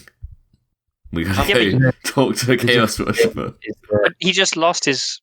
Sorry, yeah, but because he's wanted by the Ordo Malleus. But he was also talking about that before. Pontius. They don't believe that Quixos is even existing. But we also had to have a section where he goes and makes weapons because he doesn't have a signature weapon right now. Well, now he does. Now he has the katana, which he previously had to Barbarisator, which he previously had to go and return to Sword World. But now he's decided, you know what, it can add another chapter to its history first before it gets returned to Sword World. Yeah, I mean, let's be honest. When the fuck was Eisenhorn going to have like a few years to go and do a round trip to the Sword World? Yeah. I'd love to go to Sword Planet. So, right. So this felt like a very, very video gamey kind of thing. It felt like a brief side quest to make yourself a super weapon to go and fight the final boss with. He had to go kill 10 boars. I mean, otherwise, actually, this is also incredibly anime. If you're going back to that analogy instead, like going to make a weapon to fight the final boss with, like, and then off we go. That's just story. I don't think that's necessarily anime. Maybe. I don't know. It's pretty fucking anime. All right. Oh, there was another quote here. I think wasn't there like some sort of emblem of the Omnissiah carved into Barbarisator or something? I don't remember. Because I've got a quote here. When I go against Quixos, I can think of no more potent a patron god to be looking down over me than your machine lord. I thought that was an interesting... Oh no, it's because he says the Omnissiah be with you when they're leaving. Oh, okay. I thought that was a strange one because I could think of like maybe one patron god he might consider more powerful, which would be the Emperor. I think he's also thanking and kind of flattering the Mechanicus there. So yeah, okay. Yeah, that's what I kind of gathered that to be. It's also worth noting that that Abnett does this an awful lot. I guess Eisenhorn does too, because it's supposed to be his writings. But he does this an awful lot when he's like when he's writing a quick summary of like what's happening, what's going to happen. So as they're leaving, he says something like this line: "That was the last time I saw him." It's like okay, yes. I guess. So oh no, it just seems that's it seems like does something happen? What happened? Like something happened to Eisenhorn or something happened to the Mechanicus? Like it just seems very it just seems very strange that he does this a lot as well. Like he'll just throw in these random casual lines that just kind of force the plot, which is very ballsy if you're the writer to basically write yourself into a corner every time. Yeah, no, you're right. He does do that a lot in this series, like less so in the later ones. Yeah, which is actually weirder because you'd think like by later on he kind of knows the general path, but like at the beginning he's cutting off so many of these. He's like basically forcing his own hand like many times. Hang on a minute. Inshabel isn't the guy who died earlier, who got taken by profanity. No, I didn't think it was. Because Inshabel's still with them. Who is he? Profanity took somebody else, I guess. Who the fuck is Inshabel? Oh, what's Inshabel was Nail's friend, the other bounty hunter, the guy with the long lars.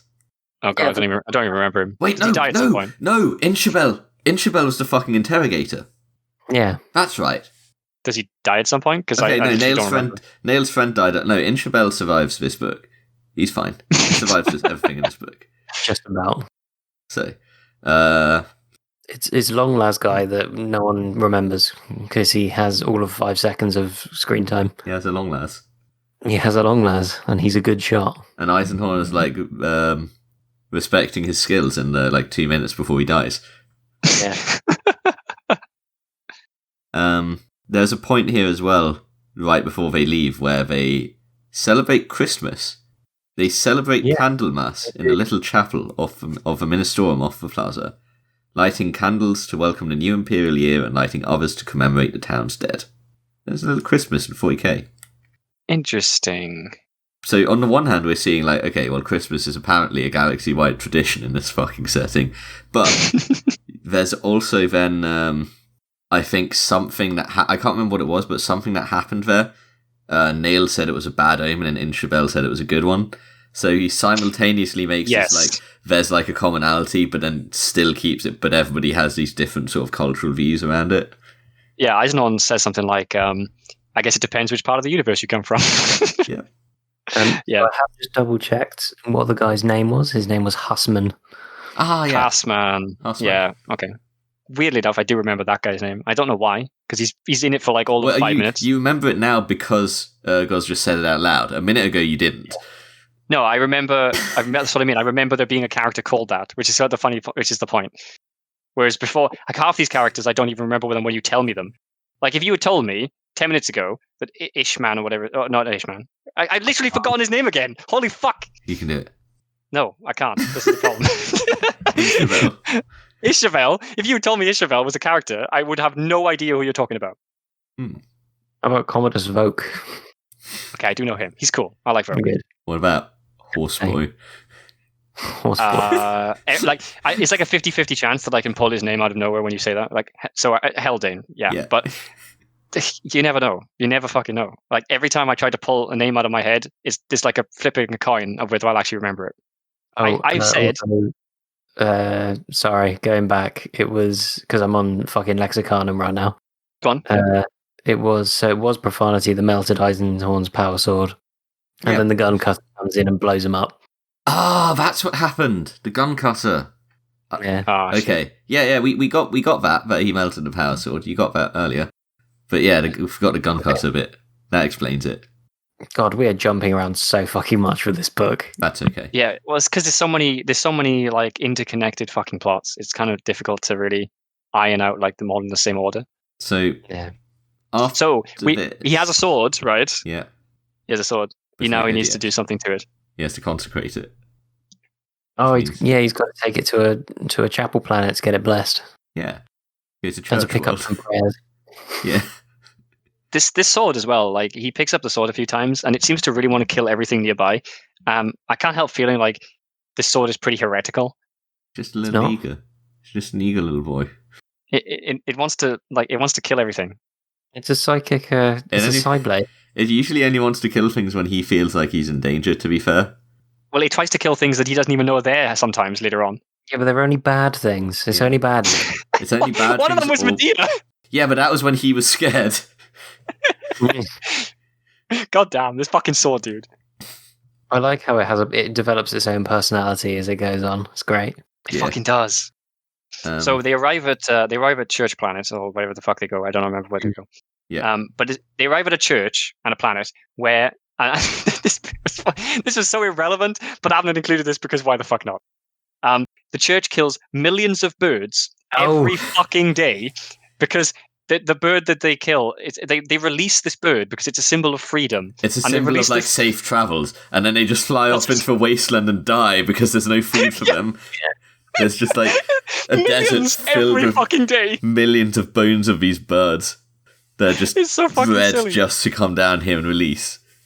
And the best thing is that when they go inside the church, he notices that there's basically to get in, you have to put a tithe in the box. And there's 2 boxes, and one is general church stuff, and the other is the birds. You can contribute to the birds. It's so fucking stupid. It's just ridiculous. And then considering where this is and what is about to happen as well, and where they've just come from, this is just so fucking random. So of course, after the whole bird commentary, so he gets the sword consecrated then. Yeah, he gets the sword consecrated. He picks up some blessings. Yeah, then Important with his line astropath. there. Yeah, There's an important line when he's getting it consecrated. I'm gonna die. I'm gonna die. I'm gonna die. And then she dies. No. There is an important line when he's Go getting on. the sword consecrated, which is the guy says part of the vow is you won't do any heretical things or you won't do anything weird with this item, and he kind of avoids saying that. Yeah. Like very notably avoids making the vow properly. He makes the vow in a way which is true to himself. He speaks his truth. Yeah. Sorry. Anyway, back to what you said, guys. Yeah, then John Cena comes out of nowhere.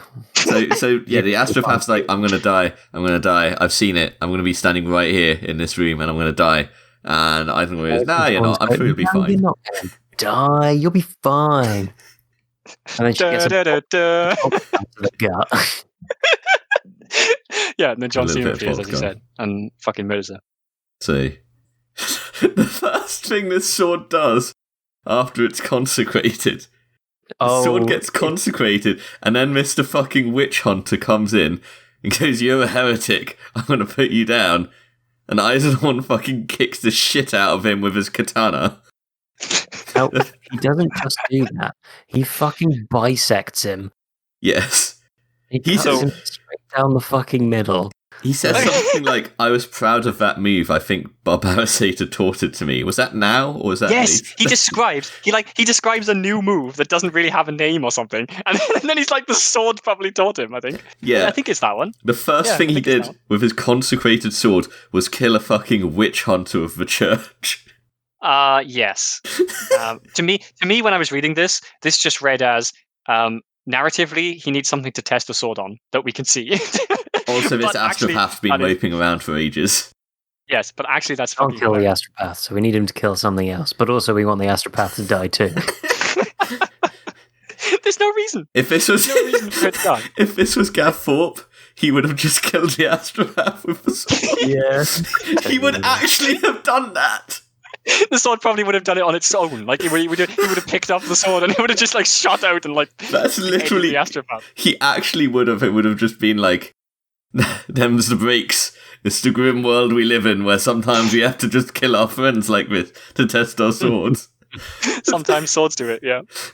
So on a slightly more serious note to do with this part of the book, I do like how that theme of crossing the line keeps coming up. Oh god, yeah. It'll come up for the rest of the series now, right? Yeah, it's from as soon as like he has that conversation with Glor, it just keeps repeating, and it's really, really well handled. But like here, especially like this section with the church and the conversations he's having, it really like Abnett really uses that opportunity to hit it home before he then bisects a holy man. To be honest, this to me, I feel like to most readers as well, is more of a vindication of Eisenhorn. I don't think this is remotely anything about like, and I don't think this pushes him anywhere near along the line. This is a piece of shit that picked a grudge with him for no reason at all, and has basically been hounding him across the entire fucking universe. Before he was a fucking heretic. I don't think this is supposed to be symbolic of him killing a man of the church, although it is a funny coincidence that it's hilarious. I think it's more supposed to be like a narrative, like this guy exists in this story to drive this conflict, and also like him being here now helps rush things along because now he can't hang about here. Yes, that's a good point. There's several reasons why him getting attacked by that guy there is perfect, really, for the narrative. Gets to test the sword, has to move, yeah. And everybody loves to see a zealous witch hunter get bisected by a katana. We stop saying that. I refuse to believe it's a fucking katana. Glorious Nippon steel folded 900 times. God damn it. God fucking damn it. So, they've got this fucking thing, right? And they... So, I'm trying to think where they go next. So, there's a huge fucking time jump here. So, we lose years. In conversation, there's like, oh, and then it's another like 2 years. Yeah, we lose years, and he details a ton of shit that he then says he won't tell us about. But if we wanted to, we could look it up in the Inquisition archives, which don't exist because it's like, Fuck you, I don't know. Yeah, he basically just teases with a bunch of like interesting stories. He's like, "Oh, Neil had this fucking amazing event, which I'm not going to tell you about. Neil can tell you about you if you buy him some drinks." Anyway, moving on. So fucking annoying. And then he arranges a meeting of the Inquisitors. I've got a note here. Go on. About at some point they learn about what the pillars on Cadia are made of. I don't know at what point this is.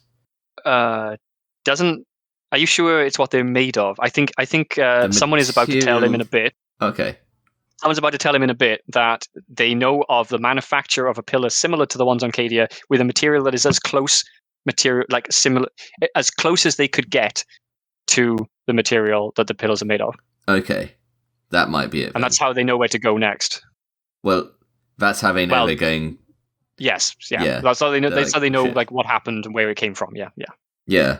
So this material was called cerebite, which is interesting because this kind of feels like me finding out that Blackstone, the material Blackstone, had a name back in like 2002, I think Malleus was. No, 2004 it might have been.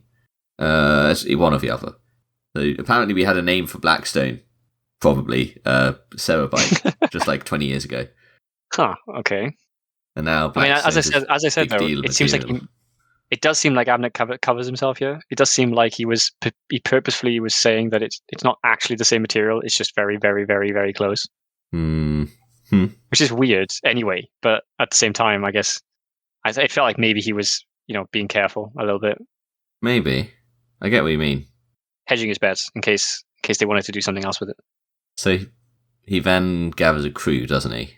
He summons the meeting of 4 Inquisitioners, not including himself. Yeah, he basically brings all his friends together and be like, please don't betray me. So who have we got in the room?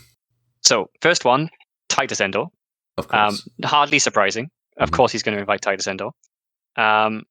Commodus Voke. Mm-hmm. Slightly more surprising, but not really, because he has had some very good relations with Voke that we have seen personally. Yeah. Yeah. He invites Neve. Also, Voke wants to fucking nail whoever did that shit on Thracian. And oh yeah, good point. Eisenhorn's like, fucking got him. Come help me with this. Yeah. Yeah. He summons Neve as well, the Inquisitor General from Cadia. Yeah. And she sends a stand-in, and he summons Rorican. Or at least tells him what the plan is. And Rorican also sends a stand-in. And stand-in, like right-hand men. Yeah. He's a big deal guy. This guy, yeah, he's described as being a big deal. I don't know him. Is he anything else? Nah. All of these guys are basically Eisenhorn characters. Yeah. Okay, fair enough. I do like how after they have like their big meeting where they discuss, what the threat is and what the plan is and how they're going to do it. Afterwards, the representative of Rorken is like, yeah, so I'm here to help you, but he says like two things. If you're even like remotely turn out to be what people are accusing you to be, I will fucking kill you. Like, yeah. It's like it's the two sides. Like on the one hand, Rorken trusts you enough that he sends me. He can't be seen himself, but he will send me as his thing, and I will help you. But on the other hand, he's sending someone who would be very good at dealing with Eisenhorn if he had to. Yeah. So who is going to be the traitor? Because there has to be a traitor here. No, I don't know whether you guys felt that walking in. I was seeing all these names. I had a very strong feeling that someone had to be a traitor. Narratively, it just works. I didn't know who it was going to be yet, although I had suspicions of who would be the best narratively. We'll see. Traitor? Oh yes, there was a traitor. There was, but I don't feel like it actually mattered. Like I don't feel like they got betrayed here in that way. Yeah, I don't remember them being like betrayed at all. This is the weird thing. He is definitely betraying Eisenhorn, like by everything he does here. But Eisenhorn you're doesn't right. get betrayed. It doesn't really do anything to Eisenhorn, and Eisenhorn kind of finds out almost extra to the plot. It is very weird. This doesn't really play out like you'd expect it to. He doesn't betray him here. He's already betrayed Eisenhorn, basically. Well, yes, but also his turning up here actually was part of the betrayal because you'll see later. Okay. He says something as Eisenhorn confronts him. So anyway, they have the meeting and they decide what they're going to do next. They plan ahead. And it turns out something I thought was kind of interesting, but like Eisenhorn talks here about having hundreds and hundreds of agents on many, many worlds. Even while in exile, he's got like this massive network of people, which kind of a little bit goes against the kind of the vibe that Goz, I think you mentioned before, when he's like on the run at the beginning, when he first gets exiled. Oh, I suppose it's part of the payoff is the wrong word. What am I looking for? I don't remember the word I'm looking for. I'm not sure. Don't know. The arc? Arc? Yeah, I guess. No, it's something to do with payoff. It's related to it. Satisfaction is wrong. It doesn't matter. Move on. Okay. So I just remembered. I just read it in my notes. I say remembered. I read it in my notes of why they know, of how they find out what is happening and what Quixos is trying to do and where to go next. Mm-hmm. So it turns out that even in his hospital bed, Ravener is an absolutely exceptional Inquisitor, and he's such a good boy. He's such a good boy, as Eisenhorn is sure to tell us, that he has somehow found out that Quixos ordered a pillar to be built on a planet far away that had something similar to this had something Blackstone, that seemed like a match to the Cadian pylon structure material. Yep, yeah. and has had one built and is shipping it to the Eye of Terror, or shipping it to a planet. He tells us we don't yet know where it is. Yeah, but we know where it is. Cadia. Yeah, okay. He's shipping it to a planet somewhere to do some weird evil shit with it. So we now know enough of a plot to know it's coming to a head. He gathers the crew, the Horsemen of the Apocalypse. Except there's 5 of them, and also we don't have a horseboy. that is a shame. That is a shame. 4 horseboys of the apocalypse. Oh no. So yeah, they arrive, and it's not actually. I don't think it's actually Cadia. It's another planet, right? But it's a planet. It's a planet It's a planet near the Eye of, by the Eye of Terror, like Cadia. It's like the planet next door. Yeah, it's like even closer to the Eye of Terror. But yeah, they arrive on this planet and they confront Quixos, and now they're up at 1. So now for 2 demon toasts of air, he absolutely obliterates profanity.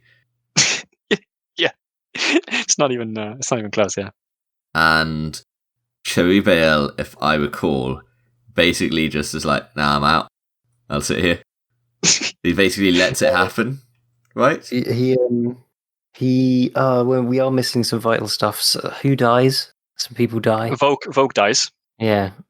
Which is very sad. I like Vogue. Yeah, Vogue gets murdered by one of the 2 gruesome twosome. Titus Endor gets quite injured, if I remember right, and that's when he confesses that he'd been betraying Eisenhorn. He doesn't confess right now, though. He confesses after the fight. Yeah. Okay. Yeah. Because he doesn't really betray him, but he does. He's like, I'm part of the Ordo Malleus now. So you dickhead. So we might as well discuss it now, because I count this as a betrayal, because do you remember what his standing orders were? No.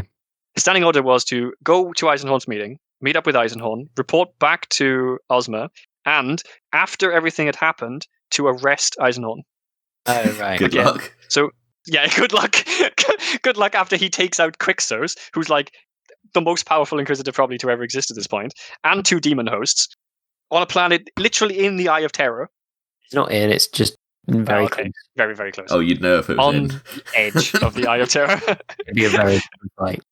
So that's a bit of a payoff for the stupid shit that Profanity said last time as well. Basically describing how to make a better sword, which Eisenhorn now has. Just advising him to get a better sword, and he took that advice. Yep, he took that advice and fucking murders Profanity with it. I like how it doesn't even describe him as like banishing the demon host. He literally fucking obliterates it. Yeah. He just stabs it with his stick, gives it a bonk, and then it fucking detonates. So here is where we get the revelation, I think, of what Quixos is actually fucking doing. Well, this is what he says he's doing. That's the thing. Well, given what his actions are, I kind of believe him. I think you're probably right. I think it's probably meant to be that is what he thinks he's doing. Quixos's plan is to close the fucking Eye of Terror. And so here's actually an interesting point. I don't know how long the lore has been this way. Maybe it actually originates from this book.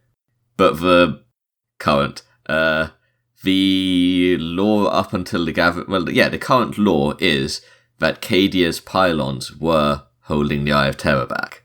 It was never confirmed, it was only a theory. You say that.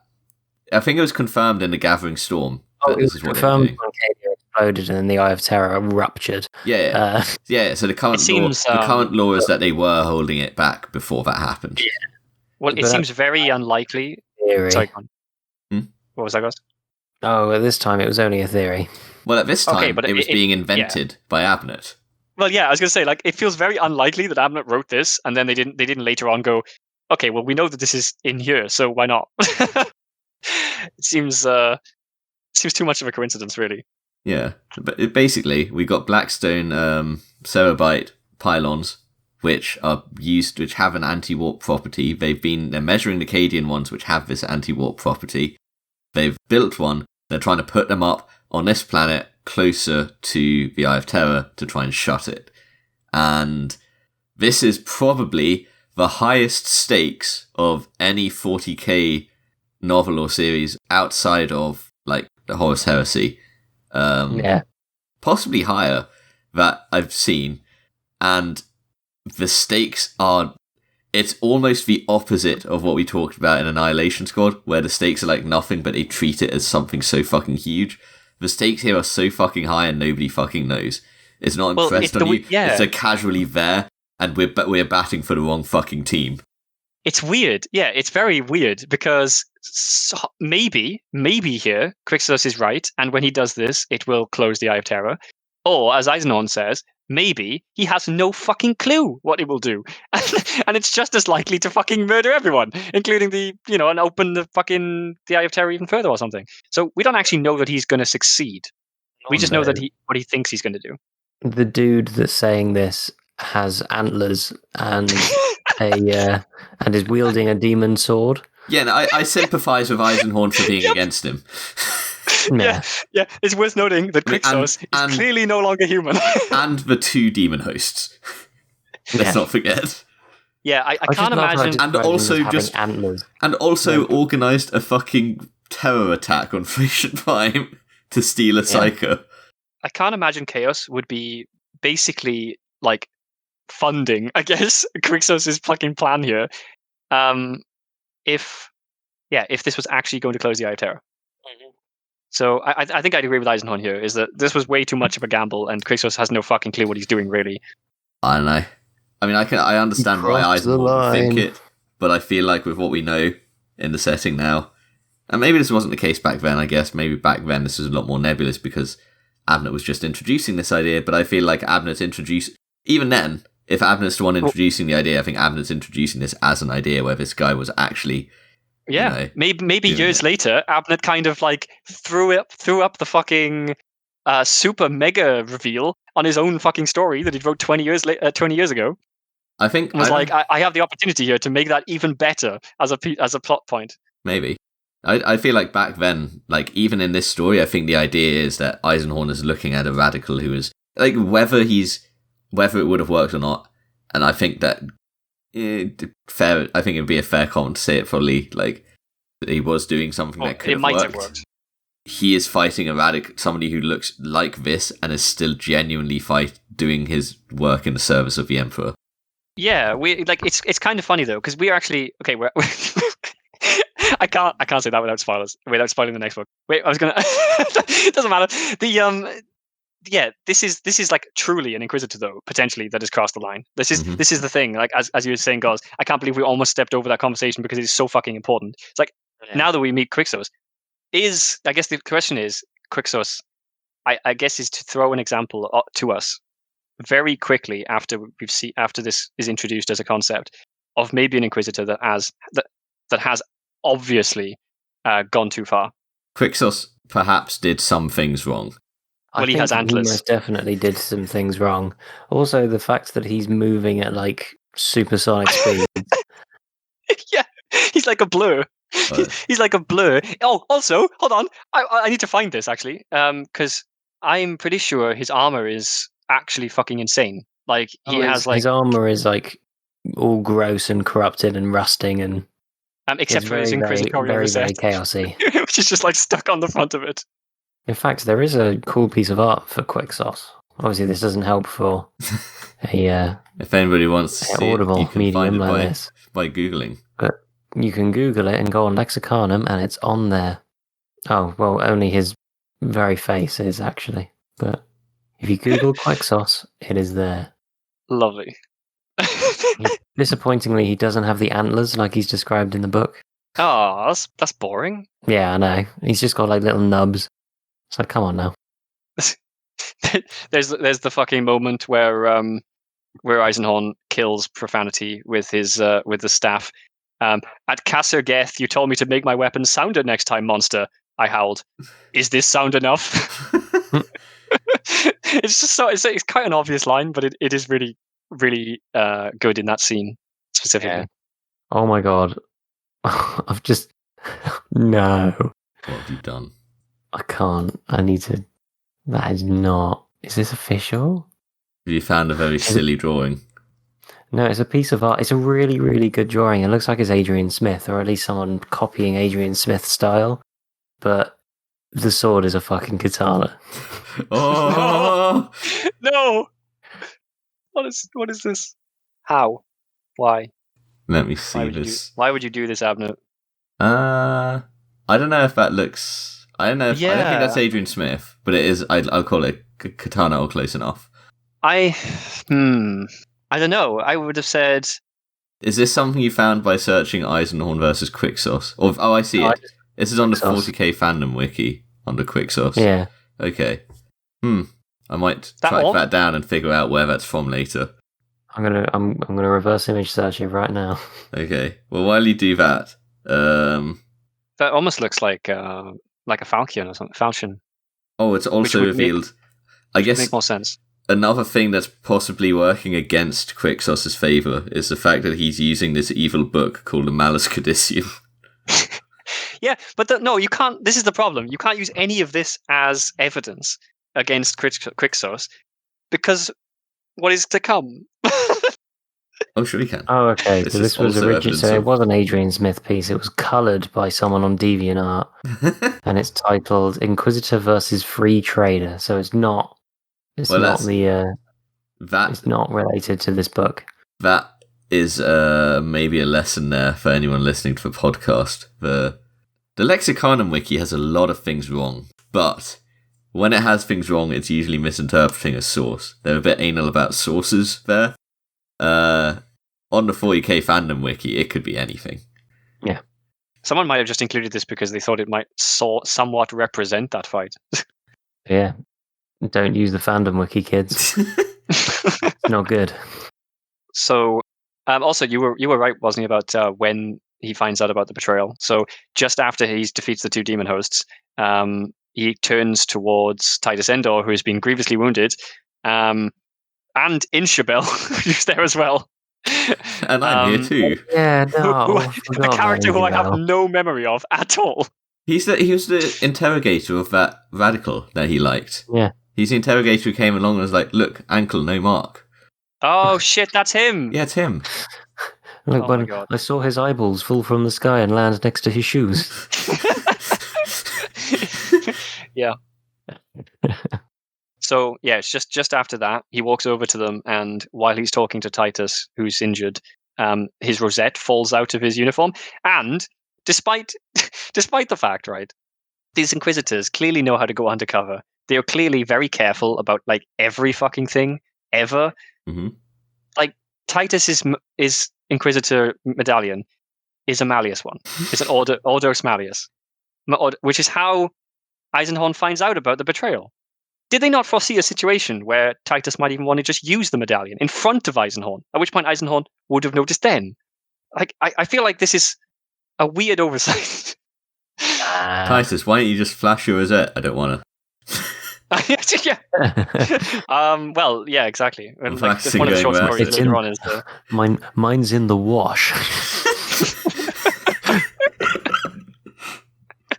God damn. Yeah. So yeah, that happens, and then Titus is talks about how Ozma forced him, basically blackmailed him to becoming an Ordo Malleus. Yeah.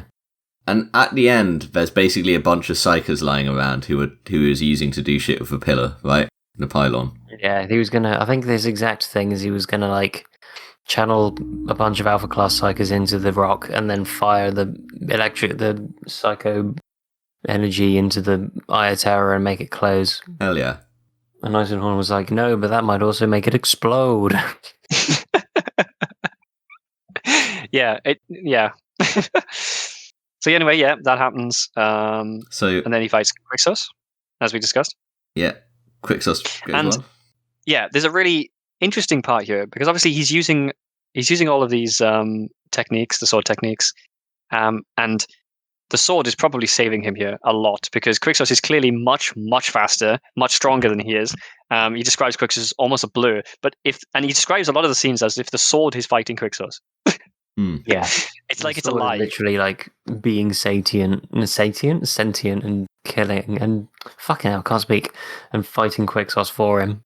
And then there's a great moment where Barbara Sata sacrifices itself to kill him. Oh yeah. So Quixos goes to strike him. He goes to block. He goes to strike with Barbara Sata, and Quixos goes to strike too. And the swords meet in midair. And he describes basically how, if the sword had survived, he probably would have died because he couldn't really stop Quixos. But the sword didn't survive. It broke. And because it broke, half the sword just goes straight past and stabs into Quixos. I do want to wonder what happened to Quixos' strike too, because if the sword broke, then his strike should have also gone through. But I don't know exactly. I can't remember exactly what happens there. Anyway, he stabs Quixos, and Quixos dies, and that's it. That's the fight. Right on cue. And that's when Truebale comes along. And Truebale goes, "Hey, yeah, hey, I'm free now. Thanks, Gregor." And so it turns out. Well, funny about that. It turns out that this was the plan all along. This was what Cherubile saw in the future. This is what he's been fucking smug as fuck about the entire time he's known Eisenhorn, is that at some point he knew that Eisenhorn was going to free him from Quixos' control. And then he goes, "Alright, nerd, I'm going to be out of here." And Eisenhorn goes, "No, you're not." No, you're not. I've decided that you should not. He does kill Truebale because Truebale fights him. Well, he defeats Truebale. He does not kill Truebale. So right here, we don't know what happens. You know what I mean. Right here, he defeats him, and Truebale is sent to whatever the fuck. Truebale is banished but then it is later on that we find out that we have the epilogue. Well, we're like right about to stumble into that, aren't we? But yes, just before that, I think I've got a note about it here, and I'm not sure if it's actually from here or from earlier, but there's a mention about the black ships. And I was wondering earlier, wait, did I put this in the wrong place because of the whole Tantalid thing before? But now I'm thinking maybe not. It references the black ships of the Inquisition. Yeah. And I think that's kind of like an interesting thing to just mention here, because obviously the black ships are... I don't think they're currently associated with the Inquisition, are they? They are, yeah. Are they? I thought they're more of a Sisters of Silence thing now. No, they're still Inquisition. They're just manned by the Sisters of Silence. Oh, okay. Oh, fair enough. As far as I'm aware, anyway. I might be getting I don't know, let's check the quality lore site, also known as the fandom wiki. Check the Lexicanum. I would.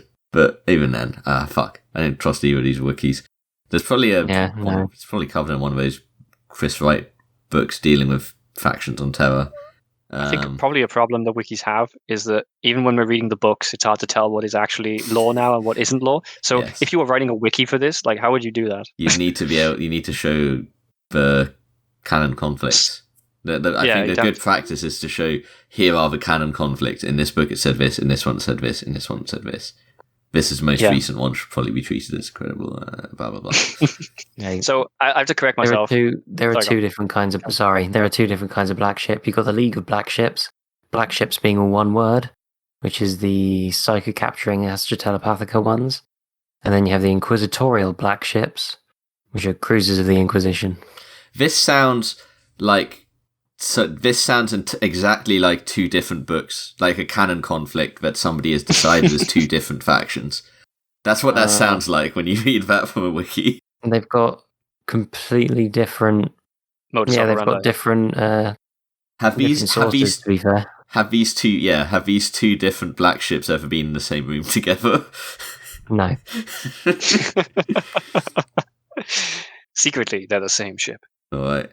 I'm just going to correct myself from earlier. I said I wasn't sure exactly what happened, but Quixos, it looks like Quixos was blocking. So Eisenhorn's point basically saying if the sword hadn't broken, Quixos' block would have stopped his strike, and then he probably would have died. But because it did break, then he just stabbed him in the chest. Makes sense. Nice. Cool. With the he describes it as the Ul Sayer. Ul Sayer is the stab in the chest, apparently. Some fucking Wheel of Time shit. It is some massive Wheel of Time shit. It really is. I bet it's okay, though, because it sounds cool. Hell yeah. So, quote from Eisenhorn here in the next section. As the report has it, no trace was ever found of the Malleus Codicium, the foul grimoire on which his power was ultimately being based. So, it's just gone. It's gone. Guys, it's gone. No one ever found it. He never had it to begin with. It wasn't even real. So, that was immediately before the epilogue, right? Yes, this is in the summary after the action, of course, that he does every time. Thank you for pointing that out, guys. Wait, you're welcome. Wait, that didn't answer my question, though. Is that summary before or after? This is before the bit where you're talking about. Yeah. Okay. So then we go into the epilogue. Also, Quixos shouts heretic at him as he's dying. He does, and then he turns to dust. Oh, it's amazing. Sorry. Yeah. So we then pretty much we do just fast forward right into the epilogue, right?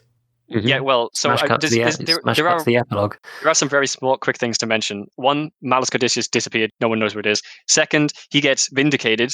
None of Ozma's allegations stand up in the face of the fact that he just fought Quixos in the Eye of Terror and at the edge of the Eye of Terror and won.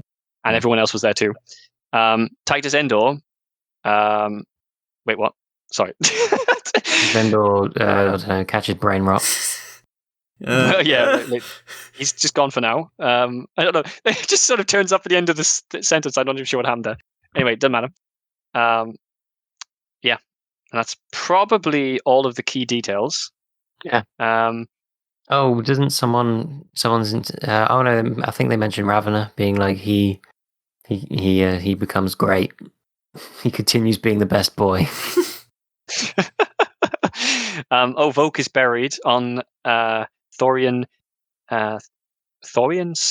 Sacristy. So I assume this is on Thorian Prime. It's like a sacristy. Is a sacristy? Is that like a sort of adjoining graveyard or something to a church? I'm not sure. Anyway. I don't know. Probably. Anyway, church grounds. Yeah, something like that. He's buried there anyway. Probably not subject to the law of decipherability, but. Well, no, because that's not on Cadia. Oh yeah, that's a good point. Someone is buried there. Someone is buried on Cadia. The Kazakin and Grumman. Yes. Grumman, yeah. Yeah, that's right. I forgot about that. Yeah, and then we get the view of Spatian House. Yeah, and going into the epilogue. And in the epilogue, we have. I've just realised the epilogue describes his voice.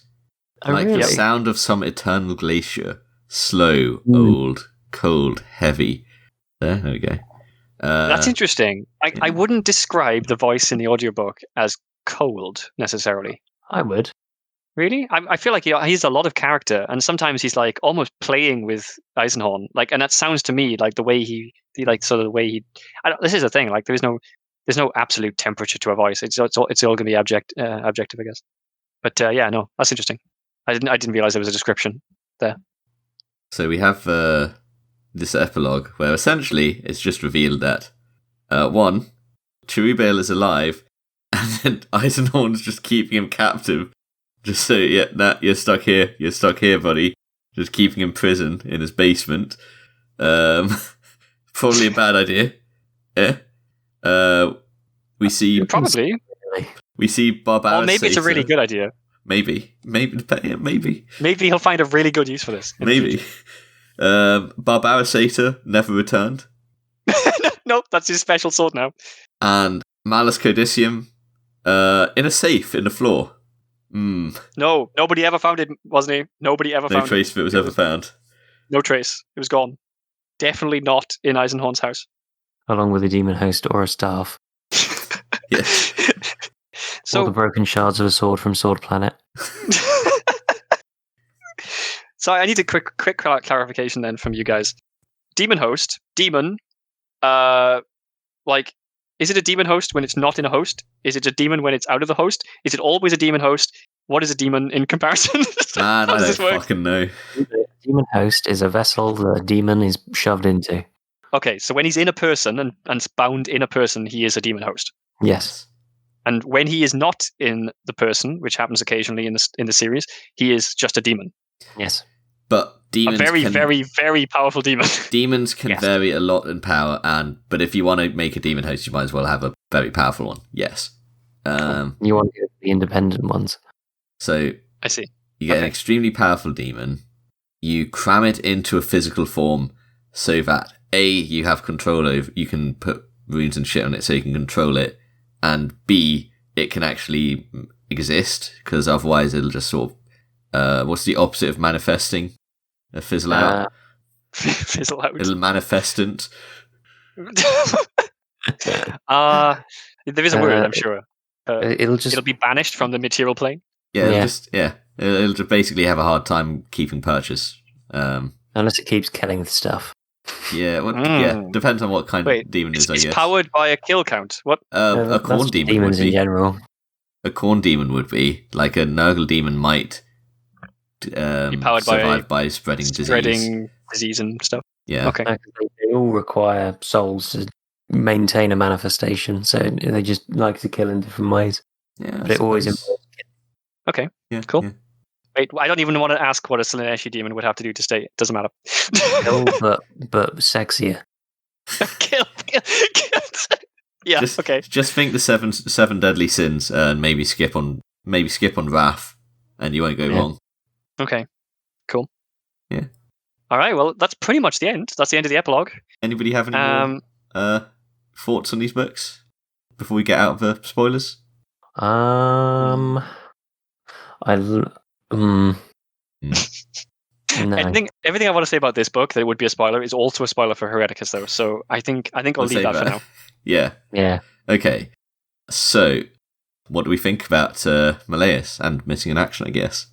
Do you want to start again, guys? Yeah, go on then. I think Missing in Action is a good read. I think it's probably one of the stronger short stories for that Abnett's written. I don't know, something about it I just really like. It's very solid. It's just all round good.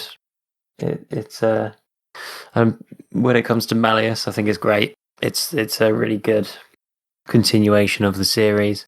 I don't know, it's definitely not my favourite out of all of them. I think, well, I say out of all of them, out of this trilogy, I think that still is held by Hereticus. I think it has got some. As we talked about earlier with that particular section of the book, I feel like it wasn't really needed. The journey to the center of the earth. Yes, I love that segment. I love. Yeah, I do as well. I fully understand what you mean about like something else could have been done to accomplish the stuff that they went there for. Yeah, that might have been more fitting. They could have shifted the emphasis to keep the themes of the story better. I see it. More cohesive. And I feel like that could either have been a short story in of itself, or it could have been even expanded into a full book. It could be one of those stories that they're like, I'll tell you about it another time. Yeah. I really fucking hope exactly. not. Because if Eisenhorn had described a story where they whatever, but yeah, basically, if he had described that fucking scene and then not elaborated and told us what actually happened, I think I would have lost my fucking mind. Yeah, I think I think it's great. I think it's great. I think the themes of the book are very strong throughout. Well, I say the main theme is very strong throughout, and that kind of continues on into the next book. Mm-hmm. Yeah. Okay. Love it. Yeah, I mean, I think I'd go as far as to say I think Malleus is probably my favorite, actually, of the three, because almost in complete opposite there, guys. Because that scene, the shit with the moon, and that is probably the most memorable part of the book to me. I will agree that it seems a bit out of place, and the difficulty there is, would I enjoy the story as much if it was removed? And I don't think that is the case. So I'm quite happy where it is. I agree with pretty much everything else you said. I mean, it's really strong middle story for a trilogy. Yeah. Not sure what else there is to say, really. I think it's very mid story, but for mid story, it's great. It's very, as I said earlier on, it's a very like character progression-y story.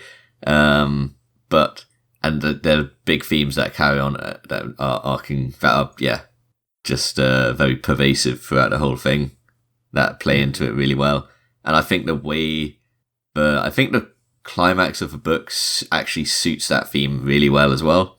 If that makes sense. Agreed. I really like, even if it's not quite as fantastical, I really like we have like two settings we've got like 3 different settings, and all of them are quite good, even if one of them's like a bit of a more mundane vibe to it. All of them are like very nicely laid out bits of a world, and no, I agree. As the way with Abnett, his world building is on point in this book. The one thing I'll say about this is when you finish Xenos, it feels like you have finished a story, whereas with this, it feels like, all right, where's part 2? Yeah. This doesn't feel like a complete story in and of itself, but that's fine when it's in the middle of a trilogy. Yeah, but I think you'd be hard-pressed to find any book that's in the middle of a trilogy to feel like a complete and rounded-off story. Ghostmaker. Well, that wasn't really a trilogy in that way, though. Haven't read it and didn't ask. Wow. Kill Team was definitely a rounded ending. It wasn't good. It wasn't good, but it could definitely, like, you could very well have just ignored everything else and just had that on its own. You know what it shouldn't have done? It shouldn't have carried on. It would have been a lot better if it was. Oh my god! Do you know what? So I think we're probably in unanimous agreement that this is a recommendation. Oh yeah. I mean, and do you know what? After Xenos, obviously. And I'm not going to attempt to guess at what Jimbus would give this book, but I will say one thing that he definitely would have mentioned, which is that this book was published in 2001. No, Xenos was in 2001. This was also apparently in 2001. And this says you on the wiki. On the fandom wiki again. No, this is the regular wiki. Let me. And then Hereticus in 2002, which is really fucking fast. See this, because I pinned them all here. Okay. Xenos was May 2001. Malleus was... okay. I got those dates wrong earlier. Xenos was May 2001. Malleus was December 2001. So Xenos was like 2 or 3 months. This one was like 7. He must write like a fucking demon. Well, not anymore, he fucking doesn't. He used to. I think in like a 2-year span, he wrote 3 Gaunt's Ghost books and 3 Eisenhorn books. And then in the next few years, I think like 3 or 4 years, he wrote another 4 Gaunt's Ghost books and 3 Ravener books. Ravener comes out 2004, 2005, 2007. That's also crazy. Yeah. How about the Beckwin books? When did they fucking come out? 2012, 2021, and coming soon. Yes. Majors came out in 2018, though, apparently. Yep. Okay. I can't wait to cover Pandemonium in 2032. I mean, he's not George R. R. Martin, is he? So. Well, you say that, but they are getting slower and slower. Well, George R. R. Martin hasn't published a book in like 12 years, so he's not there yet, is he? No, not yet, but it's still getting slower and slower. Fair enough. And he's got 2 Siege of Terror books to write. Oh, shit. Well, I mean, they have to come out. That has to come out on a reasonable scale, though, right? Because it's coming out with the other books too, right? Wait, what? Well, there's a bunch of books around kind of the Siege of Terror stuff, so he's going to have to kind of be in line with everyone else, right? Yeah. Well, except that it looks like not, because he's had to split it into 2 books. So I think that's us. So I guess Yeah. What are we going to do next time, Was? Next time, we are going to look at the shorts. Oh, no, it's these short stories. A Backcloth for a Crown Additional, The Strange Demise of Titus Endor, and the last novel in the trilogy, Hereticus. All right. Well, if you want to find out what happened to Titus Endor, because we don't really know from the end of that, that's where he is. This is we'll find out soon enough. Spoilers for the strange demise of Titus Endor. He dies. But how does he die? It's very strange. It's one of those how done it books. Yeah. Yeah. How done it? All right. Why done it? All right. Cool. Well, see you next time. See you next time. Bye-bye. Bye.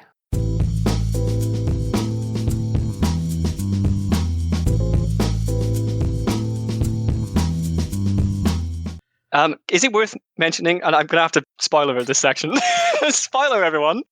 The parade is basically 9/11 by a bunch of lightnings. I'm sorry, what? Especially a Titan gets 9/11 really hard. The parade is the Helicon sector's 9/11. Oh my god. Just after 9/11 actually happened. Oh my god. Oh my god. Right, well, I Holy need to shit. keep that in. I'm going to have to move that into the spoiler section. That is mental. Yeah. You need to cut that and put it in with the rest of the But yeah, this book... The rest of when we're talking about the Thracian... What do they call it? Disaster? Thracian? Massacre? Yeah, whatever. I can't remember what Ozma calls it something, doesn't he? He calls it... The Thracian kerfuffle. Did you say this book came out in December? Yes. 3 months Holy fuck. after 9/11. That's they have a book fucking about mental. a fucking terror attack. Jesus That is basically flying lightnings and planes into things. That's crazy. Oh my god. Multiple planes into multiple buildings and other things. I can't believe Jimbus missed out on this. Can you imagine? Actually, all of this is really really interesting, because when did Xenos come out as well? May 2001. Okay, so between May and December, Abnett was writing this book. And at some point during that writing process... No, he wasn't. Yes, he was. He must have been. When else did he fucking write it? At some point during that writing process, 9/11 happened. He wrote Xenos in early 2001. He had 3 months and he fucking wrote it, and then it got published immediately alongside Inquisitor. No. That is not how publishing books work. That is how Abnett himself said publishing Xenos worked. What the fuck? How did they get the printing done?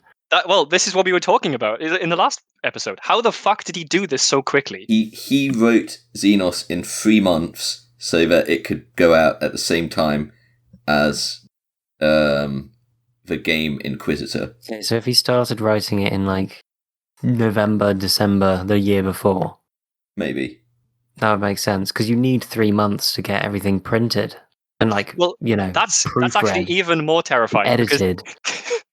Can you imagine what that means? That means that he wrote Malleus, it went to print, so they started going through the process of it all, editing probably finished, they started printing it, 9/11 happens, and then they have a book where he basically talks about a terror attack where a bunch of planes fly into shit, including a Titan, and then Second Lightning comes out. Has hit the Warlord. Holy fuck. God damn it. Can you imagine being Abnett in that fucking moment? Oh shit. I need to make that. I need to make it. God damn. God fucking damn it.